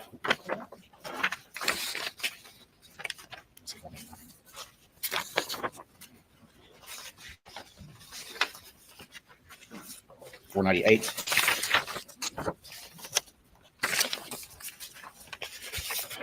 and 499. And do you generally recognize those images? Yes. What types of photos you took of Maggie Murdaugh? Yes, these are photographs that I took of Maggie Murdaugh's wounds. All right. And would those assist you in explaining these injuries to the jury? Yes. All right, Your Honor, this time I move the evidence. States 488, 489, 490, 491, 492, 493, 495, 498, and 499. Okay, Your Honor. You're admitted. All right. Dr. Reamer, if you can grab the dial stick and come on down here, and I'm going to try to move through these as expeditiously as I can.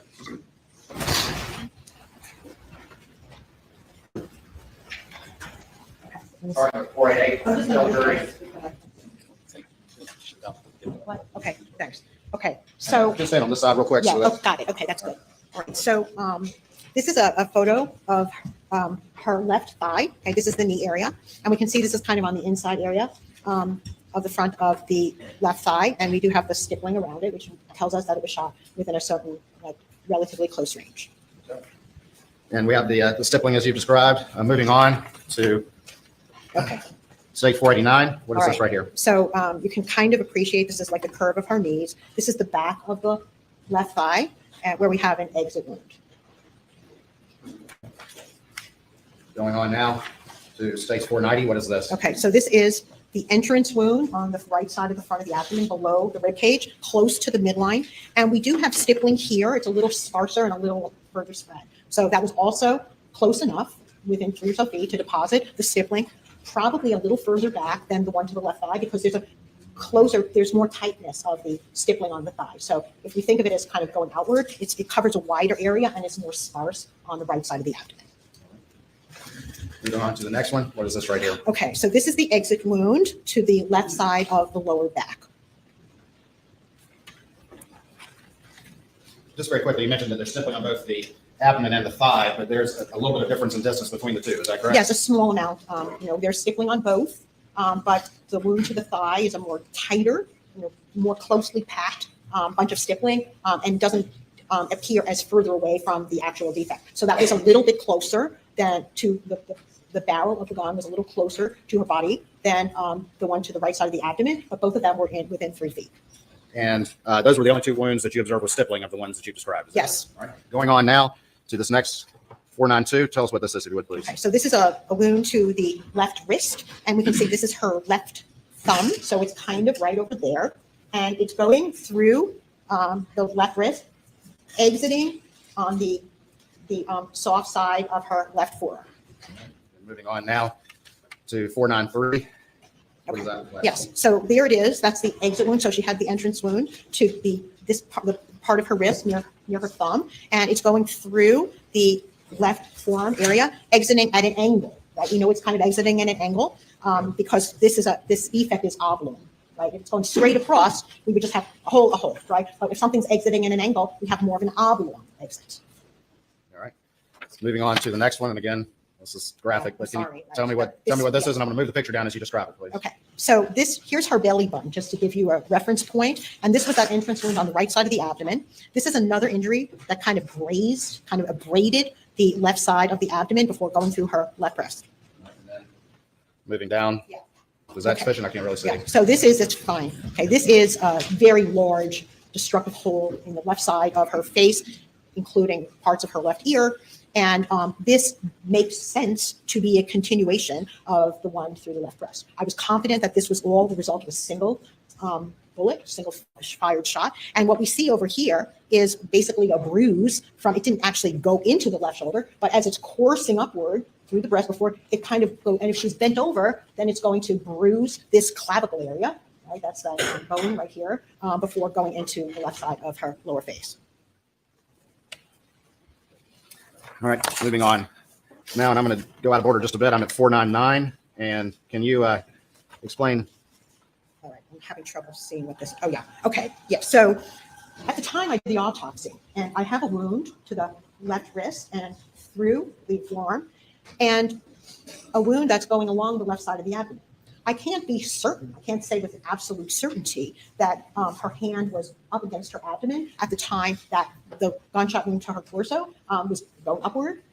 But if her hand was on her abdomen, which she may have had there after getting shot through the abdomen and bending over, this would be a perfect line through the through the wrist, out the left forearm, and like continuing in an upward direction before fatally entering the left side of her head. Is that an explanation for how the wrist and that gunshot could be related? So I took a photo of the wrist and the scrape along the left side of her abdomen together because it occurred to me, based on my experience over decades, that this may have represented a single inflicted shot. Maybe the one to the wrist was a separate shot. And in my autopsy report, I described it as separate because unless I'm absolutely certain that it's from the same shot, I'm going to describe them separate. But I'm able to tell you, so we have 4 wounds to the body, and it made 5 wounds. But if we count the left wrist as separate, but if the left wrist was connected to the other one, to one of the others, then it's there's only 4 shots to the body. And then finally, states 498. Okay, so this is also a very ugly shot, and this is the back of her head. And is a routine matter. She had hair there, but I I shaved, it wasn't apparent what kind of a wound she had back there. There was blood, but I'll cut away the hair to display the entrance wound. And you can see how long it is. It's long. It's not just a hole going from back to front. It's going in a downward direction like that. And this ammunition breaks up into fragments, and we have like these fragments basically coursing along the top of her back, going through the skin and the fatty tissue beneath in her upper back. So, and this one, before it actually hit the back, it went through the skull, at the back, right side of the back of her head, as well as the brain stem and cerebellum. Thank you, Dr. Reamer. We're almost done. If you could have a seat real quick, and we will conclude the examination.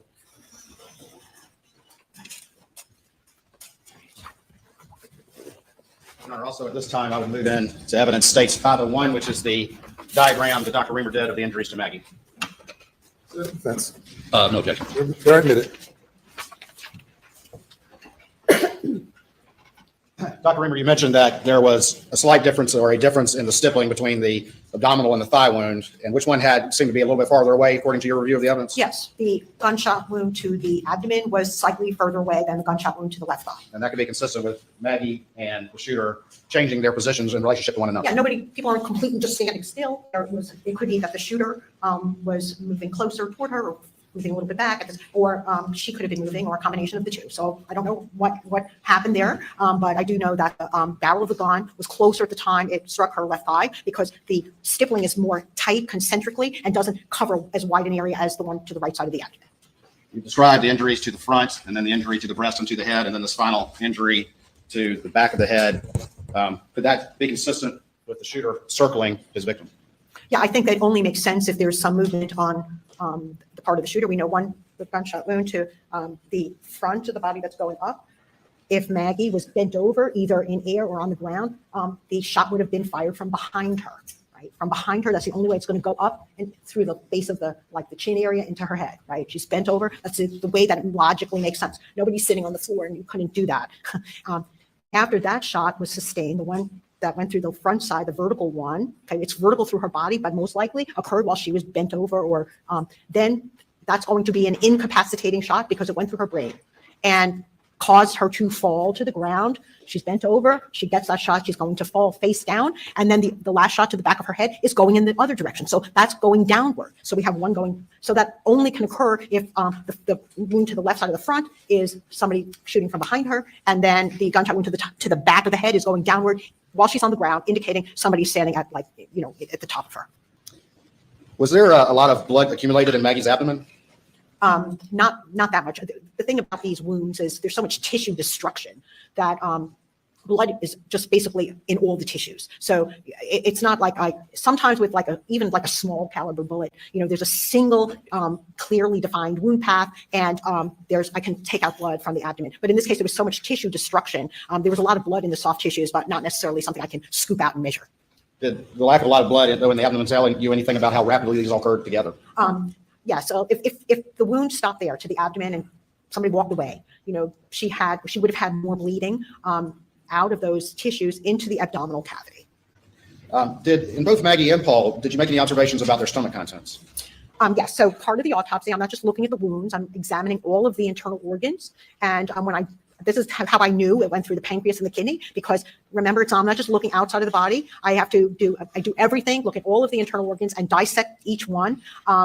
And when examining the stomach, I will document the contents of the stomach, and they each had a lot of recently digested food fragments. So they had a full stomach of food. Were those stomach contents consistent with one another? Yeah, they looked identical to each other. They were kind of gray tan. Couldn't tell exactly what it was, but it may have included meat. I didn't see any corn or green beans or anything like that. But whatever it was, they were identical to each other. And I believe she had 600 mLs, which is it's 450 mLs is a pound, so it's like almost 1.5 pounds of food, and he had 500 mLs, which is a little bit more than a pound. But they looked similar, like they may have shared a meal together. You testified that there was no defensive wounds on Paul. Did you observe any defensive wounds on Maggie? No, nothing that would indicate any kind of a defensive wound. Did you observe any damage to her fingernails or anything that indicated that she had been in a fight with her attacker? No, that's also part of the autopsy. I'm, in addition to collecting clippings from the fingernails, I look carefully to see sometimes there's a fingernail broken, sometimes there's obvious tissue or blood underneath fingernails, and she didn't have any evidence of, material visually evident underneath her fingernails. What about her toxicology? Did she have anything in her system? Any drugs or alcohol? She had caffeine only, the same as Paul, and no other alcohol, no alcohol or other drugs other than caffeine. Dr. Reamer, in your professional expert opinion, what was the cause of death to a reasonable degree of medical certainty for Paul Murdaugh? For Paul Murdaugh, shotgun wounds. Let me see what exactly I said. I said shotgun wounds to head and chest. Shotgun wounds of head and chest. And what was the manner of death? Manner of death is homicide, which means death at the hands of another. And Dr. Reamer, in your expert opinion, what was, to a reasonable degree of medical certainty, the cause of death for Maggie Murdaugh? Maggie Murdaugh died of multiple gunshot wounds. And what was the manner of death? Manner of death is homicide, death at the hands of another. Death at the hands of another. One final question. Did you recover any fragments from Maggie Murdaugh during your autopsy? Yes. So this kind of ammunition breaks up into fragments. That's the nature of that ammunition. And so I recovered multiple fragments of projectiles. And we'll show you what's been admitted into evidence at Stakes 112, and you recognize that? Yes. So those are fragments I've recovered from Maggie's autopsy. Thank you, Dr. Reamer. Nothing further, Your Honor. Cross-examination. I'm going to have an extensive cross-examination. You want to begin that tonight or first thing in the morning? You want to begin in the morning? I think so. I mean, it's 5:45. It could go easily to 7. And I don't think the jury would, at this point, like to stay here. I don't. But All right. Ladies and gentlemen, we will recess for the evening and start at 9:30 tomorrow morning. Please not discuss the case.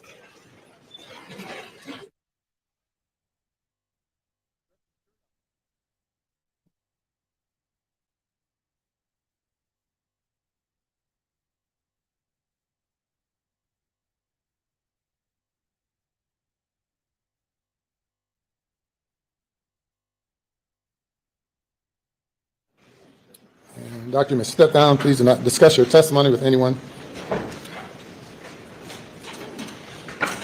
If everyone will be seated.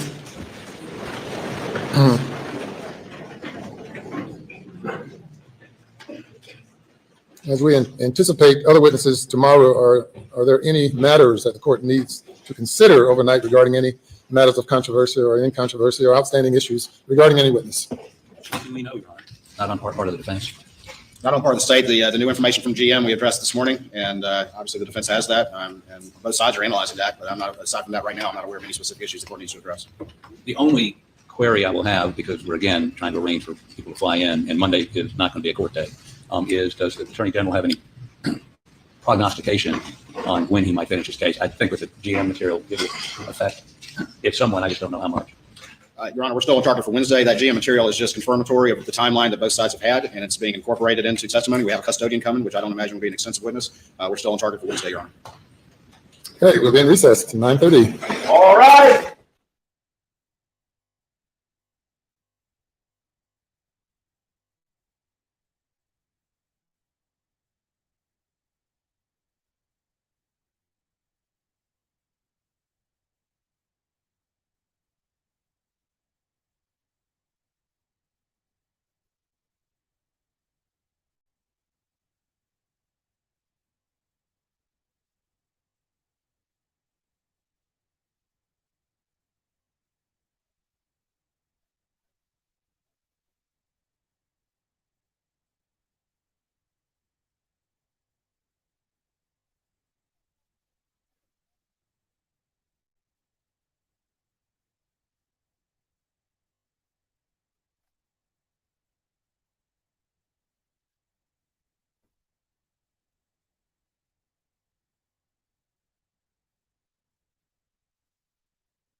Alex, you plan on taking a stand?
had the appearance of, I guess I'm going to stop, and this is asking for an expert opinion in the appearance of a stain, and I don't believe that, respectfully, that this witness's qualifications in that regard have been established. You can cross, and if that develops, then I'll take a remedial measure. Go ahead. Go ahead. Based on the appearance of it, it looked to me like it was something that would have sprayed or splashed and landed there and then dried, that it wasn't some sort of application or brushed on or that type of thing. When you say application or brushed on, what does application mean? Does that mean the same I guess I'm going to object again. This is going into now expert opinion on stain pattern analyses that hasn't been established if the state or given notice of as it relates to this witness. And if the only thing he observed was that particular photo, I think that's another issue. I don't know that Mr. Gravely had finished his question. I just wasn't sure what the word application means in the way he used it. That was, Did you finish your question? yeah, that was my question. Yeah, what does application mean? Okay. The objection's overruled. Probably very similar. It didn't look to me as if there was any appearance that it had been brushed on or some sort of applicator was used. It just looked like it had landed there.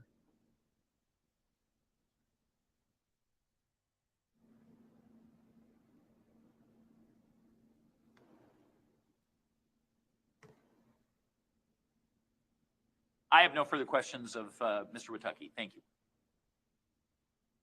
When Attorney Gravely had asked your opinion of your peer review of analyst Treffinger's opinion about the source of that stain or what that stain was, you said that it was more based on your experience opposed to scientific certainty, correct?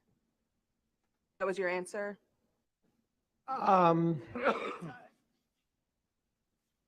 I think that's a fair statement.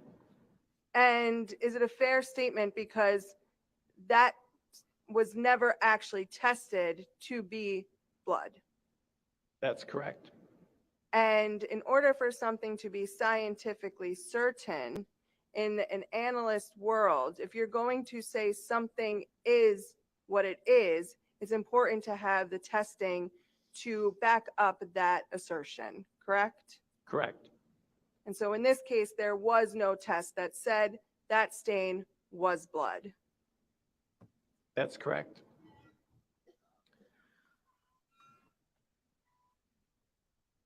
You talked about your observing of the stain. You did not observe that stain in person, correct? I did not. And you weren't able to look at the stain under a microscope, correct? Correct. You were limited to the picture that was just shown on the screen. That's correct. And you'd agree with me that it is hard to determine or make an actual determination solely based on that photo to be able to characterize and make a complete determination about the stain pattern.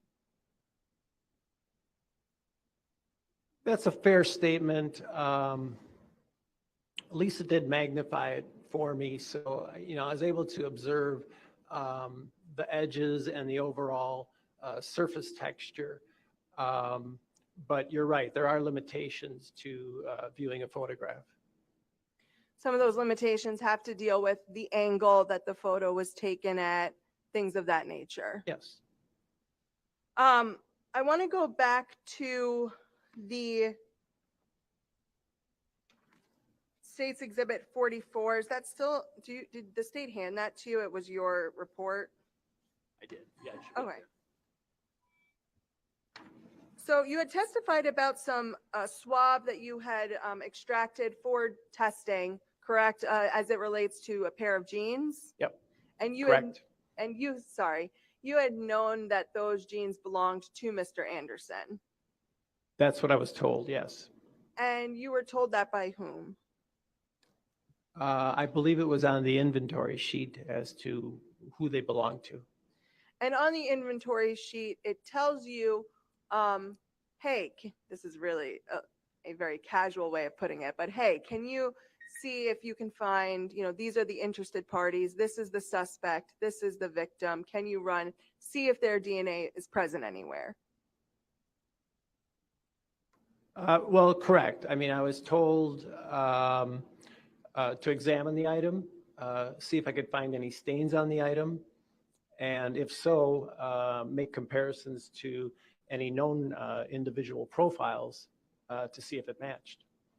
Okay, so as far as Mr. Anderson's genes, if you could just turn to page 2 of 5 of Exhibit 44 of your report. Okay.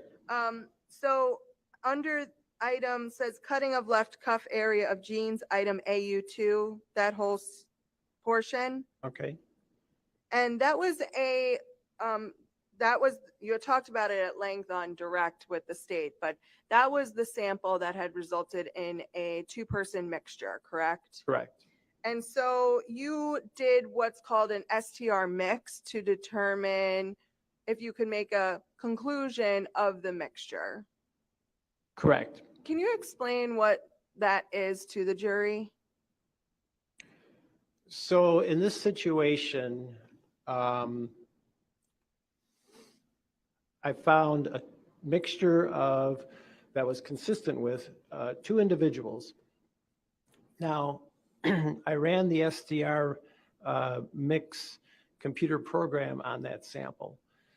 And part of the procedure is if you have a profile developed from an item where it's likely that you know one of the contributors, then you need to tell the program that assume that this profile from this individual is present and tell me who the second person is in the profile. So that's basically what this profile did. And then when I compared the known individual profiles to this second contributor, each one of them came back as an exclusion that they could not explain as being the source of that second contributor. And so one of those mix that you put in for this comparison and analysis was the DNA profile of Mr. Anderson and the DNA profile of Mr. Gutierrez, correct? Correct. And when you ran that test, the results came back, the likelihood ratio was 0. Yes, and that means there's no, it's an exclusion, and the evidence is not explained by a mixture of those 2 individuals. So that person is excluded as being the second contributor. And exclusion with a 0 likelihood ratio means it's absolutely impossible that none of that person's DNA was on that item. That's correct. No further questions for this witness. No questions on those. You may sit down, sir.